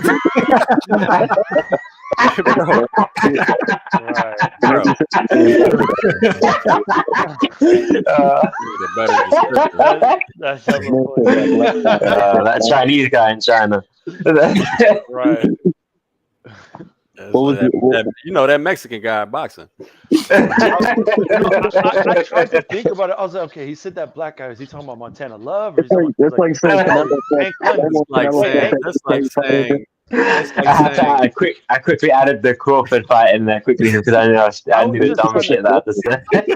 When you said that black guy in boxing, I interpreted it as that black guy at 140. That's what it was like. Man. All right. So now we talk. Okay, how many of them? That one black guy. Montana Love is the first one that came to mind because he I fought thought Rize, man. There Randy. were so many names that came to my mind, and then you said Hank London. Abraham Nova. Like I was supposed to fucking know who that was. Oh, this was for the WBA. So who's the W? Oh, so he's what? What? Belt? Whoa. What do you mean the WBA? Reggie. Not for the real. No, like in contenders. Like Thank God. Thank God. You had me worried there. Silver Streak. Hey, Jens. Are you ever going to do a study on Kenshiro Taraji? Yeah, it's coming up actually on Patreon. Oh, is it? What's your opinion of him? He's good. Yeah. I know he's got technical flaws and everything, but I love those well-conditioned Japanese fighters with the step-back game and the good jab. Yeah, that Japanese fighter, yep. Yeah, leave me alone. But man, there's another fight tonight, man. It's with that Spanish dude. You know? Yeah. You know that one? So you mean Sandor? I was gonna say. I was actually talking about Rocha, but I can see how you got that. Wait, isn't Rocha Mexican? I said that Spanish dude. I didn't say Spaniard. Same thing. Damn it, you're confusing me. Spanish is Spain. What are you talking about? Oh my God. We really gonna go on this? All right, let's. What's Catterall saying? I know it's muted. Kyle, why, Kyle? Why? Well, Linares is a good fighter, but I was better on the night, Ryan versus Shakur Stevenson. Goddess. Who just said that? You're new to the channel, aren't you? You're new to boxing, aren't you? Someone just asked Ryan Garcia versus Shakur. Subscribe to Patreon, $3 a month. Ryan, you need it. Want to see that? I mean, we'll give you that boxing starter kit. That boxing starter pack. Yo, Linares. Gems, you should just start a pack on your Patreon. You should do the positioning and everything of that. The defense system. Small as shit compared to Catterall. Yeah, it looked like he got fucked up. I don't know what fucking Linares is saying right now, but he's so full of shit. I hate hearing Hey, bro. Hey, hold on, man. Y'all ain't have to dismiss his shit like that. Go ahead and tell him what's gonna happen in a fight versus Ryan Garcia versus Shakur. Oh, him? Oh, you're talking about that guy. Oh. Killer K, peace. Go ahead. Do I really have to? I feel like Ryan would try to press the Ryan. action. It's a southpaw. It's Ryan versus southpaw. I was just gonna say that. Southpaws. Fuck that. Describe it in detail. Right, bro. He probably didn't see the film studies and all that shit, bro. Go ahead. Man, Ryan Garcia is gonna get. I can't take Ryan Garcia seriously. I just can't. It's like I'll take your place. Thank you. Ryan Garcia in his last fight. I don't know if you saw his last fight, but if you did, he fought a southpaw. He had an issue with twisting. That's what Shakur is best in boxing at. So more than especially with Ryan's best punch, that lead left hook. Hey Joey, your mic is kind of. Sorry to interrupt you. You're kind of staticky, Joey. Can you unplug it and redo it? Oh shit, am I still staticky? No, you're good. No. It's because of foot placement. Yeah, I mean it's because of that lead. It's gonna be really just a lead hand battle, man. Shakur can just emulate what Tank did, but on steroids, because he's just gonna be like Ryan's not gonna be hitting shit on top of that. That's what I was thinking. Yeah, man. Ryan doesn't understand control. I mean, the way Tank was crouched down, ready to throw a punch, and he just relinquished it and just let him throw. I don't understand how you can box for that long and do something like that. It doesn't make any sense to me. You're talking about on the frame on the back of his neck. Yeah, facts. Yeah. Like why would you do that? Yeah, you're in the favorable position. You see, the thing is, Ryan at least had decent success, at least in the first few rounds of Tank, or first 2-ish rounds of Tank, when he was using his jab. and Tank was still establishing his range, but with Shakur, that's not going to be nearly as successful. Yeah, I mean, Shakur literally does everything better. Right? I mean, even when it comes to hooks, it might not be as fast, but Shakur's hooks more accurate. I mean, the issue with this is that I wish I could. If Ryan had explosive footwork, I would say that fight is somewhat interesting, but it's just his hands. So yeah, exactly. He's gonna be fast up top. Is a lead hook, so Shakur's reflexes play perfectly into that. Yeah, his feet aren't educated either. Like, I mean, like taking that inside foot position and then getting dropped as well. I mean, he doesn't move around. He looks he doesn't flow around the ring. It kind of looks forced, if that's the best way to put it. He just doesn't. On the book, and that's why I don't really like to go over him anymore. But if we're like going down to the nitty gritty, it's the foot placement. He don't know how to position his feet. Yeah, and he doesn't even. And what's with the closing of the eye shit? Like this, when he closes his eyes when he punches.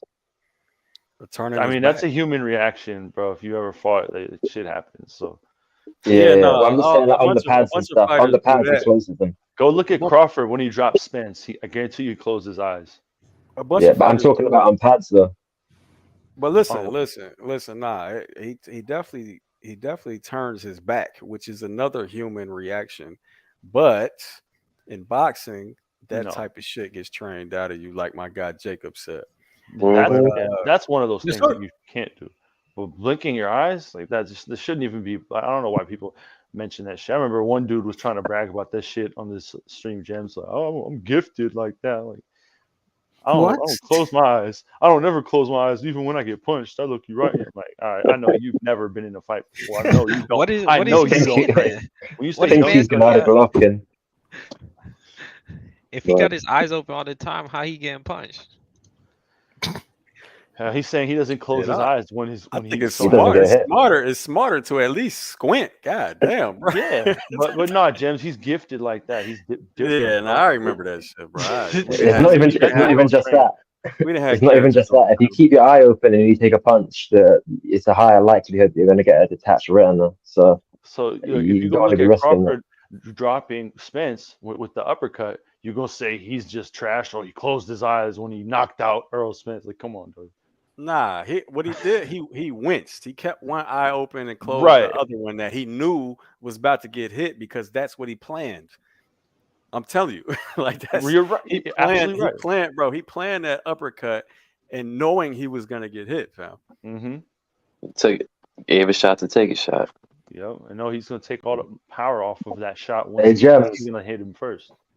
If I know you went over like Errol committing to that left hand and then shifting forward and stuff like that. Well, if he were to iron out all of those deficiencies, would it change anything in the fight, or would it just pretty much go the same? Nah, it'll be the same.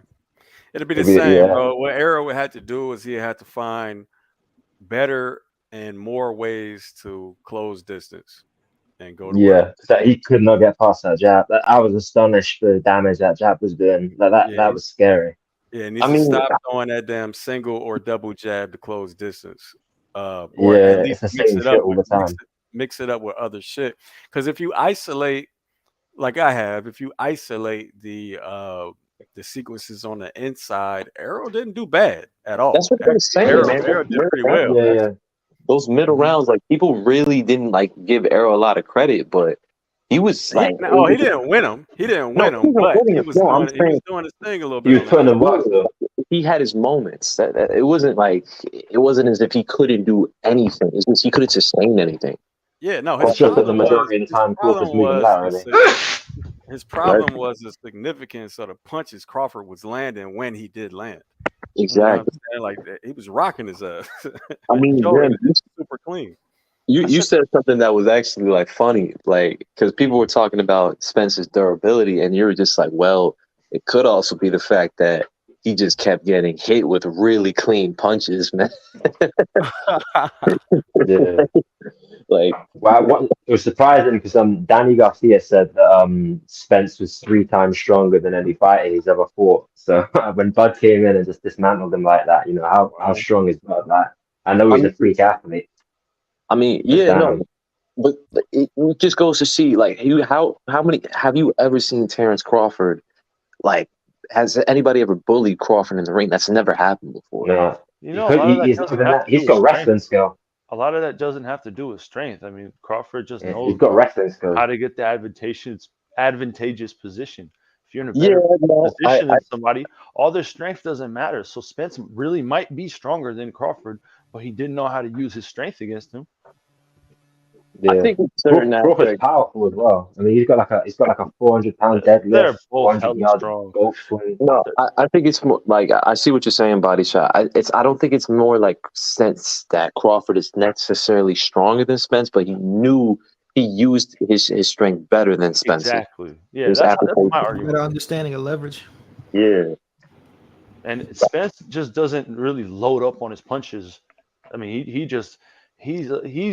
just gonna fight you the same way in round 1 that he is in round 12. He's gonna keep putting He's an same exact. accumulation puncher. He's He's the not a same. one-punch knockout artist. He's gonna just keep putting the same amount of pressure on you the whole fight. He's not gonna go up. He's not gonna go down. Even when he was getting beat the fuck up, he was still trying.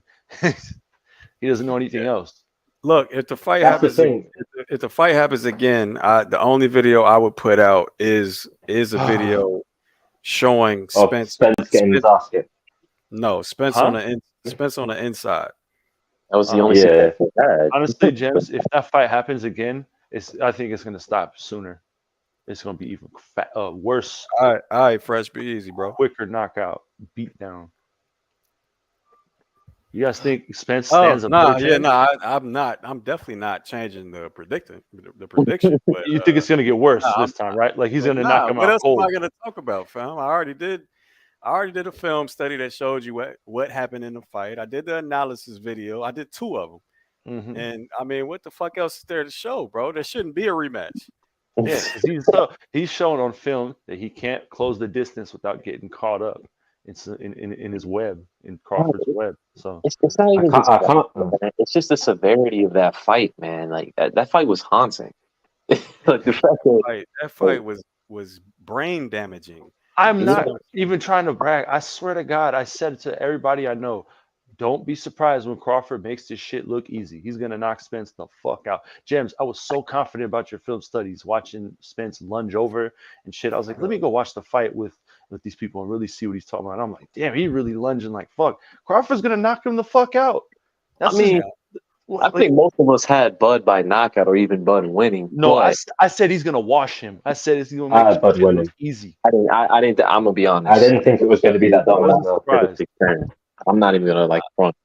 Nah, I ain't even think it was gonna be that clean, bro. So look, man, I studied that fucking fight for so long. I start second guessing myself now. Not second guessing whether Crawford will win, but second guessing how easy I thought it was. Because when I made the first film study, I'm like, bro, again, I said it in the film study at the end. It's a stylistic nightmare. Yeah, and that's what it was. That's just what it was. I just should have, kept thinking what I first thought. And I said this when people kept trying to say welterweight, he's a true welterweight. What are you talking about? He's fought 10 times and knocked everybody out. Yeah. What's this any different? Argument, man. The fight that convinced me was Crawford Pascal, because I mean in that fight you just saw all of his technical skills. I mean there was one sequence where he threw a 2, parried with the other hand, and then came with an overhand, and it was just ridiculous. Like the guy's got like a sixth sense. I don't see shit like that often. Like, I couldn't imagine Spence doing that. So real quick, just to digress on the Crawford. Right. Hold on, real quick. Spence was at 2% versus Crawford. Hey, go check out PBC Central videos, man. That shit's hilarious, fam. Yeah, man. He clowned that shit. I'm gonna have to go check that. Oh my god, he clowned shit out of people.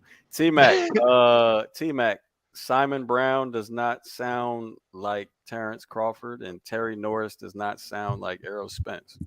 Huh? So 2 different fighters, bro. What? Did I miss something that what is that another language? Nah, is that patois? No, I'm just saying Simon Brown ain't Terence Crawford and Terry Norris ain't Errol Spence. That's all I'm saying. Styles make fights. Styles skill sets. Simon Brown did Terry Norris worse. Oh, yeah. Bro, I could put on that fight right now, and I bet you I could find just every difference in the world. But So, is there a breakdown? Sonny versus Bam. That's next week. those are Oh, your top cool. two. I'm looking forward to that one. I really want to hear your thoughts on Sonny because, in my opinion, he's very technically skilled. Who? Sonny. Oh, Sonny. He is. Yeah, facts. Yeah, I think he's probably. I'm trying to think of another UK fighter who's on that level. That's who's on the You TV. know, That's who's on the zone right now, actually. Yo, but Gems, I was trying to do just a little bit of film on Andrade, man, and he's got some technical flaws that a lot of people don't like to talk about. Yeah, bro. T-Mac, bro. Yeah, fights can change, but how would it look, bro? You gotta know this shit first, man. I haven't watched Andrade fight Now, in so long. if Spence had some type of other thing he does very well, like other style he can go to, or something else like that, like another skill set he can go to, I feel you, but you never seen that. He only he's has not the going. He's inside. not going to win the fight as an outboxer. He's Again, got no chance. He's got the reach only chance. disadvantage.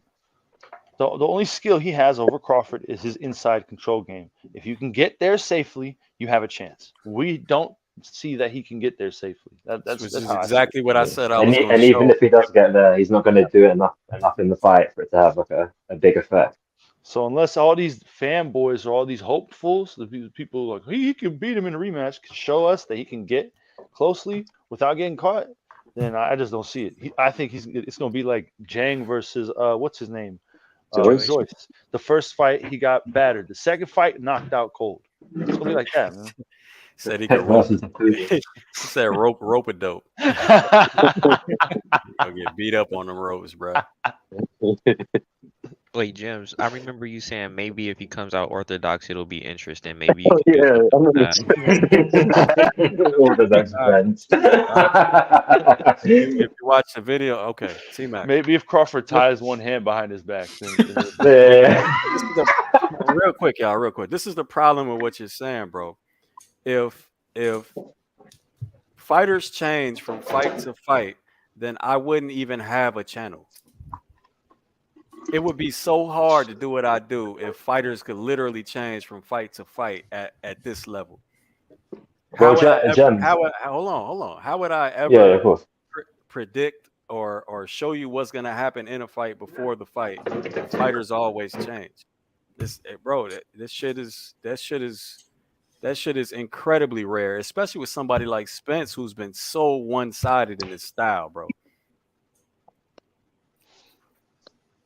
Would you say that in the Crawford Spence situation that the more skilled fighter is going to make the better adjustments for the rematch? Say it again. The higher IQ ring fighter makes the exactly. The higher IQ ring fighter is going to make the better adjustments in the rematch. Bro, that was come on, man. What type of question was that? Rhetorical question. I mean, you answered your own question in the question. Yeah. How would I say you had a higher IQ if you don't make the better adjustments? No, I was just saying that the general rule is to that guy's question that the higher skilled fighter is the one that makes the better adjustments when it comes to the rematch. Of course. I mean, well, it's true that hold on. It's true that the better technician typically takes the rematch. You know, I mean, watch Ward, Kovalev, Floyd, anybody he rematched. I mean, going off it like that, hey, bro, the higher skilled fighter, the better technician, of course, is usually that he takes the rematch. But this ain't even that, bro. I mean, what adjustments are you talking about Spence gonna make? No, I'm not talking about Spence making adjustments. I'm saying that Crawford's going to be even more dominant because he's going to make the adjustments to finish it early. He's got Spence figured out. Very possible, man. What I was going to say is I don't think that skill and ring IQ are exactly the same thing, or just I think ring IQ is a little different. You can have a lot of skills and know how to do a lot of stuff, but then you could just be really smart and know how to beat somebody in a fight. Yeah, I'm just here to learn, guys. I'm a casual competitor. No, we usually just put them together, fam. We usually just add boxing IQ into skill, but Yeah. I mean, you can separate them. But Feels very fucking broad. It's more, you know, you're gonna usually see the more skilled fighters have more ring IQ. But I've seen some skillful fighters like Meldrick Taylor who could do like everything, do some stupid shit like what he did against Julio I Cesar. can't lie. That's a Yeah, good example. I feel like skill is what you do, and ring IQ is how you use it. Yes, thank you. Yeah. Thank you. That's a Yeah. great way to put it. I love that. Yeah, if you want to separate it, for sure. I mean, shit, you want an example of that? Just look at Jamel Charlo. He's a perfect example.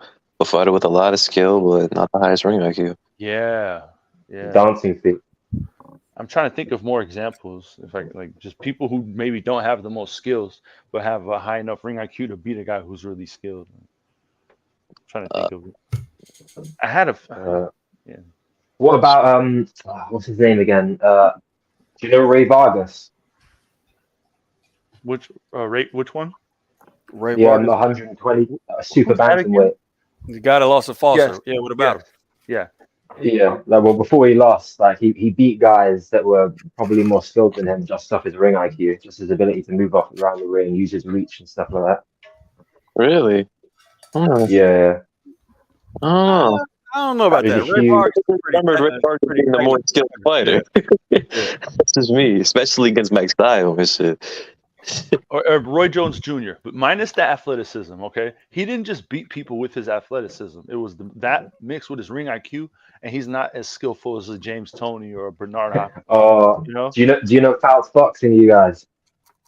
Who? Fouts boxing. He's got a video. No. He's got a video on Fouts? about like Fouts F-A-U-T.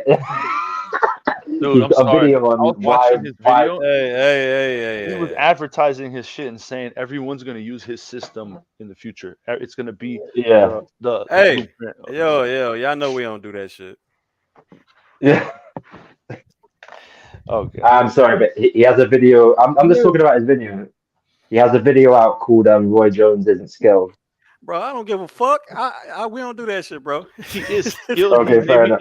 He isn't as skilled as Bernard and James Toney, but that doesn't say much. They're like two of the most skilled fighters of all time. Yeah. Just Not saying skilled at all, I mean. that wasn't his strong suit though. It was mainly his ring IQ. He was really smart. Yeah. Now that breakdown you did on him against Bernard, that surprised me. Like I didn't know that he had like such a good control game. Dude, Bernard is a fucking man. He's an alien. Not so much out of the ring, but in the ring, he's great.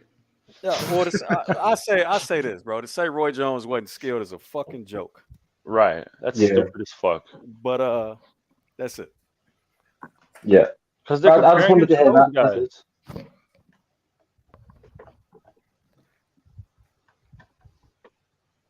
Did y'all already talk about the Mendoza Zoo fight? Tim we don't care. Well, Tell him. Yeah, we don't care at all. But who's he talking about? Talking about the other guy with the YouTube channel. Oh yeah, that guy was okay. Whatever. Chill out, body shot. Goddamn. Anyway, I wasn't gonna say nothing. I was just gonna say fuck that guy. But anyway. How about Tim Tszyu? Did Harrison have more skill? I would say, God.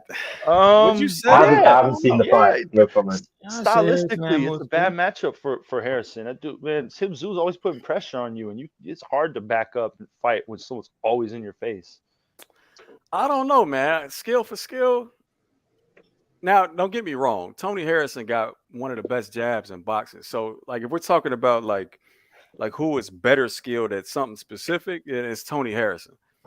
But skill for skill, like saying more skilled, I don't know, bro.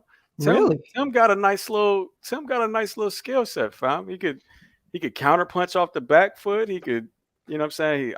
He could pressure you. He got a probe game, all types of shit. Tony got a way better control game. But I don't know. To say more skilled, I don't know. I think that's more of a stylistic advantage more than just ring IQ. And Tony Do you think he's improved? Sorry, you go on. I was going to say Tony Harrison isn't necessarily in his prime either, but who do we think is improved? Tszyu? Do you think he's improved after that Gaucher knockdown? The geisha. Oh yeah, that was yeah. I think he probably did, man. Maybe. Speaking of Tim Tszyu, did you already talk about that Mendoza fight? No. There's some fights where there's definitively a winner if you look at it as a whole. But to be honest, I had that fight a draw if I'm scoring it round by round. There were like two swing rounds. There were like 2 swing rounds, but I had it a draw. I scored a 7-5. There was no way. There was no way they was giving that shit to Mendoza, bro. Yeah. The way he got dominated towards the end, it was just like, and they're in Australia, like, bro, hell no. Again, Mendoza was doing beautifully in the early rounds. Yeah, that's why I'm saying there's fights where there's like a definitive winner based on damage, but if you're scoring it round by round, like you it's very close. I feel like dudes be trying to outbox Tim Tszyu, and he's gonna keep putting pressure on you. I think it's gonna take somebody who can stay strong in the late rounds and doesn't just let him break them down. Mendoza you could certainly outbox Tim Tszyu, fam. No, I'm not saying you can't. But he's gonna catch up to you eventually. You're gonna get tired. He's gonna break you down. Like, how many fighters at 154 can outbox him though? My question is, can you outbox him perfectly for 12 rounds and win the fight without him, eventually coming on to you? No, wait, no, he could be stopped too now. That was going to be my thing, James. He's going to take somebody who stands up to him and doesn't get broken down by him, and they can hurt him really bad. Because of what I saw him against Geisha, he has that flaw. He still leaves that head on the center line and leaves it wide open for a right hand. He's still wide open. And that footwork still got that Benavidez in it. Yep. He squares up like Chavez. Is that what we're going to call it now? He can win his fights because people always wear down. That's just the Benavidez. But here's a thing with Mendoza though. Mendoza never went 12, so if you want to think about that, maybe being a factor as to why he just slowed the fuck down all of a sudden. Front runner? Huh? You saying he's potentially a front runner? Brian Mendoza? Yeah.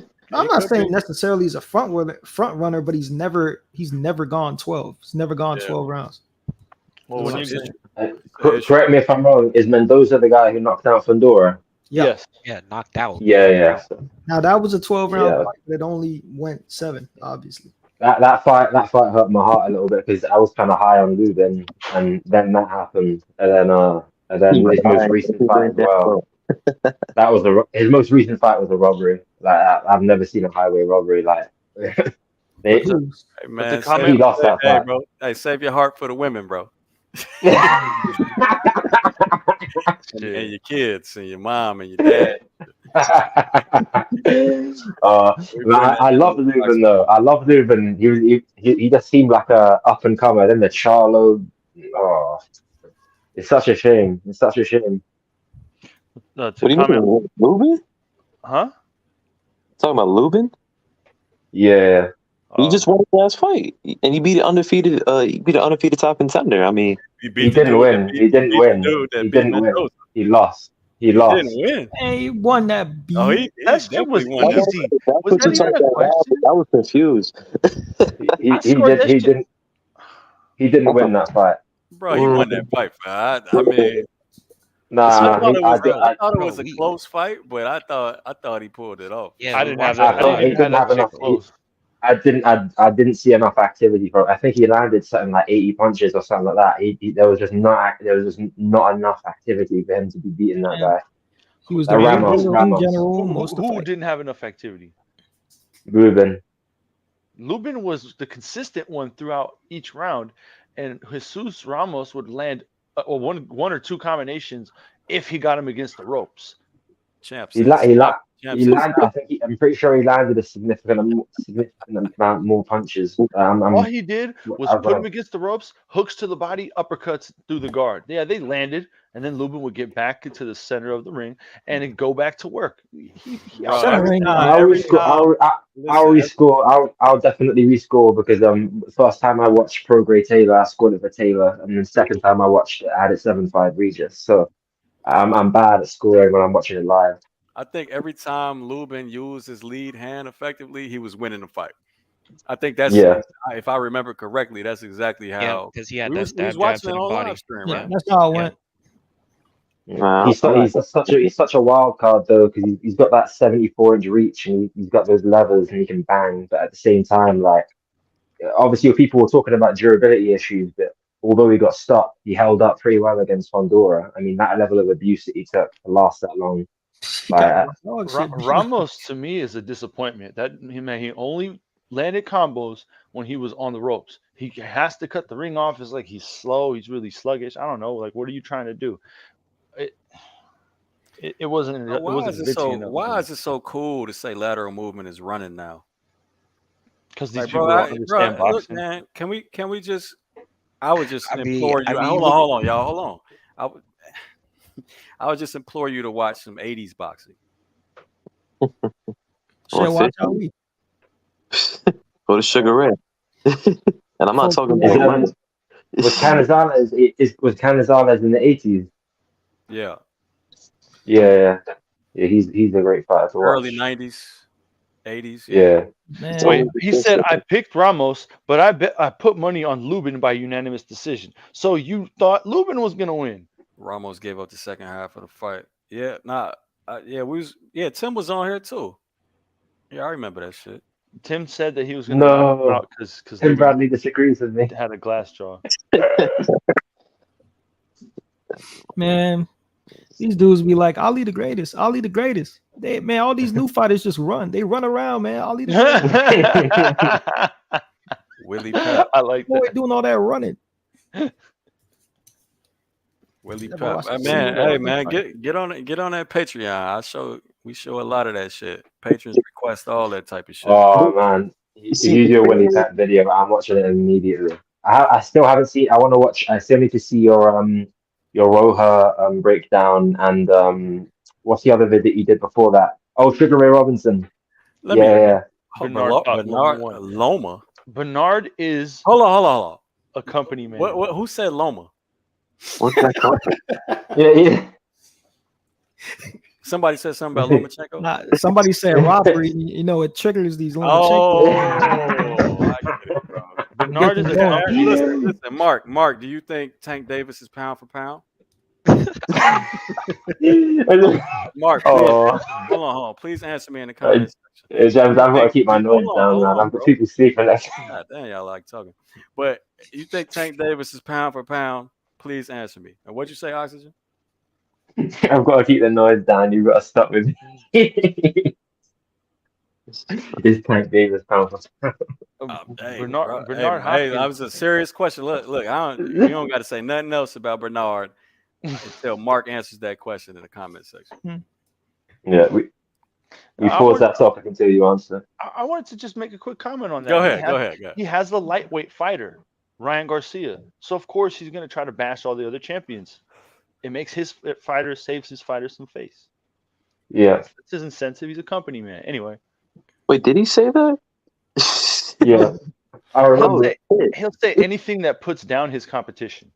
Again, company man. Damn. Bro. Hey, Mark, you dipped? What's up, bro? Yes or no? Tank Davis pound for pound. That's what's going on with Bernard says. I can't lie, I'm actually authoritarian when it comes to pound for pound lists, especially with the ones that you see on Twitter and stuff like there that. He is. Yes, number 10. No, he fucking his long isn't. form answer. He's a great counterpuncher. I wouldn't put him on my pound for pound just because okay, cool, Mark. So Bernard Hopkins says Tank Davis is pound for pound. So does ESPN. So Bernard thinking Loma won, or we're gonna keep going on Bernard's opinion. He also said Tank Davis is the face of boxing. And again, he has to say that because his fighter fought Tank Davis. He also picked Errol. He also picked Canelo versus Bivol. Then he picked Michael. He also picked. I mean, bro, he didn't make Bernard Hopkins got to be the worst dude. No, Paulie's probably the worst. and No, Paulie could break some shit down. Man, but all these Bernard's good for gambling because he had just picks lost, the told option that he people doesn't so much pick. Paulie money. just get emotional with his picks. That's what That- happens. Yeah, man. If Paulie's not biased, I like Paulie, but with Bernard, it don't matter, man. I remember with Bernard's breakdown on Pacquiao Mayweather, it was awful. It was so off. It was embarrassing. Meanwhile, you got fighters way older than him, like George Foreman, or Lennox Lewis, that had better that had better points than him.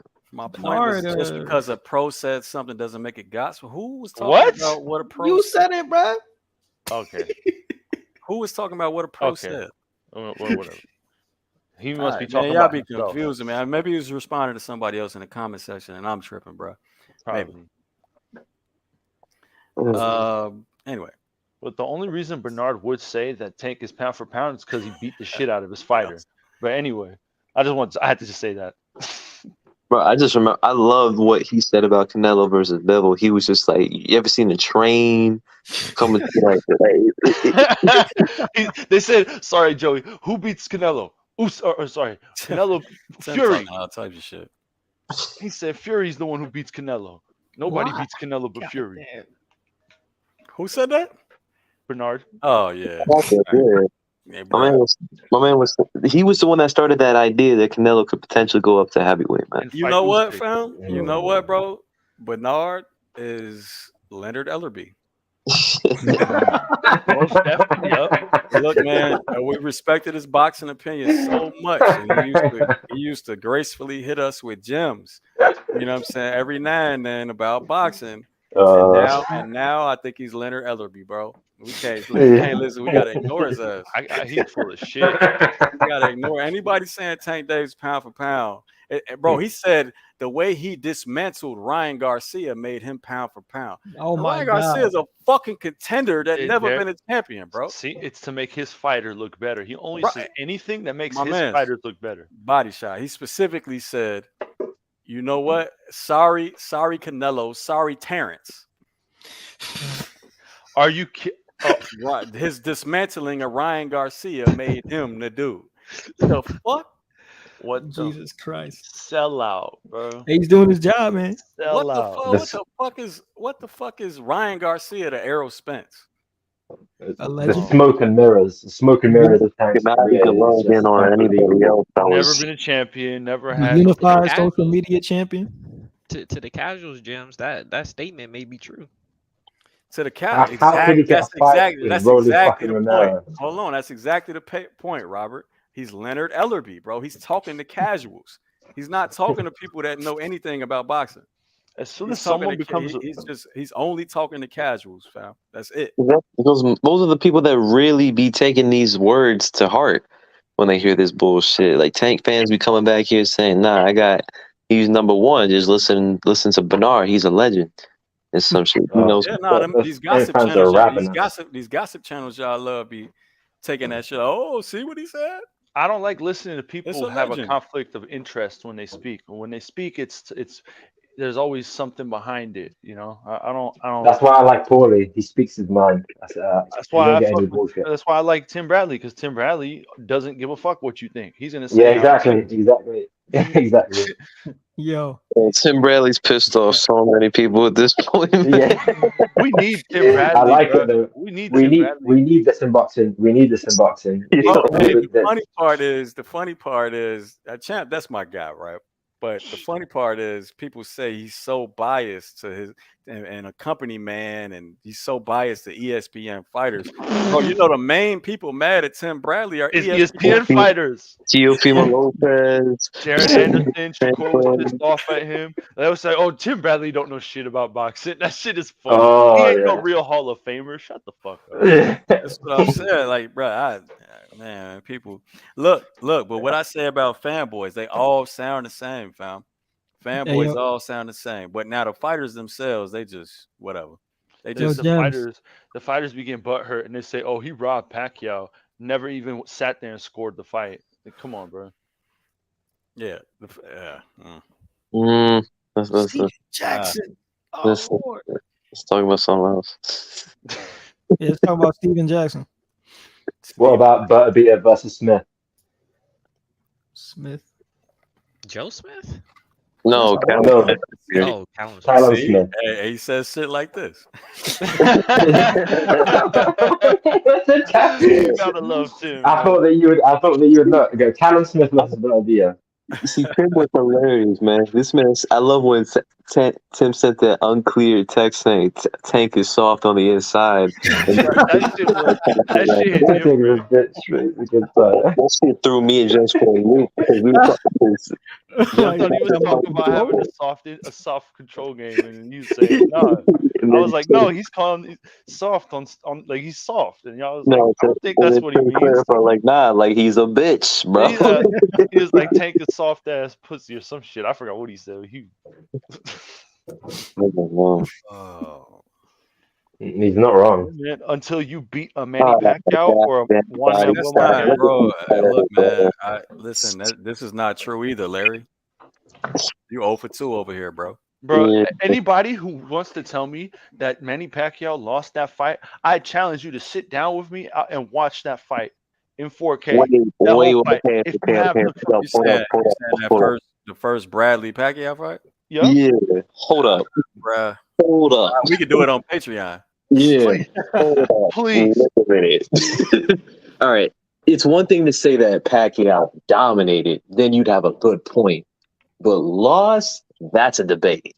Anybody who says that Tim Bradley robbed him, sit down and come. I challenge y'all. Come to the Patreon. Watch that. If you could comprehend 36 minutes of boxing, and we can explain to you why Tim Bradley thoroughly outboxed Manny Pacquiao. Thoroughly. Oh, thoroughly. Yeah. Thoroughly. I said it confidently. Thoroughly. You're a little too bold on that. Thoroughly. I'm very bold. Thoroughly. I think it was 8-4. I think it was a close fight. 8-4. Tim, 8-4. I don't think it was And I gotta explain why. When you guys watch that fight, you guys will be like, was I on drugs when I first watched it? I never felt that way. He's showing up to that one. He's showing up to that one. Yeah. Nah, Tim, it was 8-4, bro. It was not 7-5. 8-4.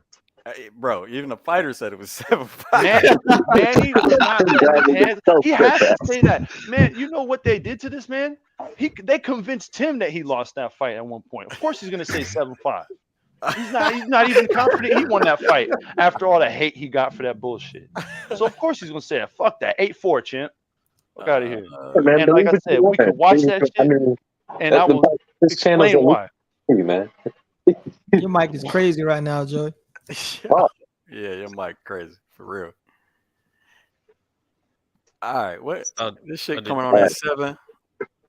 All right, bro. Look, man, let me take my intermission, and I'll be right back on this bitch at 7, man. All right. What's it? An hour and 15 minutes. All right. Yo, y'all can call it dick riding. Say what you want. Come to the Patreon and watch it. We'll show you. Anyway, say what you want. I speak whatever the fuck I feel. I don't care what nobody says. Call it dick riding. Say what you want. Yo, you said call it what you want. Call it what you want. Come to the Patreon. Come to the Patreon, but it will be $3, sir. Hey, Tim over here saying love it. So I got to put a big ass pause on both of y'all, and I'm